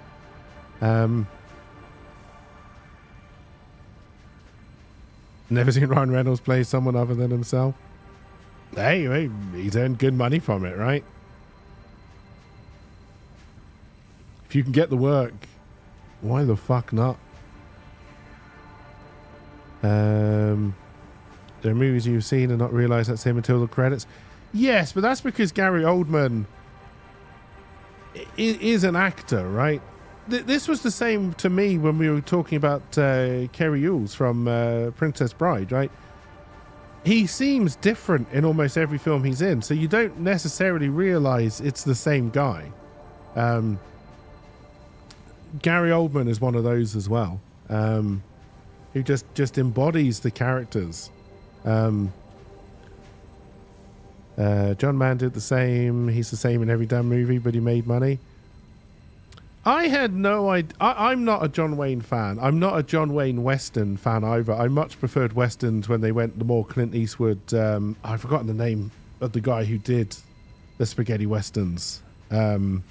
The director guy. I'd recognize his name as soon as anybody said it, but I can't quite get there off the tip of my head. Sergio Leone, thank you. I always enjoyed the Westerns when they injected a little bit more fun into. I like fun. I like fun in my movies. I think that's the main takeaway you can take from things that I enjoy, is I like them to have a little bit of fun in there. It doesn't matter how serious they are. I like a little bit of comedy and a little bit of fun, because to me that reflects real life. Like Band of Brothers, okay, not a film, but one of the better series I think they've done about World War II. Has its dark moments, but has a lot of comedy running through it as well, which I really, really like. Sergio Leone did do good movies, yeah.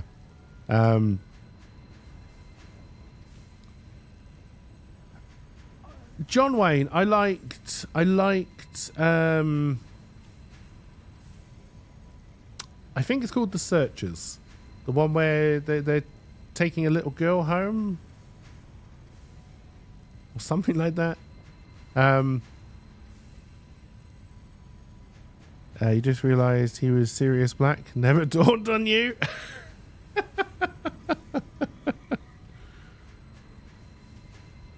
But to me, that is a sign of a good actor, when the person himself, the personality himself, backs away from the role, and you just get the character. I love it.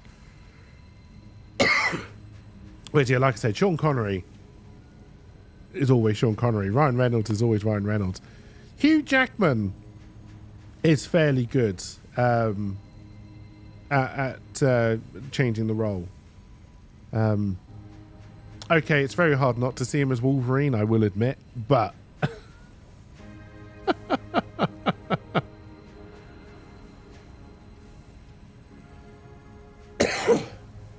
I need to drink a sip of Coke. I've been talking too much. We should have just made this a just chatting stream by the looks of it.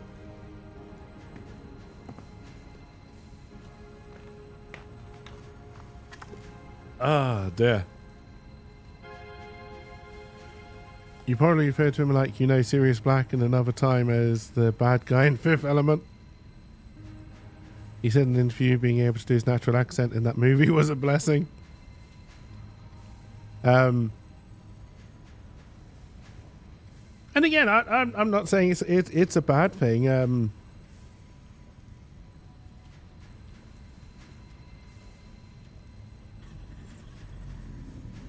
I'm trying to think. There was one movie that Tom Cruise did where he didn't come across as Tom Cruise, but I can't think of the name of the movie. I think he did a cameo in a mask in Tropic Thunder, but that's not what I'm thinking of. There was a film Tom Cruise did where he did not feel like Tom Cruise.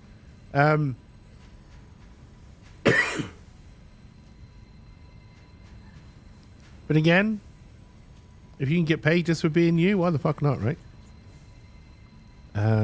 Edge of Tomorrow. Edge of Tomorrow. Is that the time loop one with oh my god, new Mary Poppins? That's not her best film.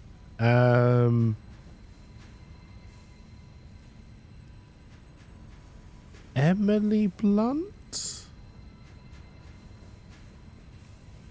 She's been in much better films. She's in those scary films that I think her husband directed, the guy from The Office. Don't panic. No. Be quiet. Keep quiet. Shut the fuck up.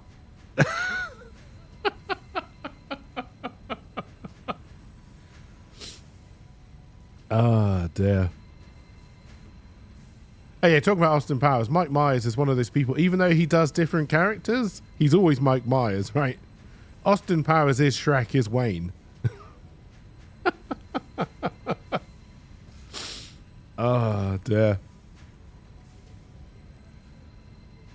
I remember,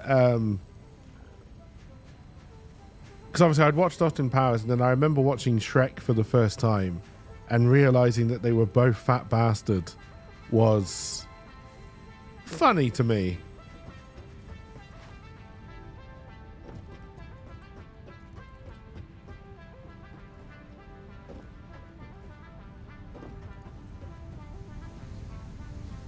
Just Shrek constantly saying, I ate a baby. We never looked at the hard drive, did we? There's a lot of stuff we haven't really done today.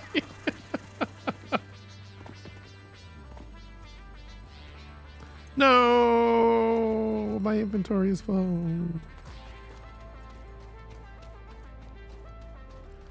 You don't mind Mike Myers on screen, just apparently behind the scenes in extreme prima donna. Mike Myers is one of those, like, I think he's come up with some really good characters and has done some really good films, like Wayne's World and Wayne's World 2, I think are fantastic. I think, oh God, what else has he done? Is it only Wayne's World? Austin Powers, I was never really a fan of. They had some very funny moments, but yeah,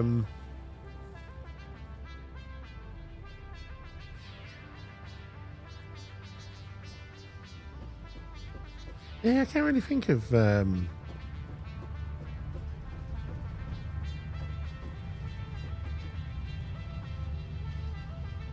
Sorry, I Married an Axe Murderer. I vaguely remember that. I don't know why I remember that poem more than anything else.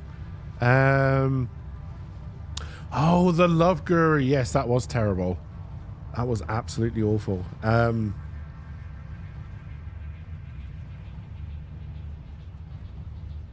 I take it back. Mike Myers has done Wayne's World.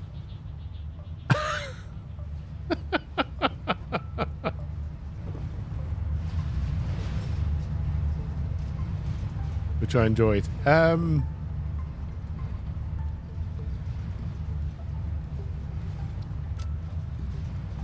gonna have to start building something.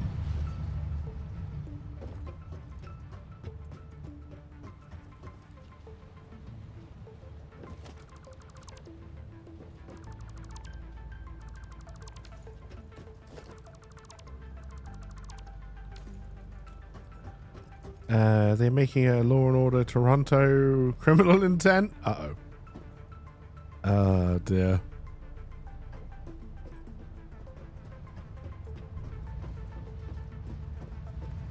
How I feed my addiction with NCSI Australia. Look, in my NCSI world, Gibbs is still there. And I'm not even subscribed to Prime anymore, so I'm not going to be able to catch up on a season round Christmas. Unless I cave and subscribe again round Christmas.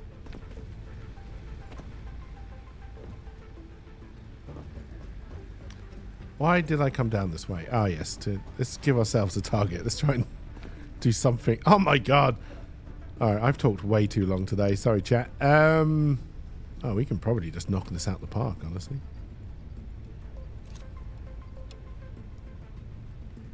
More rotors and cubes.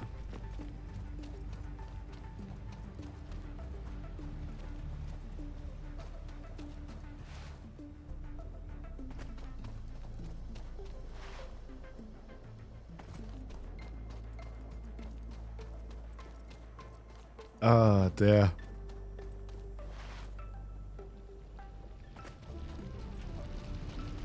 It's going to be nice cop and someone trying to be bad cop based on things they watched on TV.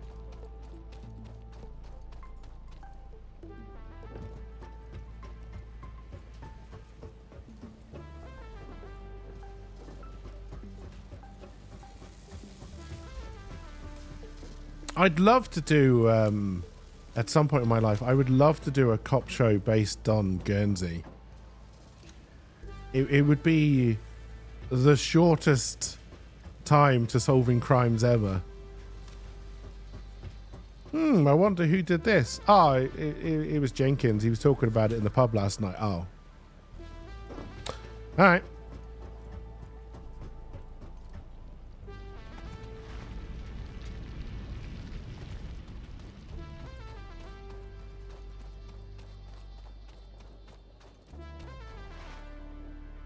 Everyone is very nice, and when they are bad cop, it's very cartoony.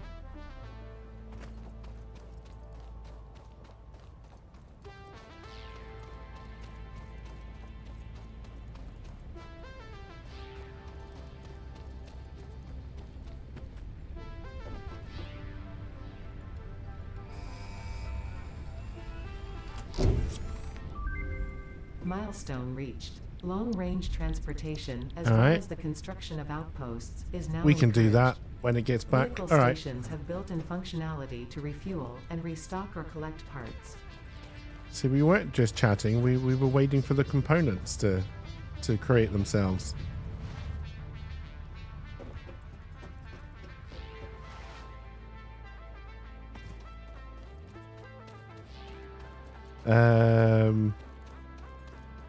You play this game with the music off? I will admit, if I play it off stream, I normally turn the music off because I tend to either have my own music playing or listening to podcasts.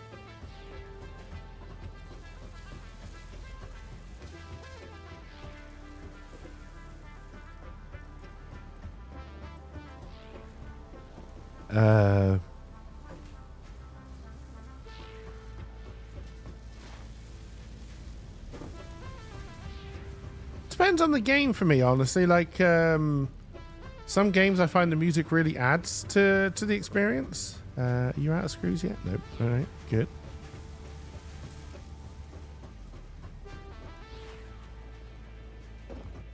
I should have selected that milestone so I at least knew what I needed. Let's go back.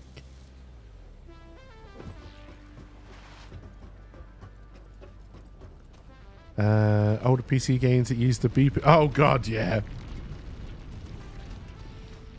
I remember the first game, I think I heard the difference between the old internal beeping speaker. I think I'm right in this. The old MIDI speaker is Monkey Island.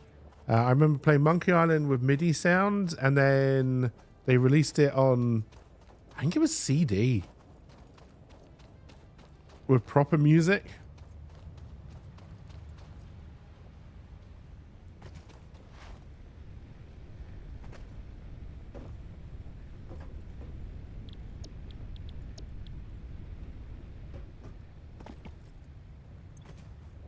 the wire will definitely... Cable... Yeah, okay, we got all of this.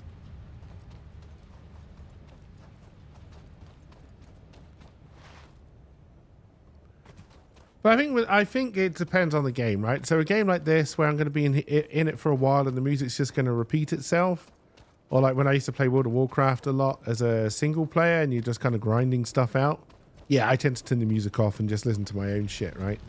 But I think if you're playing a game that's actually keeping your attention and kind of taking you from story beat to story beat to story beat, I think normally I would keep their own music on, because they tend to try and use that to add to the atmosphere.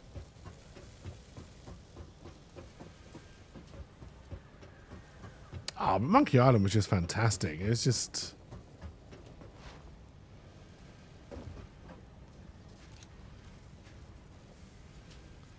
Still disappointed that the return to Monkey Island didn't live up to expectations for me.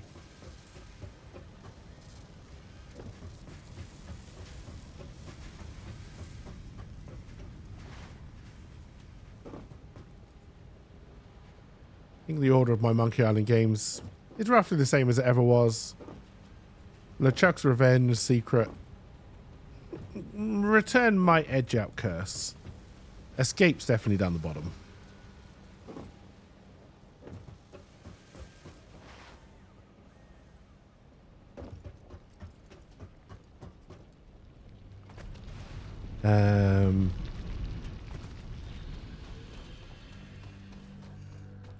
That's to me what makes LeChuck's Revenge stand out, is because I honestly feel, from my point of view, is that they did exceed the first one with the sequel. They took that story and they warped it to such a degree that it was fucking fantastic. This idea that they'd been at a theme park all along was just like, it blew my tiny little mind when I first played it. I was like, what?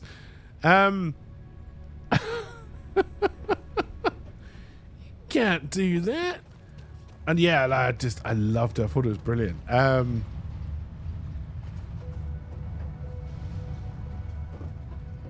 Then obviously old what's-his-face, Ron Gilbert, moved away from the series and they did Curse, where they just kind of ignored the second one. Like Disney would end up doing with Star Wars. And then...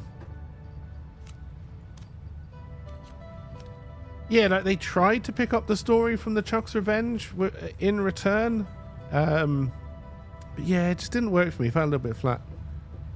So many silly adventure things in the first game make sense. Oh, it does, yeah. It does. And of course, I think the puzzles in Monkey Island were great. The logic in the first two Monkey Islands is, I think, really what gave me the thought process I have today. The twisted, insanely logical path to solve those puzzles I thought was amazing. You were very confused at the end of the theme park. I think everybody was, right? It didn't make a lot of sense, but I still absolutely loved it. I enjoyed the hell out of it. And then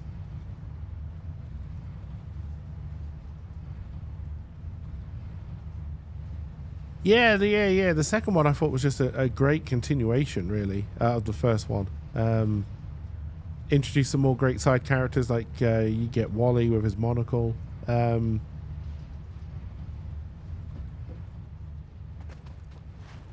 character of Stan, I think, is still one of my favorite characters in any kind of... Are you back already?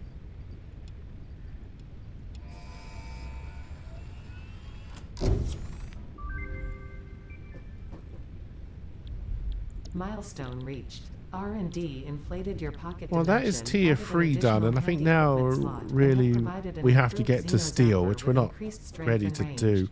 How much steel would I need to break out to do the blueprint designer early? Just... That's probably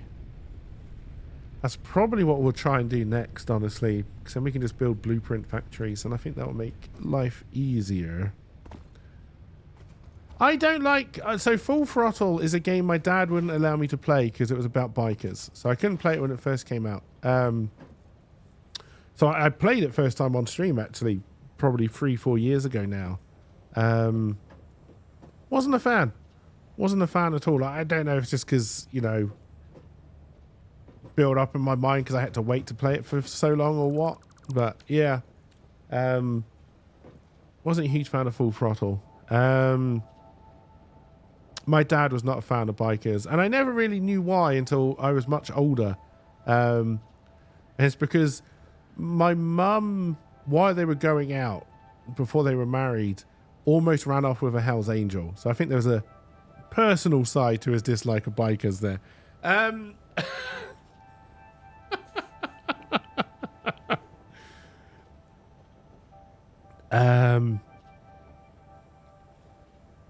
Sam and Max. What was the first Sam and Max?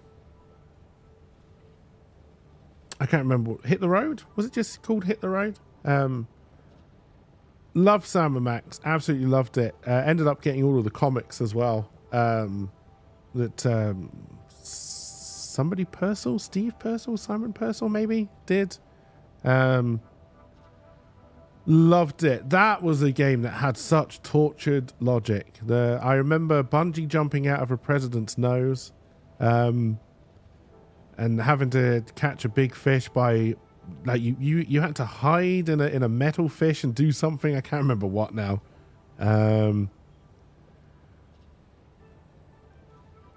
Shane Gillis stand up on Netflix. He talks about how his girlfriend's ex was a Navy SEAL and how bad it sucks to not be that cool. I loved Day of the Tentacle. I did play Maniac Mansion, but again, much later on. I didn't play it when it first came out. I played Day of the Tentacle first. And Day of the Tentacle, so this is interesting. So Day of the Tentacle, if you bought the boxed copy, this was one of the few games I played, me, my sister, and my dad. And we all sat around the computer trying to work out the puzzles. And we'd sit in an evening and we'd be completely stuck trying to work out these puzzles. And then we'd start again the next evening after my dad got home from work. And suddenly he knew the answer. He's like, I've been thinking about this. And he knew the answer. And we were we were amazed as children. Oh my God, he's so clever. Cut to about halfway through the game, I find the box that Day of the Tentacle came in. Day of the Tentacle came with an answer booklet which told you the whole fucking game, which my dad had been reading in order to solve the puzzles. So I found that book and hid it, and then we played through the second half of Day of the Tentacle as it was meant to be, banging our head against a brick wall, trying to work out those fucking puzzles. But yeah, loved Day of the Tentacle. Grim Fandango, I think, was one of the better LucasArts adventure games that ever came out. Tried to play it on stream a while ago, but it crashed. Had a fatal bug that wouldn't let me get any further, so we never finished it, sadly. But loved Grim Fandango. Again, I love the idea behind it. The idea that you run death as a business or as a service, right? And you've got to have your tickets and you got your credits based on where you can go. I love the whole kind of the whole kind of world and idea that Grim Fandango realized. And again, it had some great puzzles, had some jokes that were way above my head about Cubans and republics and not republics, communism and all that kind of stuff. But what I liked about those LucasArts adventure games is, yes, if you got some of the references, the puzzles were a lot easier to do.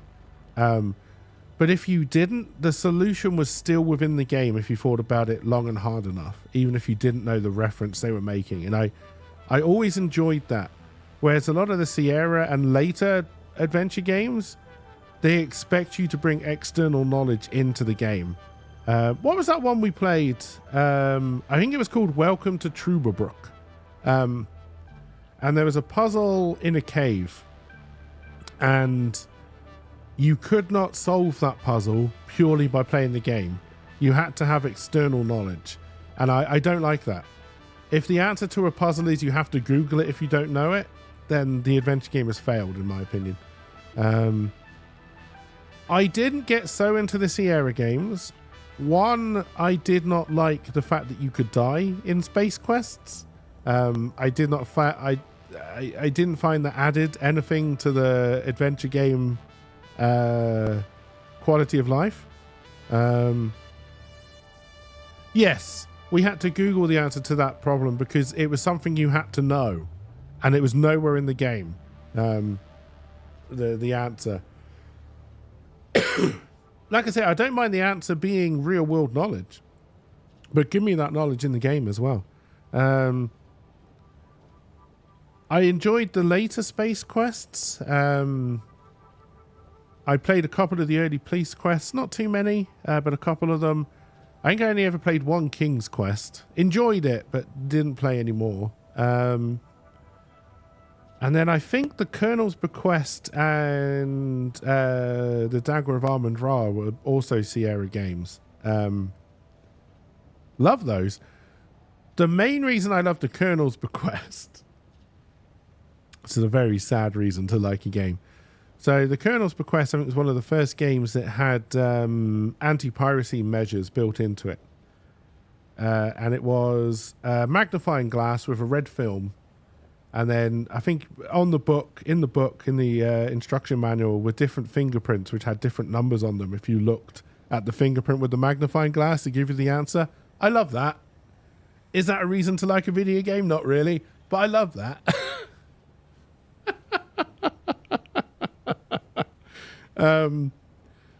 Really enjoyed that. Again, yeah, weird reason to remember liking a game. What are you going to do? And then, yeah, Ultima 7, I think, had one of the worst anti-piracy measures. Because, again, you had to answer questions that were only in the book to prove that you owned it, which made sense, right? It was anti-piracy. They want you to have the book, so you have to read the book. Sarah Mac said the best. You play dress up with the characters. And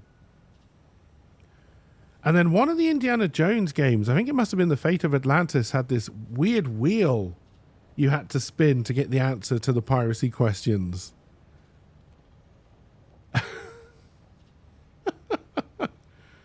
Oh, dear. I remember that wheel.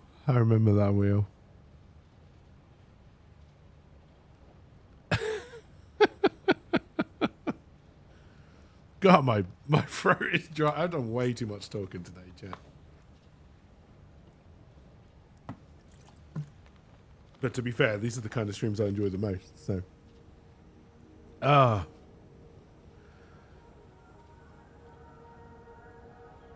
and then there was a venture game that is he Ron Gilbert, the Monkey Island guy? I think so. Because there were two of them. Like Ron Gilbert, I think, was the story man and the brains behind Monkey Island. And then there was the other guy who went on to do Psychonauts as well as many other games. I think the other guy was the guy who did Grim Fandango, but I can't remember his name off the top of my head. Thimbleweed Park was Ron Gilbert's. Tim Schafer, that's right. Yeah. Yes, because Tim Schafer did the adventure game where you played as two people and there was a hideously long gap between part 1 coming out and part 2 coming out. And then, yeah, Ron Gilbert, I think, did Thimbleweed Park, which was like X-Files mixed with Twin Peaks.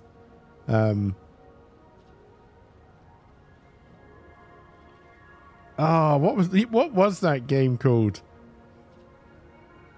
I remember the image because you had like one character, the woman and the guy, they were kind of like sat back to back when they kind of passed the game to each other. But yeah, I can't remember the name of it for the life of me. Broken Age, that's right. Yep. Broken Age, I don't know if it was the large gap, like the large wait. Or what, but the ending of Broken Age I thought was very disappointing. Thimbleweed Park, I would say, was disappointing from start to finish, but I still enjoyed it.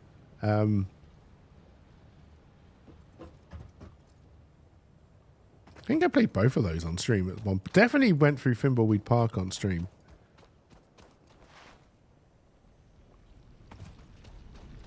Oh dear.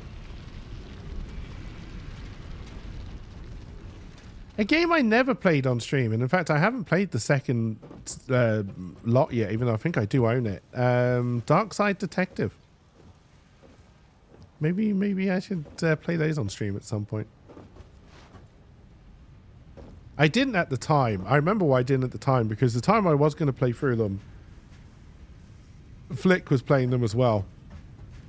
And I was very worried about cross spoilering.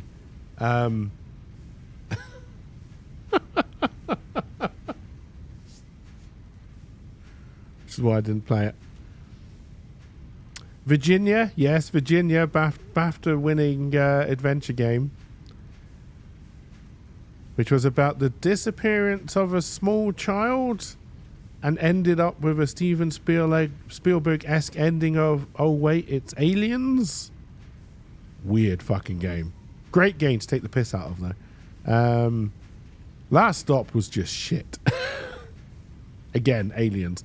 But yeah, Last Stop was terrible. I did enjoy the Paint Creek killings though, the one where you're just going through that village trying to work out who murdered everybody. That was an interesting walking simulator type puzzle game.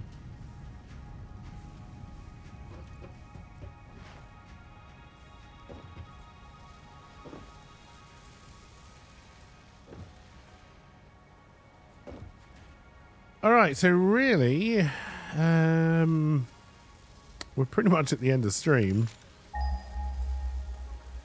We didn't. Well, we knocked out tier 3. That's not insubstantial.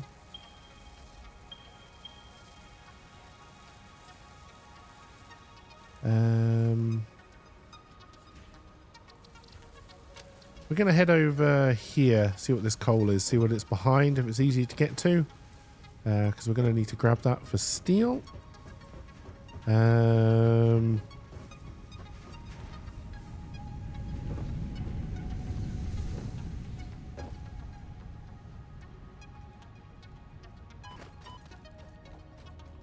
didn't do anything but talk, so another 4 hours of gameplay.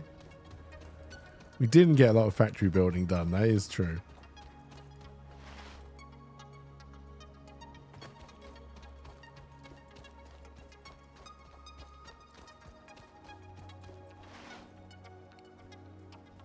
Now we may, once we get here, we'll look around. If there's iron around here as well, we'll probably build a separate factory for steel.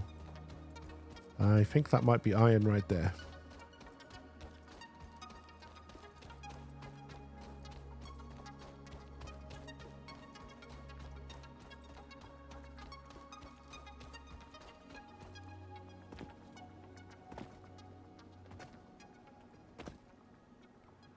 I think that might be also iron right there, right there.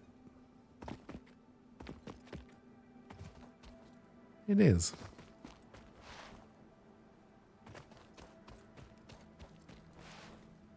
Oh, yellow power slug. And a stormtrooper.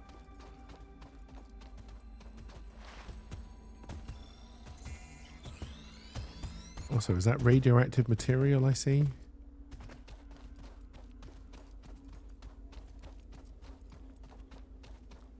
Or are you the other one that I haven't found yet? The chloridium? Canadium? Oh, no, you're sulfur. You're none of the above. Data shows this as a mix of sulfide and sulfate minerals. It could be an indication of recent volcanic activity.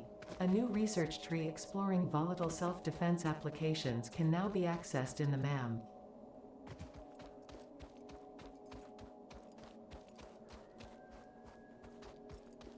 Alright, we know there should be coal nearby.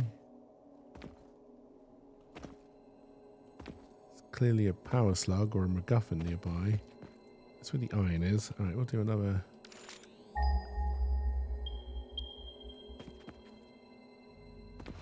It was right there.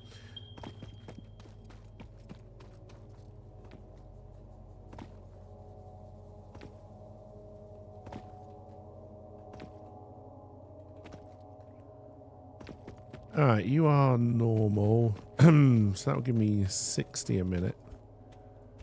Oh, there's a lot here, actually. It's another 60 a minute. If I ping, and I can just look on the map to see what they all are. That looks like another iron seam over there. Yeah, okay, so I think we're going to end up trying to do a coal factory. An iron factory here. Where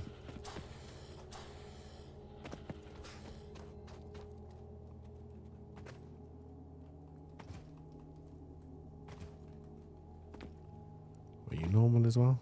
Yeah. Yeah, normal is 60, right? So 60, 120, 180 total.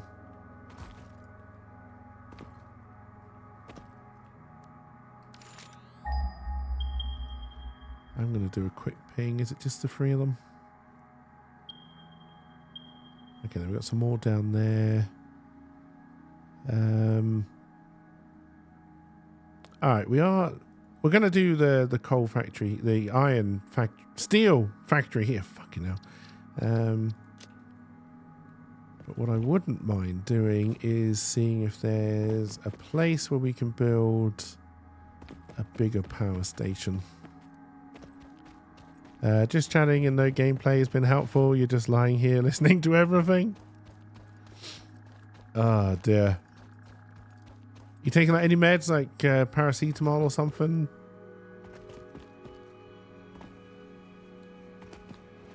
Horse tranquilizer or bleach or whatever it is that you're meant to take to survive COVID?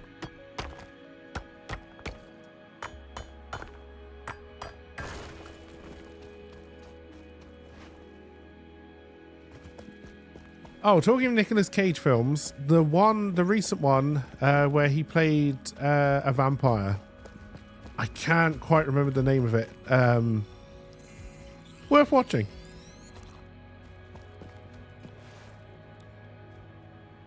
Advil plus cough syrup. Alright, I see lots of water. Okay, this is the place to make a power station.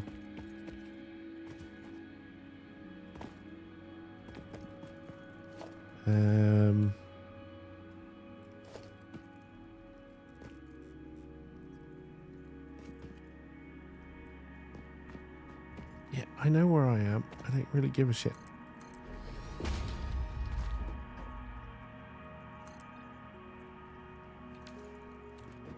It's gonna be the easiest way down here. I can't make ladders yet.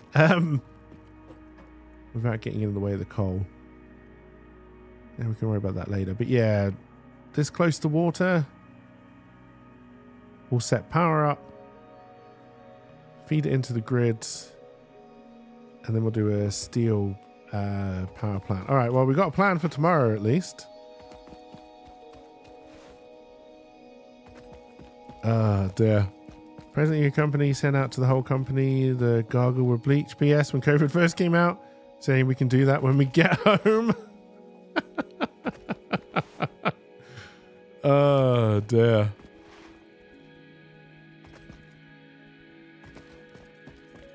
Oh, dear. It was the over-the-topness that sold it to me, honestly. I think if they tried to go on subtle with that film, it would have been a complete and utter disaster. I think they knew what they had. And they... Oh, that's pure iron ore. That's going to give us 120 off the bat. Nice. You might be radioactive. You looked a little bit glowing green. Yep.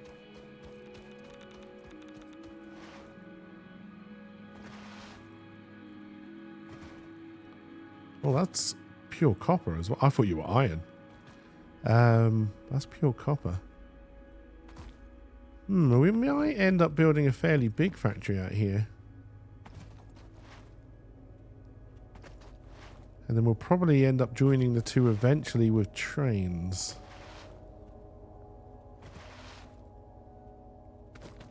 That's pure limestone as well. Oh, yeah, there's a lot of resources out here. Okay.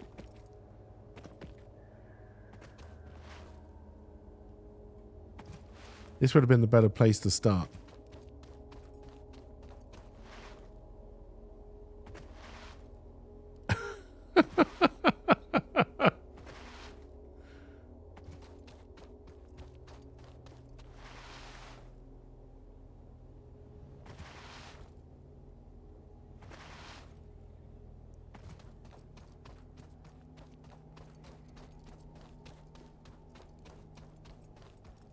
Alright, we can start.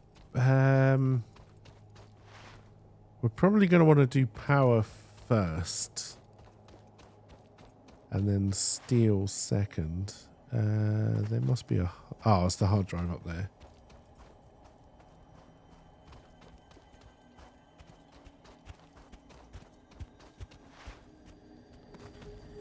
Oh, dear.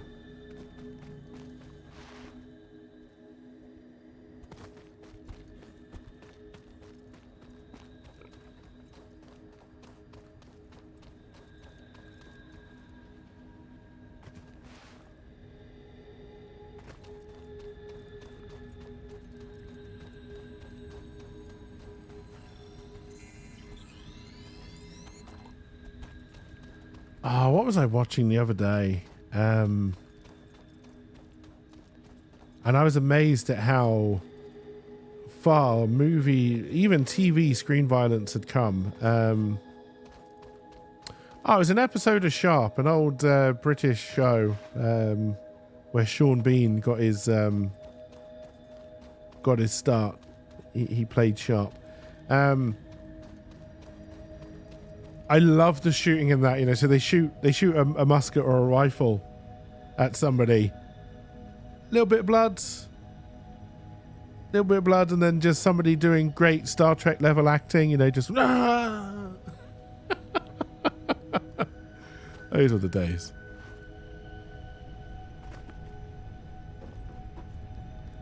Yes, this was before the Sean Bean always dies time.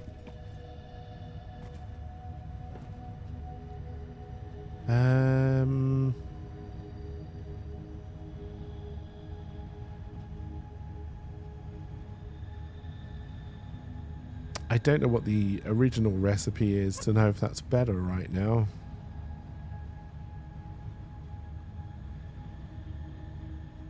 The steel screw looks good though.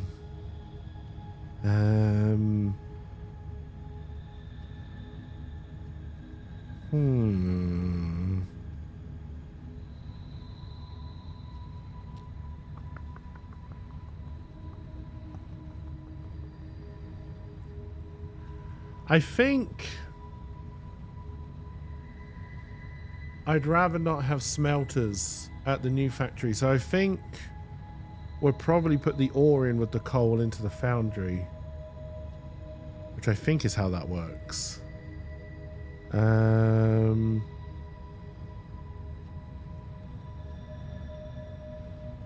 Oh yeah, you can't really see the first one because of the camera. Let me turn that off.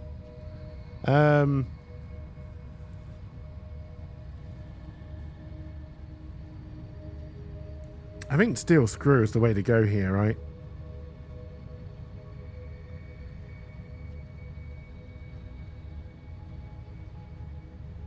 Yeah, both of these are good. But yeah, I think because I think we don't really want to set up smelters, and I think it is just iron ore and coal into the foundry for steel, right? For the steel ingot the first time round. I think we're going to take steel screw.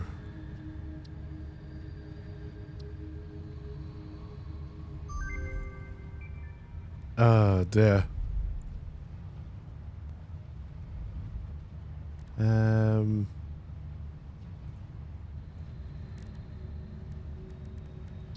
think that was the right way to go. Alright, we can start the sulfur research. We should have a yellow slug we can put in.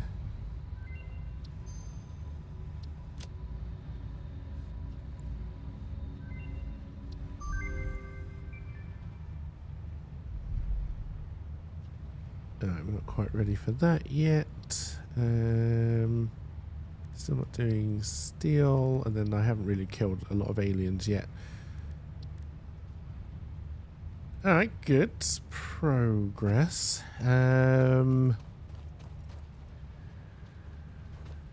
Hey Dermot, how's it going? Welcome, welcome.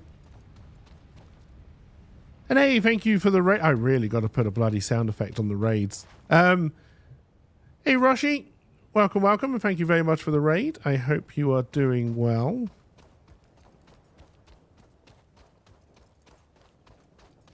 a very happy Wednesday to you.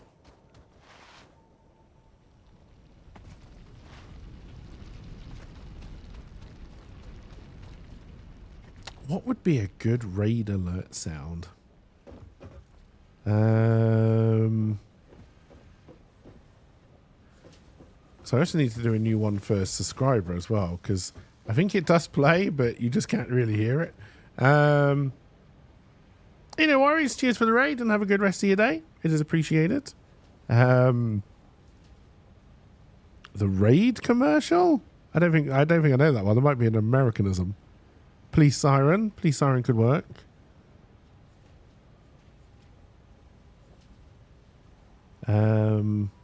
We do have raid bug spray here. I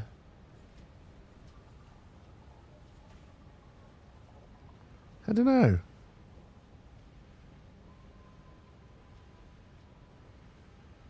Is there a good Nicolas? No, we got Nicolas Cage for the look. We don't need more Nicolas Cage.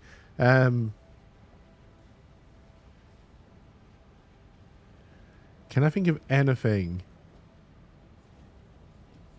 related to Leslie Nielsen that would make a good raid alert sound? I don't know.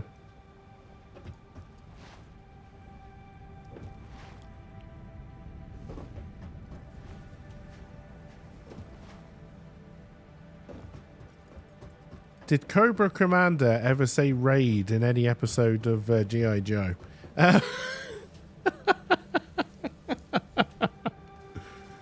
Oh, that would work. All right, shopping list time. We are thinking 1, 2, 3. No, hang on for the pat. Oh, yeah, we'll do 3 miners. We would also need water extractors, and then coal generators. Let's just do 6 for now. I don't know how many we'd need. And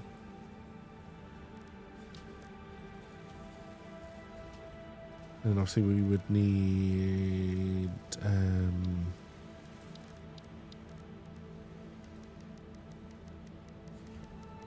let's just say 20 of those, probably a few of those,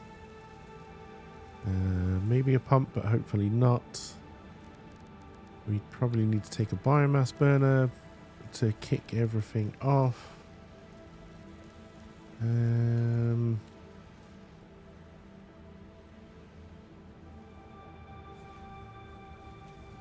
Can I build the awesome shop now just to get it off my list? I mean, there is another way to get it off my list, but that's fine.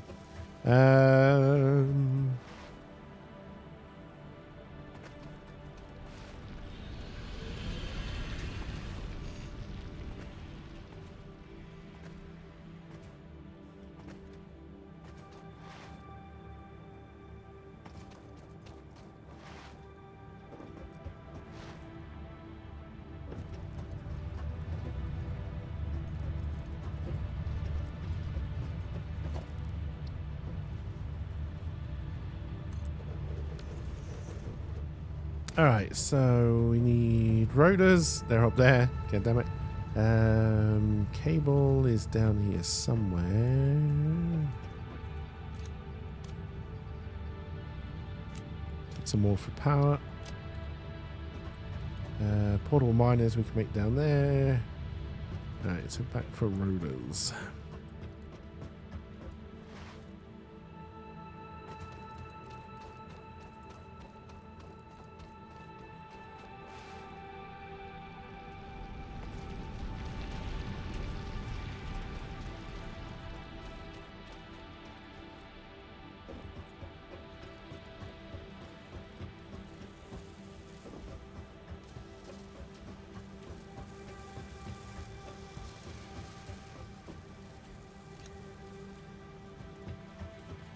Alright.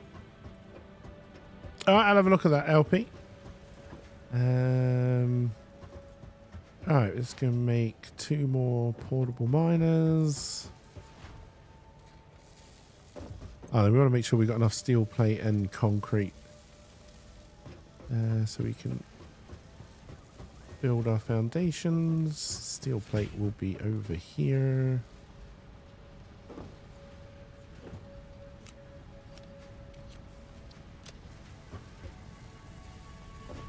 You empty yet? Nope. All right, good.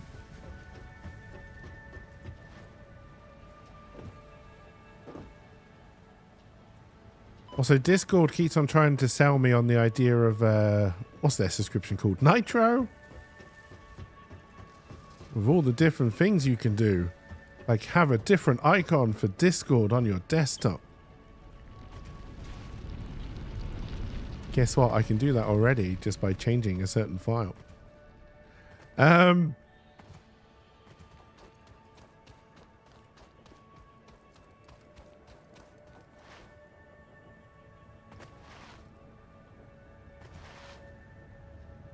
What are we all going to move to when it becomes subscription only? Back to Skype, I guess. You'll give Plushy Worm some head pats for you? Oh my.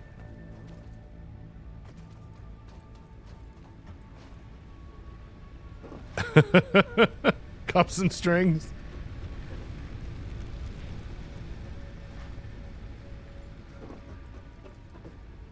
It's back to telegrams for this guy. Mining machines.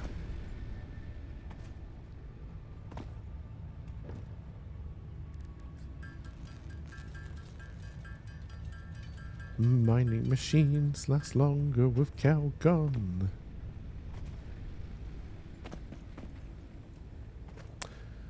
Alright, am I thinking of settling in to do a power setup before I end stream? Or am I ending stream? Twitch pushing their turbo for ad-free viewing for all streams is a little concerning. Ah, dear. I think everywhere's running out of money, right? Every service, every person. Apart from the rich people who own all these services and keep on stealing all the money out of them. You have to use Turbo because it's really difficult now to deal with the ads. Yeah, the ads on Twitch have got ridiculous. I have them turned off on my channel. I know pre-rolls still happen, but hopefully people don't get interrupted.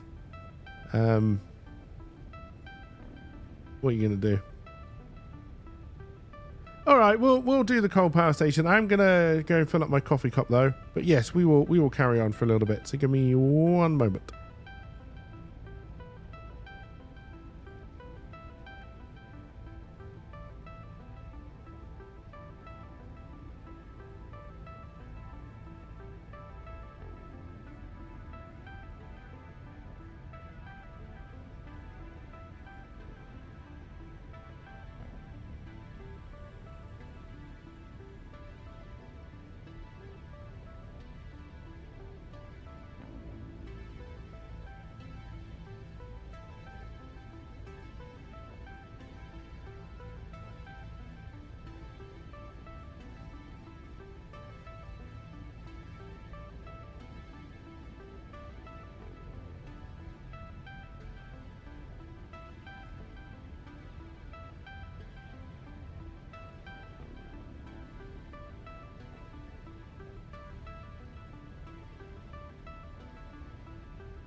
Yeah, that cake drawing was done by Supernova Fruit Loop, who I haven't seen around for years now.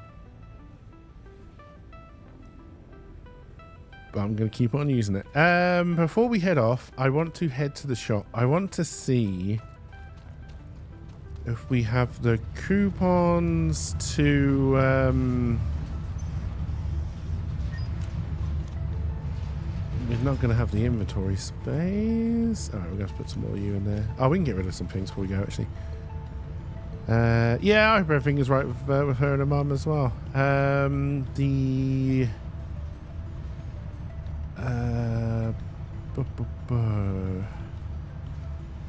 Is it not from here you get them? Not the boombox. That's what we were looking for.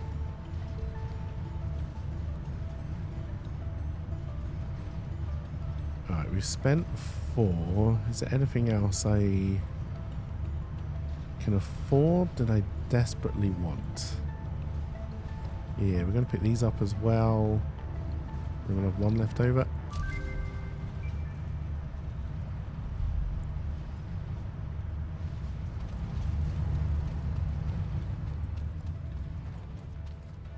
Are we? How much? We're probably going to need more copper sheet.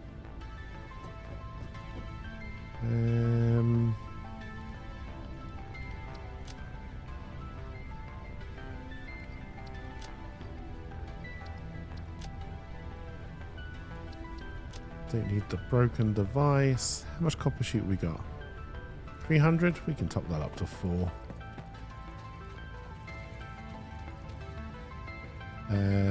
Gonna take some more cement as well, I think.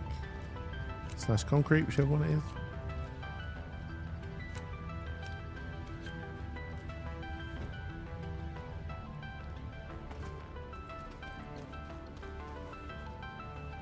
Alright, power. Oh, no, I've got 33 biofuel already. That should be enough to kickstart it. We will loop it back into this network eventually.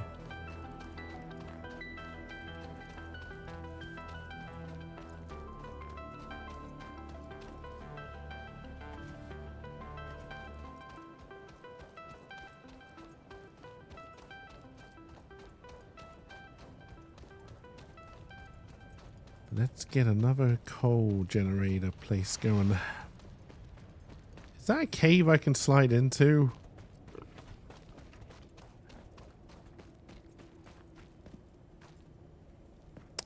That feels like a trap. Maybe later.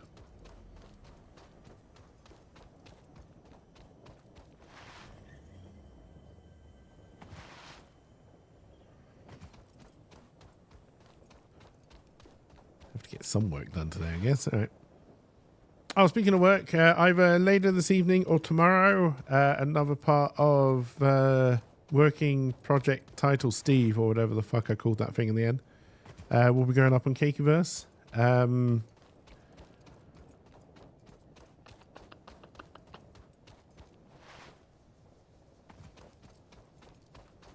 don't think I've got anything else in the works at the moment.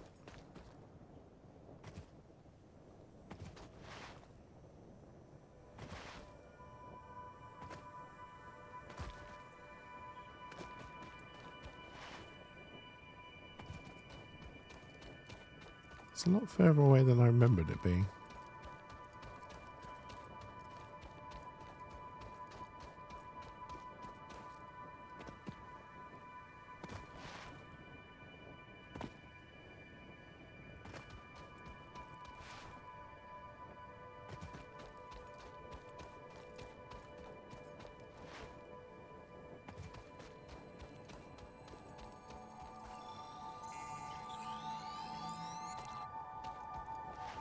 There may, and I stress may, be the second ever episode of Otherworld News coming out in the next couple of weeks.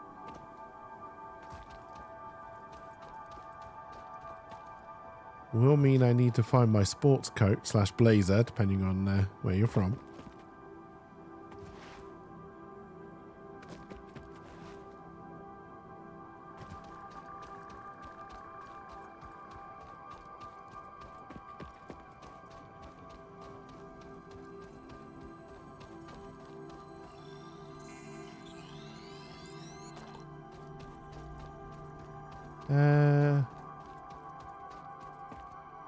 There's no chance you lead me down to where I want to go, is there? This is a very intricate cave system that looks like it wants trains to go through it.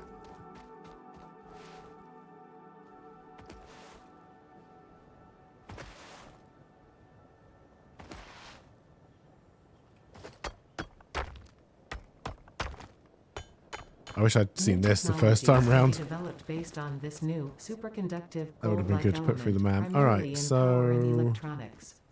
A new research tree can now be accessed in the MAM.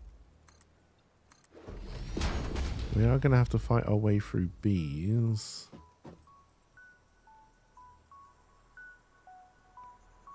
I really want you to clip onto the bottom, not the top.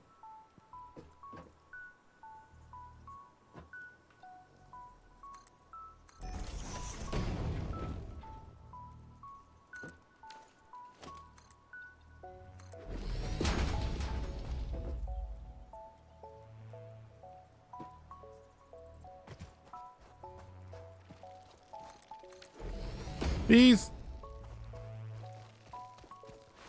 Go for the nest. Oh god, we don't even have the big basher. This is going to take ages.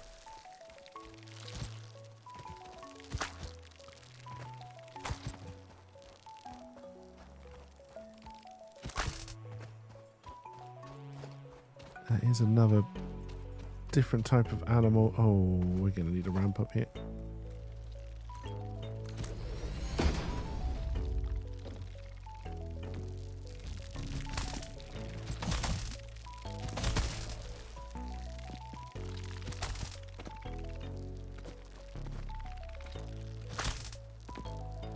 I actually think they fixed the bees because in passive mode, the bees did used to attack you. They don't seem to anymore.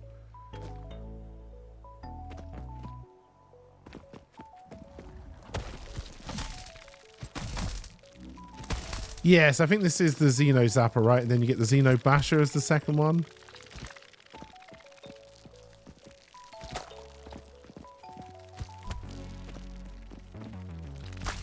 But it's not the size. It's what you do with it.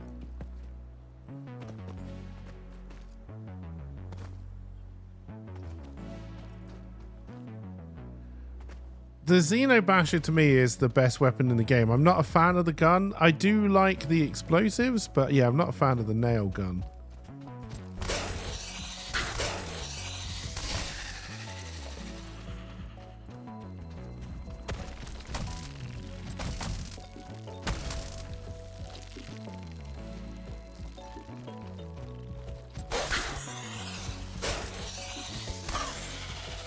I know this is mean, but I just want you gone. I could put my hand through that and get this slug. It's not the first time I've used a glory... what?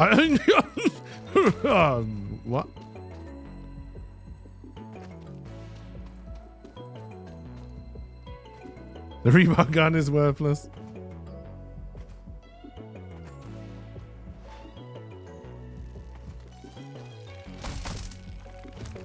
I tell you what I am missing ever since they changed it in update 8. I would like to get a parachute. I very much enjoy the new parachute.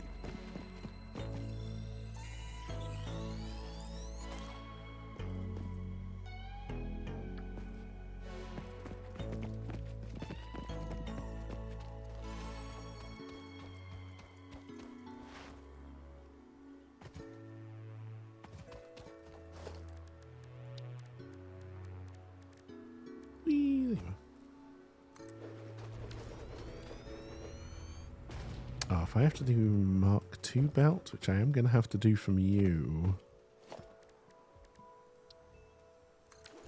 Alright, so you're going to be putting out 120? Yeah. And I also have to take you quite far, unless I pump the water up.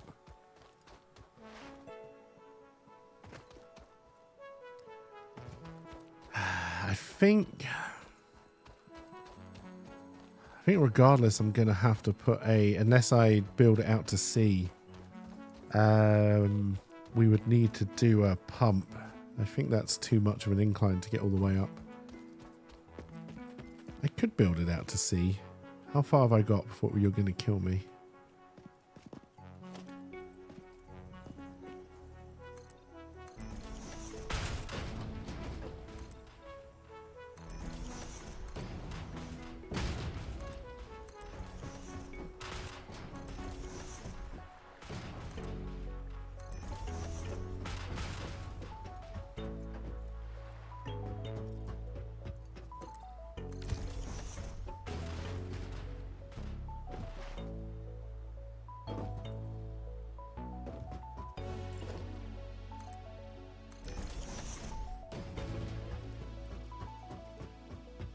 I don't think I can make that work though. So I think it's 15 coal a minute. So even if we just bring the 120 in.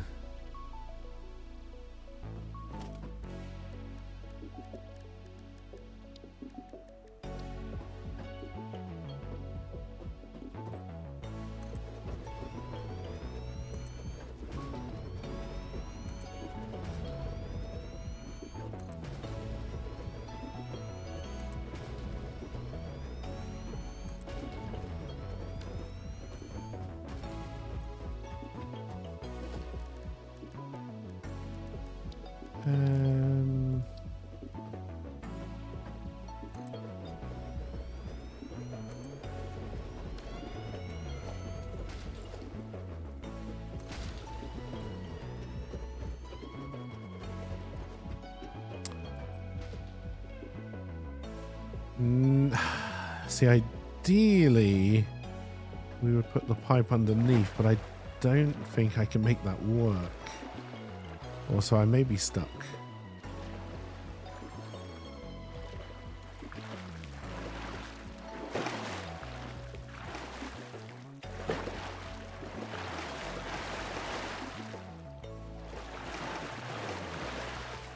I don't think I can even get out enough to build. All right.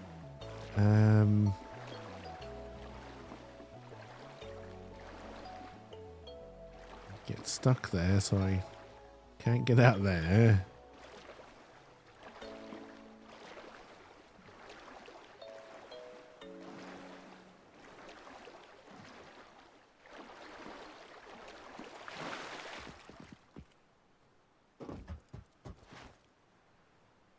All right, some kind of safety ramp.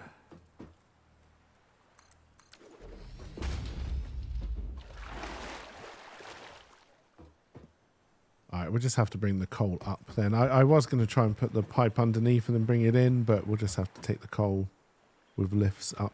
So this isn't a complete and utter disaster area. Though it probably will be anyway, honestly.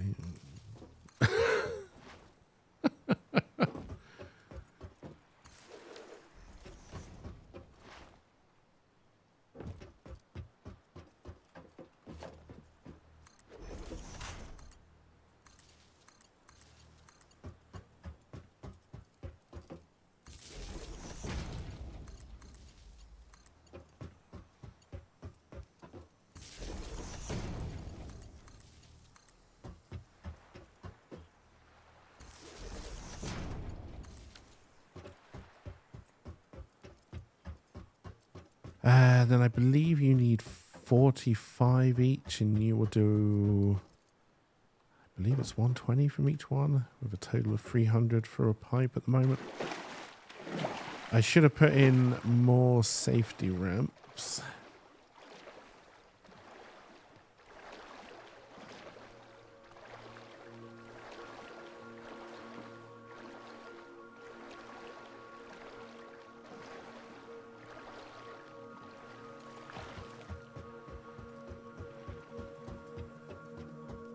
So 45.90, and that would be 135, so that's above one already. So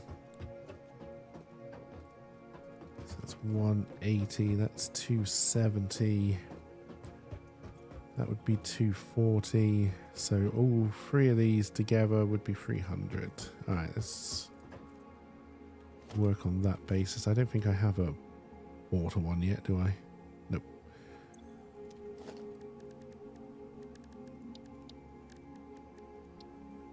That's not what I meant to do. Put you on 1, put you on 2, put you on 3. Alright, so we do a pipe cross. Preferably in line straight with the foundations I built rather than constantly going cockeyed. No? Okay. If I bring you in first.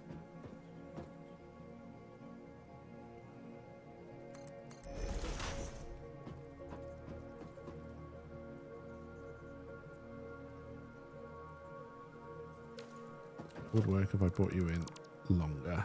Okay.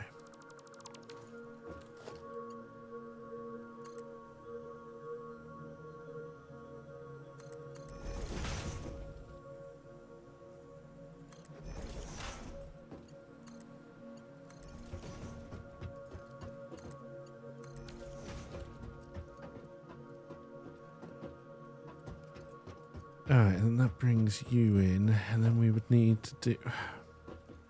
Why will you not go straight?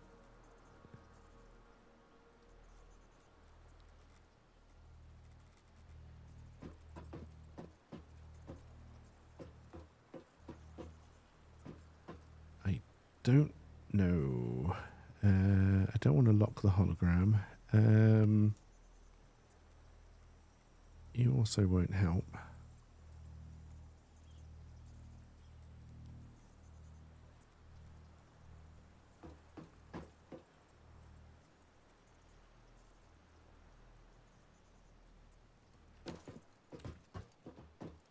It's going to end up more than a little vexing.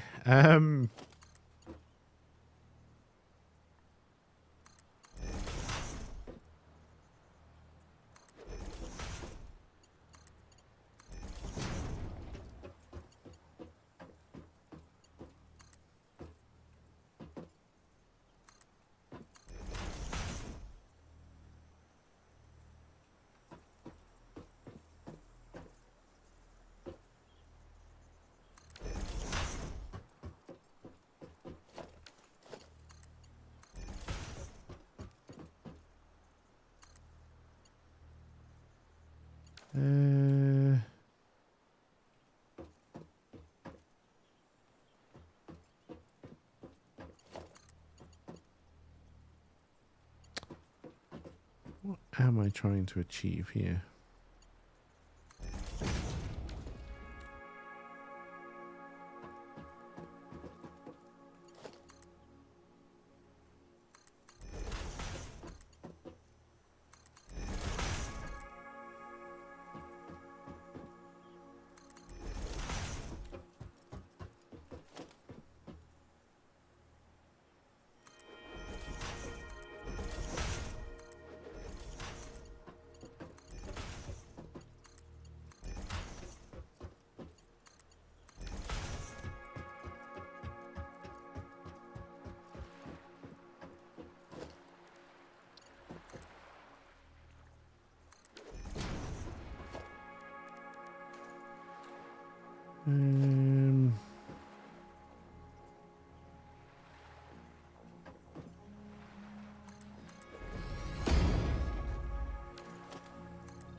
Alright, so then put you down there, and then we need to put one of these.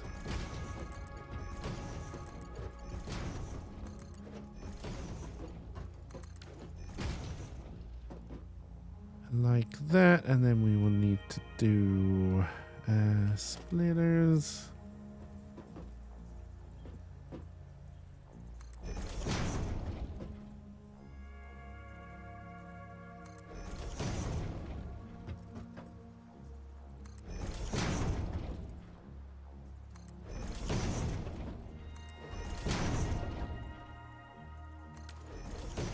You were not in line with that, and I don't know why you said you were.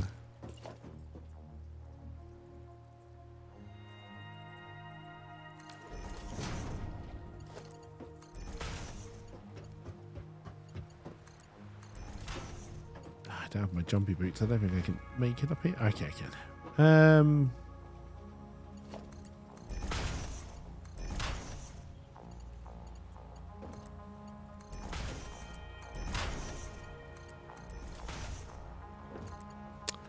You're definitely not in line.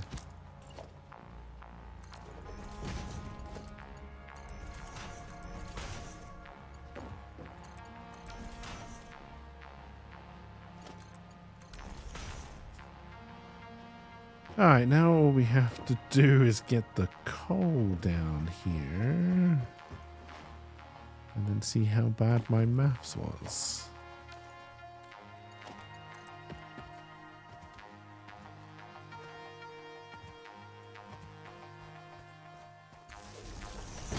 Also, one biomass burner is not going to be enough. We should have bought more biomass.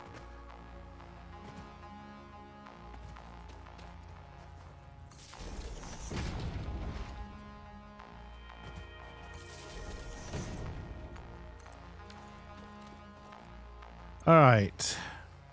We also should have brought more reinforced iron plate, I think, because I don't think this is going to reach.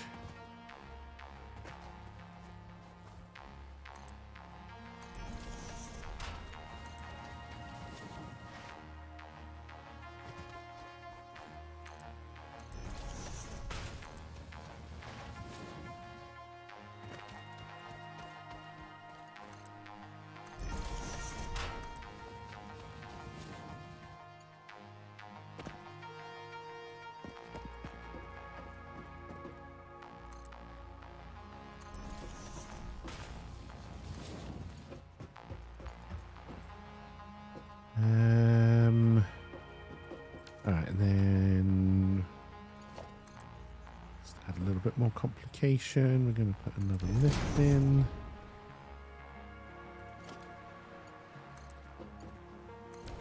That does have to be a Mark II though.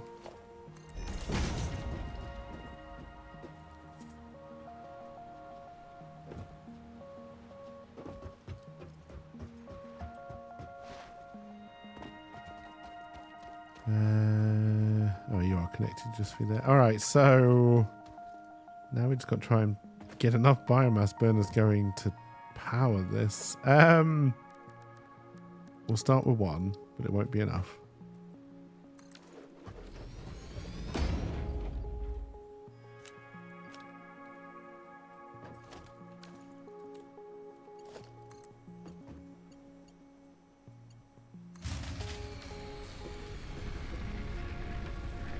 We are down by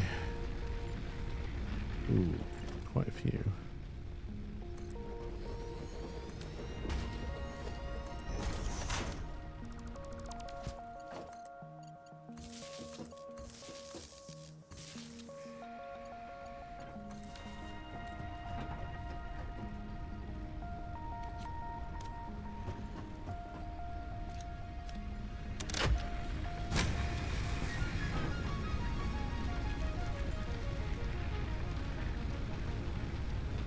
The real question is, can we, in the space of 7 fuels, get coal and water here for a coal one to kick on? The water's flowing.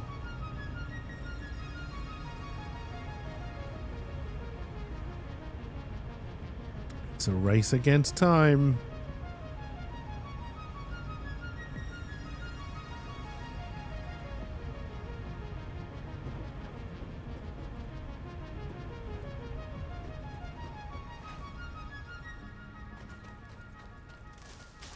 Grab some good old-fashioned biofuel just in case we have to juice these up.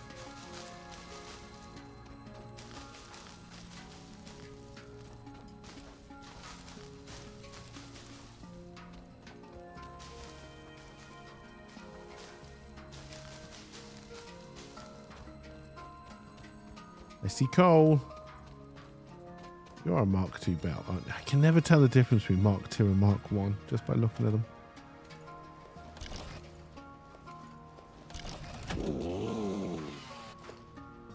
Yeah, okay, you are.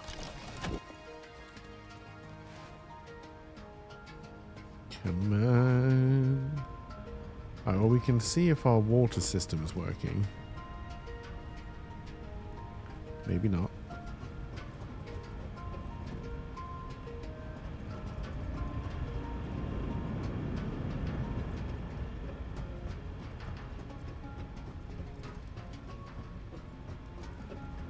Comes coal.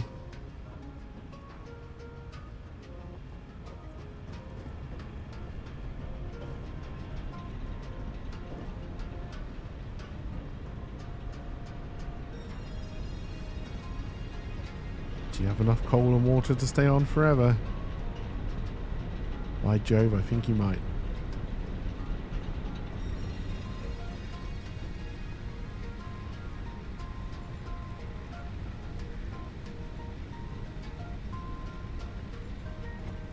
Alright, so you were 15 coal a minute. That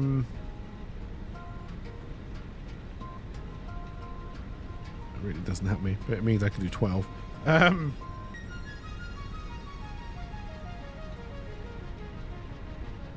Or 8. Alright, so we can run 2 more. I would have to add more water extractors. Well, 122, 43, 60. We're using 270. That is 90, isn't it? So we probably would add another one. I think we're good to take these down.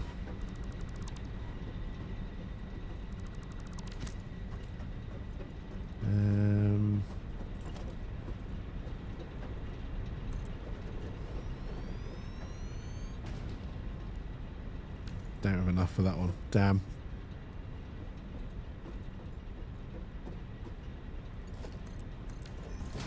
Obviously, we'd have to move that back. Can I build one of you? /2, will you fit in here? I can afford you, but you won't fit.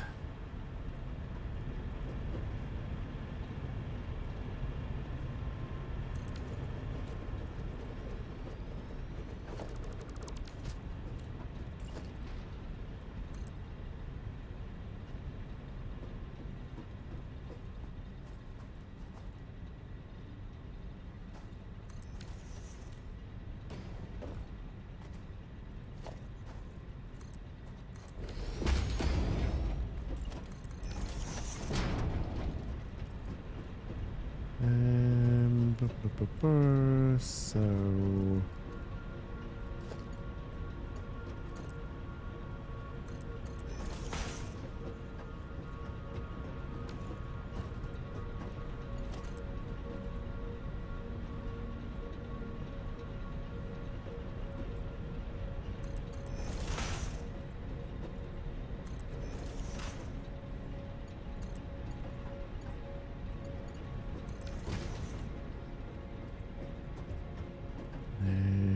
gonna have to add to the power network.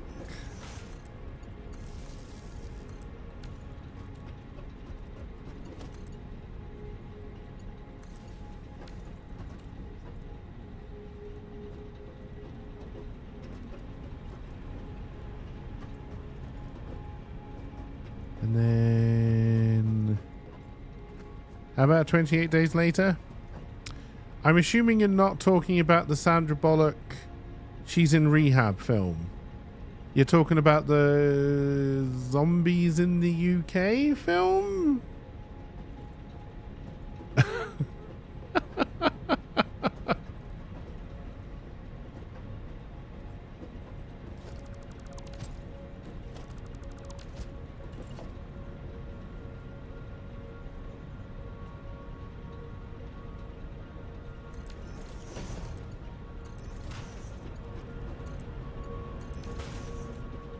And then we need a Mark II lift, and then a Mark II belt.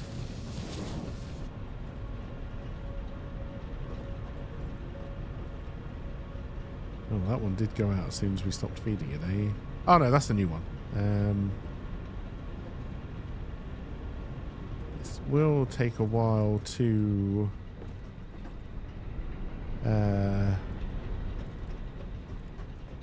English words. You thought it was a pretty realistic take on what it'd be like in a post-apocalyptic zombie world. Yeah, I like 28 Days Later, yeah. So we should have room for one more, if my maths is correct. But we need to go shopping. And then what we now need to do is feed this power line back to main base.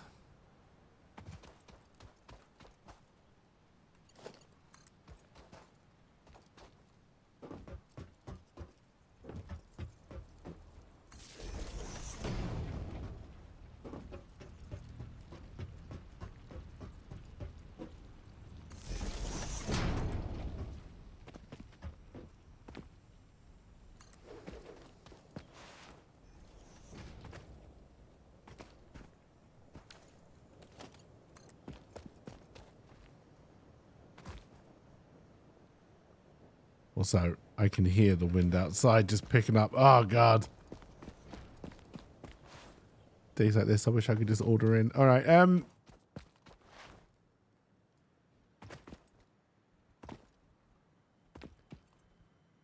Now, I need to try and get to a point where I can see that and connect to it. We're probably going to have to build a ramp up to the top of this in order to achieve that, I think.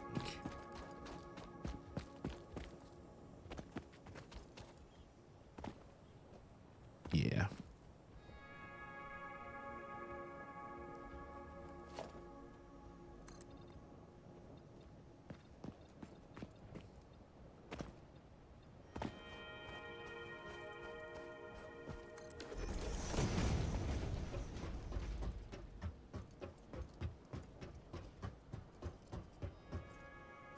Oh, hello, stormtroopers.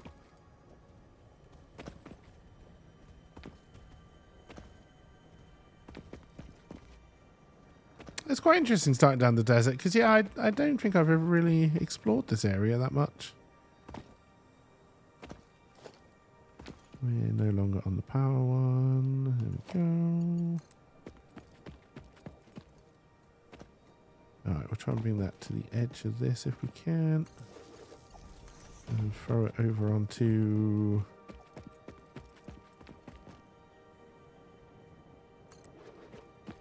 there. We'll go past the MacGuffin. Breaking news from Earth. Widespread chaos and mayhem. World There's President no way you urges stretch all to there right citizens now. to do their part and harvest alien artifacts. Would you do that? You would do that. This could be a fun ride if we ever make the electric trail doohickey do thingamajoo.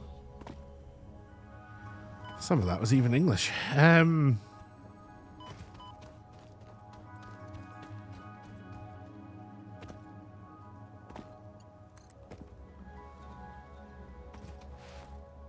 Yeah, the zipline thing. Yeah, that's the one.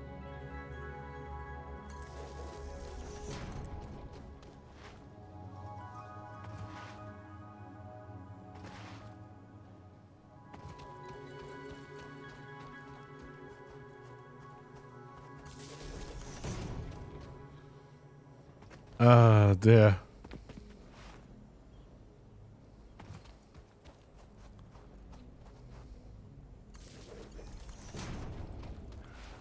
I'll be free Sunday, yeah.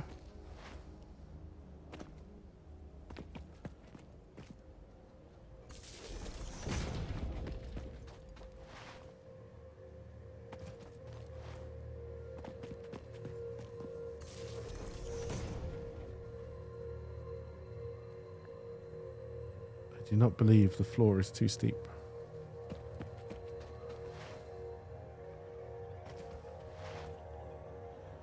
Ah, dear.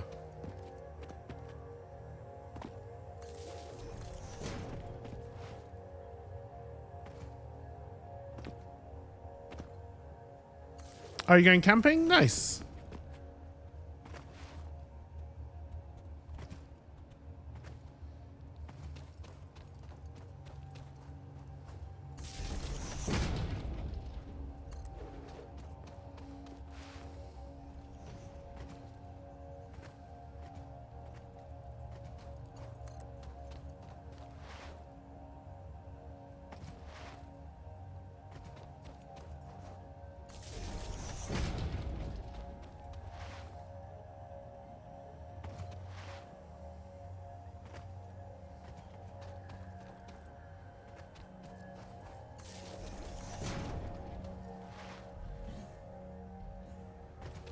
Alright, where can I link this in? The most obvious place is to link it in through this factory.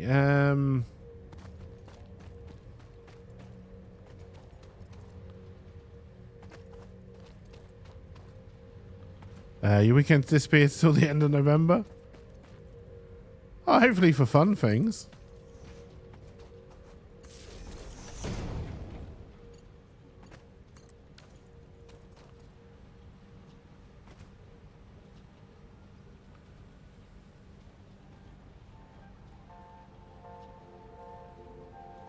I feel it should be higher than that.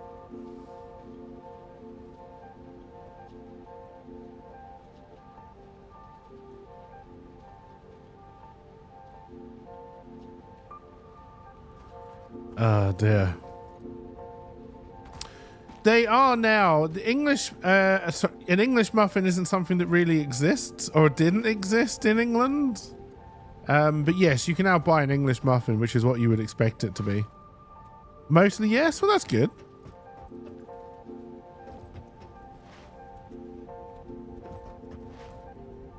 Alright, so we need to let that power settle. I would like to build... we don't need that. One more coal generator.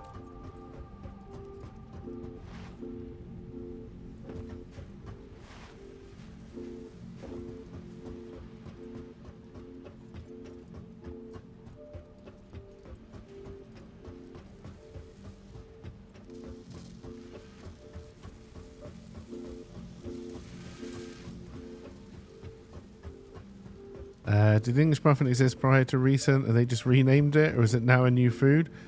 I think the English muffin is like the Danish pastry, right? It's the food that was brought to a foreign country but never really existed in the country it apparently came from. If that makes sense.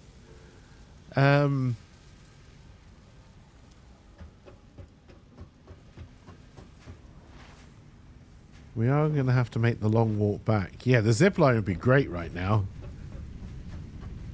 Also, not exactly what you would call a straight line.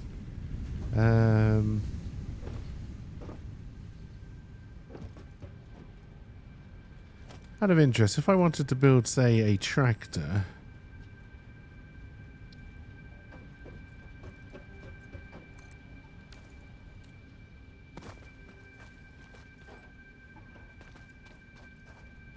Nope. Which one is the fuel?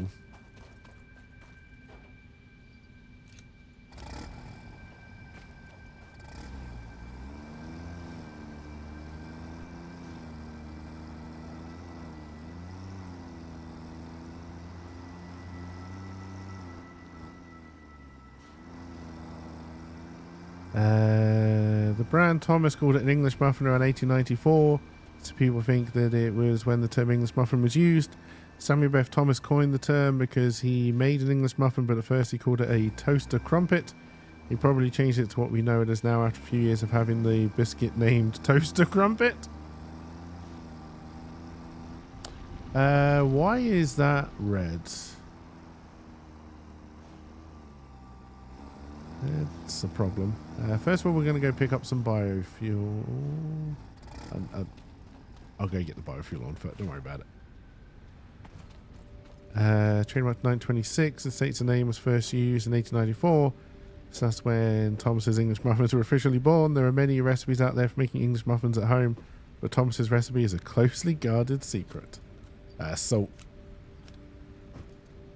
A secret blend of 11 salts and salts. Oh no, wait, that's KFC. Sorry, I was getting my secret recipes confused.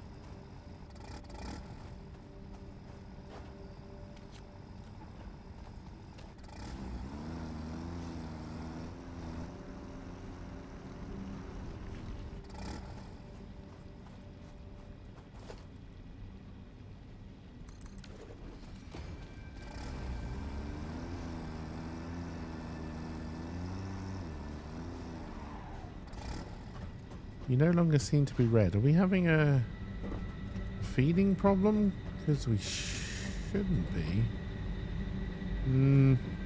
Maybe you were never red. Maybe you just look red from a distance. No, you've gone red.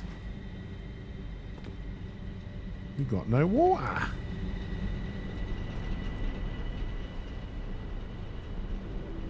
Oh, but monsieur, pourquoi?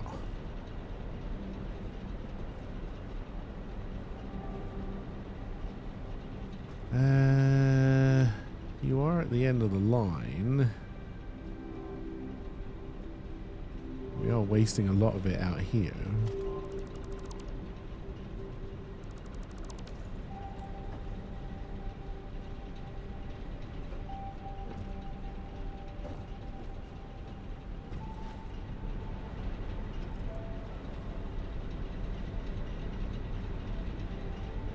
It's weird that you've got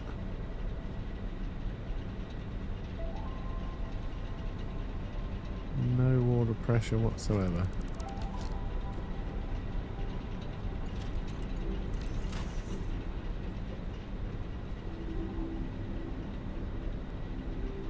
And how it seems to be flowing the wrong way now.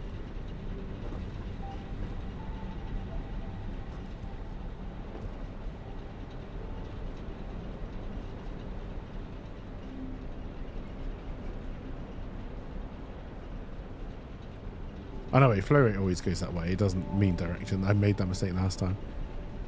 And yet somehow just replacing the pipe fixed it. You still... No, you're still not going in though, are you?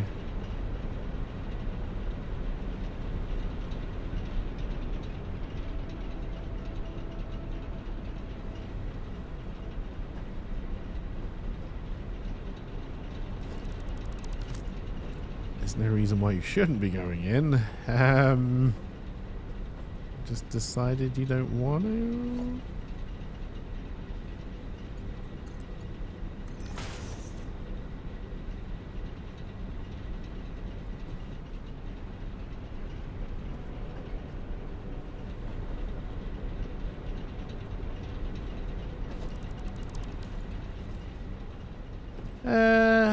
You're not making a huge lot of sense. Whereas this one at the end is fine? Hmm.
I wonder if I broke the power cable before I rebuilt it. Maybe that was the problem.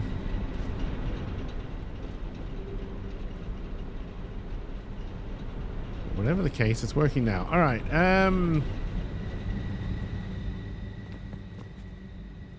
You're not, though. Is that correct?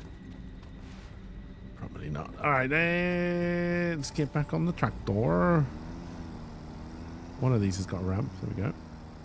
Straight into the power pole. That's how baby tractor power poles are made.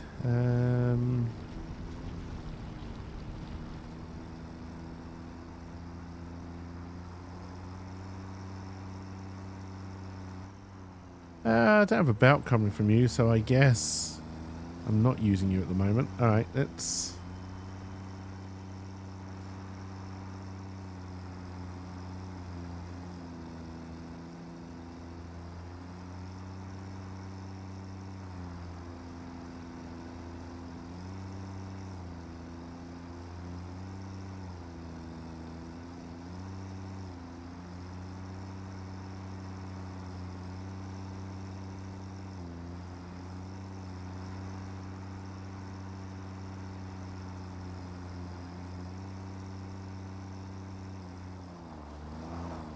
That's fine. Just doing a little dance. Don't you say no when I try to run you over. If you're driving at 60 kilometers an hour, I'll die. If you drive at 40 kilometers an hour, I'll probably live.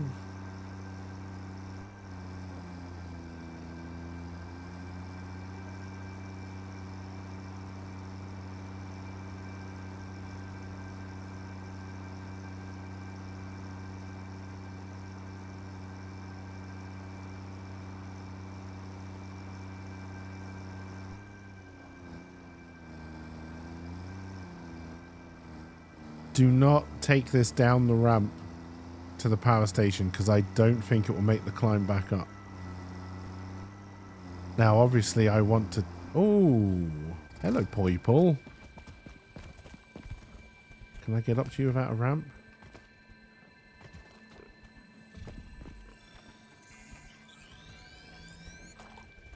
I need you for research purposes.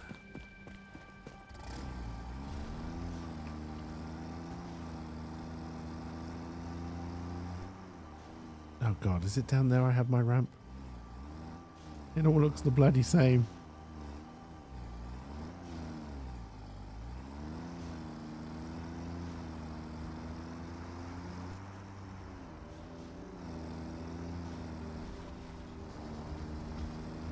And for 40 days and 40 nights, Keiki did drive around the desert. Not because he was the Messiah, just because he was lost. This is not where I built my ramp.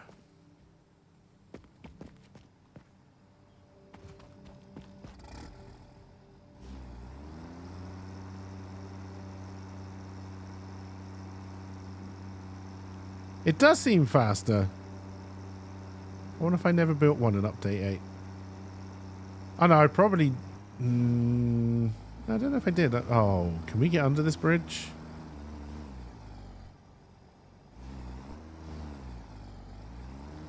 I mean, there was no warning sign saying that I couldn't, so... Well, bollocks. Alright, remember where we parked the tractor. It's the other side of that bridge. And we never saw the tractor again. The inventory sizes were bugged. The tractor had no more inventory than the Explorer, so there was no reason to use it. Yes! I remember that.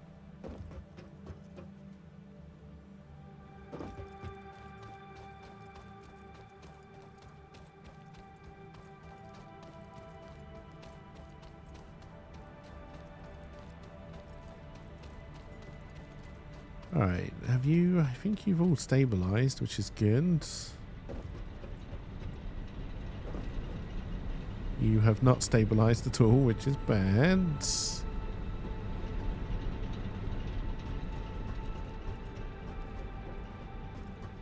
going to be easy to do it from here, hey?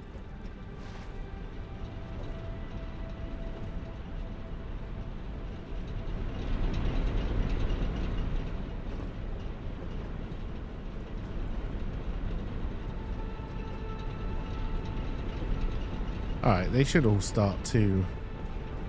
Am I stuck? Stabilize soon. I know we can build another one, and I know I've come down with the idea to do that, but I don't think we actually will. No, I'll build it. I just may not connect it to anything. And not just because that power thing is right in the way.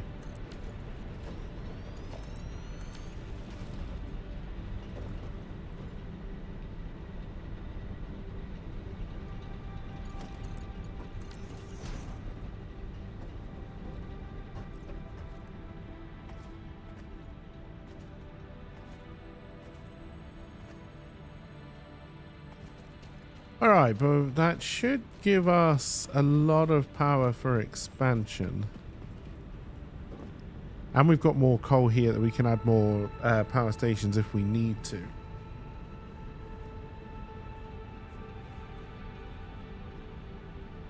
Even more so if we can get these fuckers to stabilize.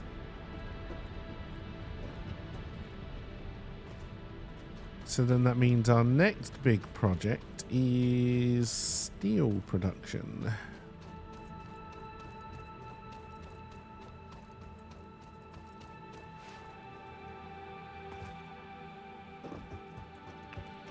Yeah, we're not even using that 60 coal there. So we've got more we can put in.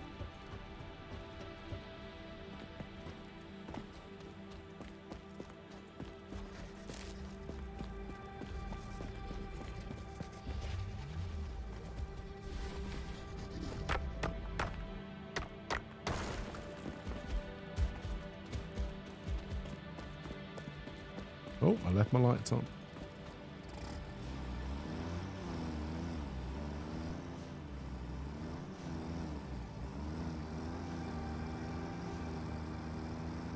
Now, let's see if we can find our way home.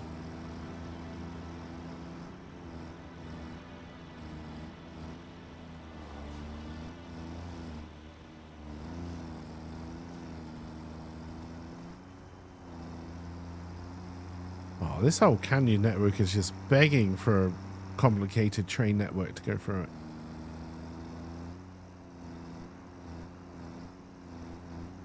Alright, so we're pretty much there.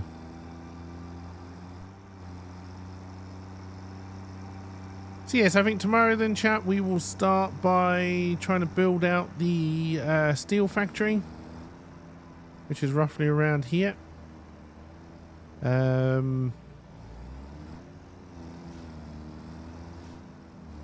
may leave the game running as I go to the shop and make my tea, just so the coal power stations can reach equilibrium.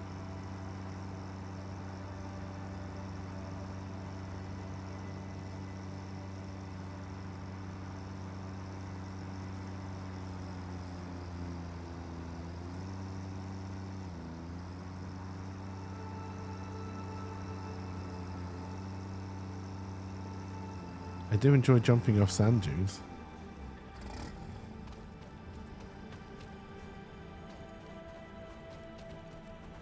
That is the one I've already got. Alright, last thing then, let's head over to the other hard disk drive. We know where it is, which is in this direction, I think.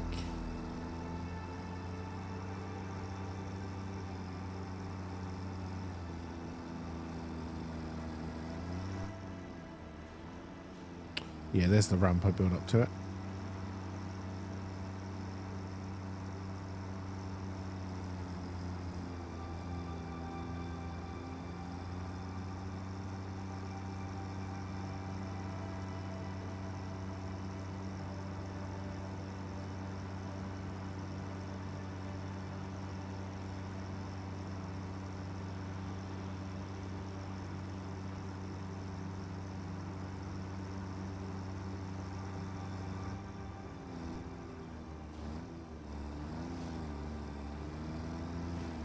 Oh yeah, no, they have made you better at climbing ramps.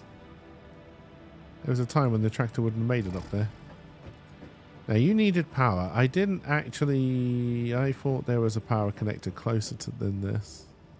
You needed, what, 50 milliwatts?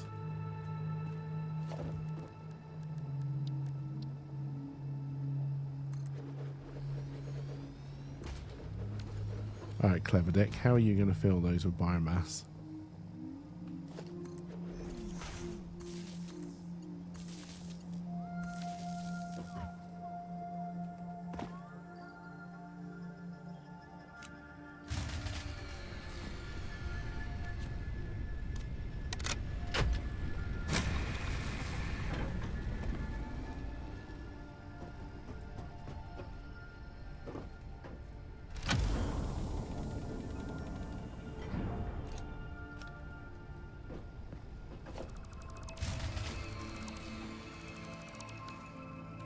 No, we're leaving stuff behind.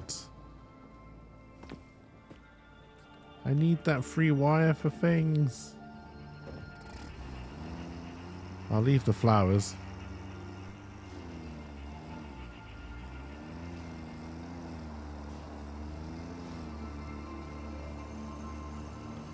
Well, back when you used to use flowers to paint things, I would have kept those flowers, but you know.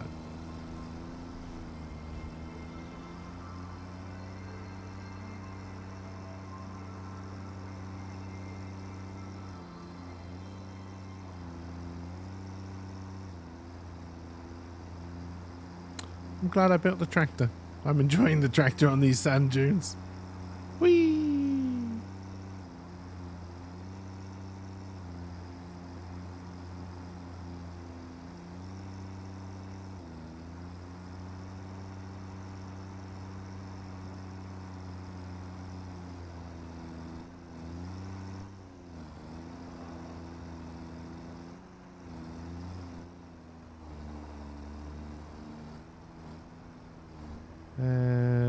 Maybe we'll park it this side.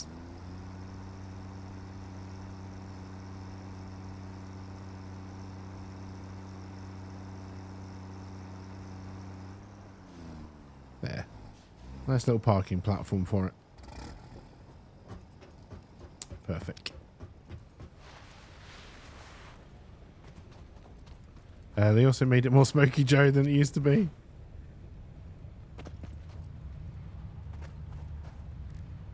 Alright, I believe we needed a purple slug for one of these. Get that going. I need to make a Uvoodoo finger bob for that. I believe we got some more alien guts. We haven't done spiders yet. We should have some of these though. Yep. We can start the Caterium research.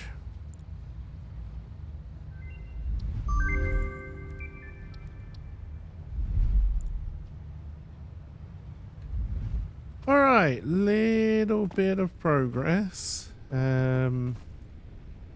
our power network calming down a bit yet?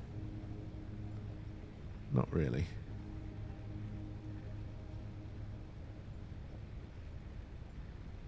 It will. It will, I have faith. Alright chat, that is going to do it for today though. I hope you enjoyed. Hope you have a wonderful rest of your Wednesday. The plan for tomorrow is more of this. We'll get the steel factory built and producing, and then see if we can work our way through tier 4, and then we will look towards completing phase 2 of the space elevator, because we'll have to, because then we can't do any progress until we do. But yeah, hope you... What is the weather looking like? Oh, that's manky. Oh, that's going to be a fun bike ride. Anyway...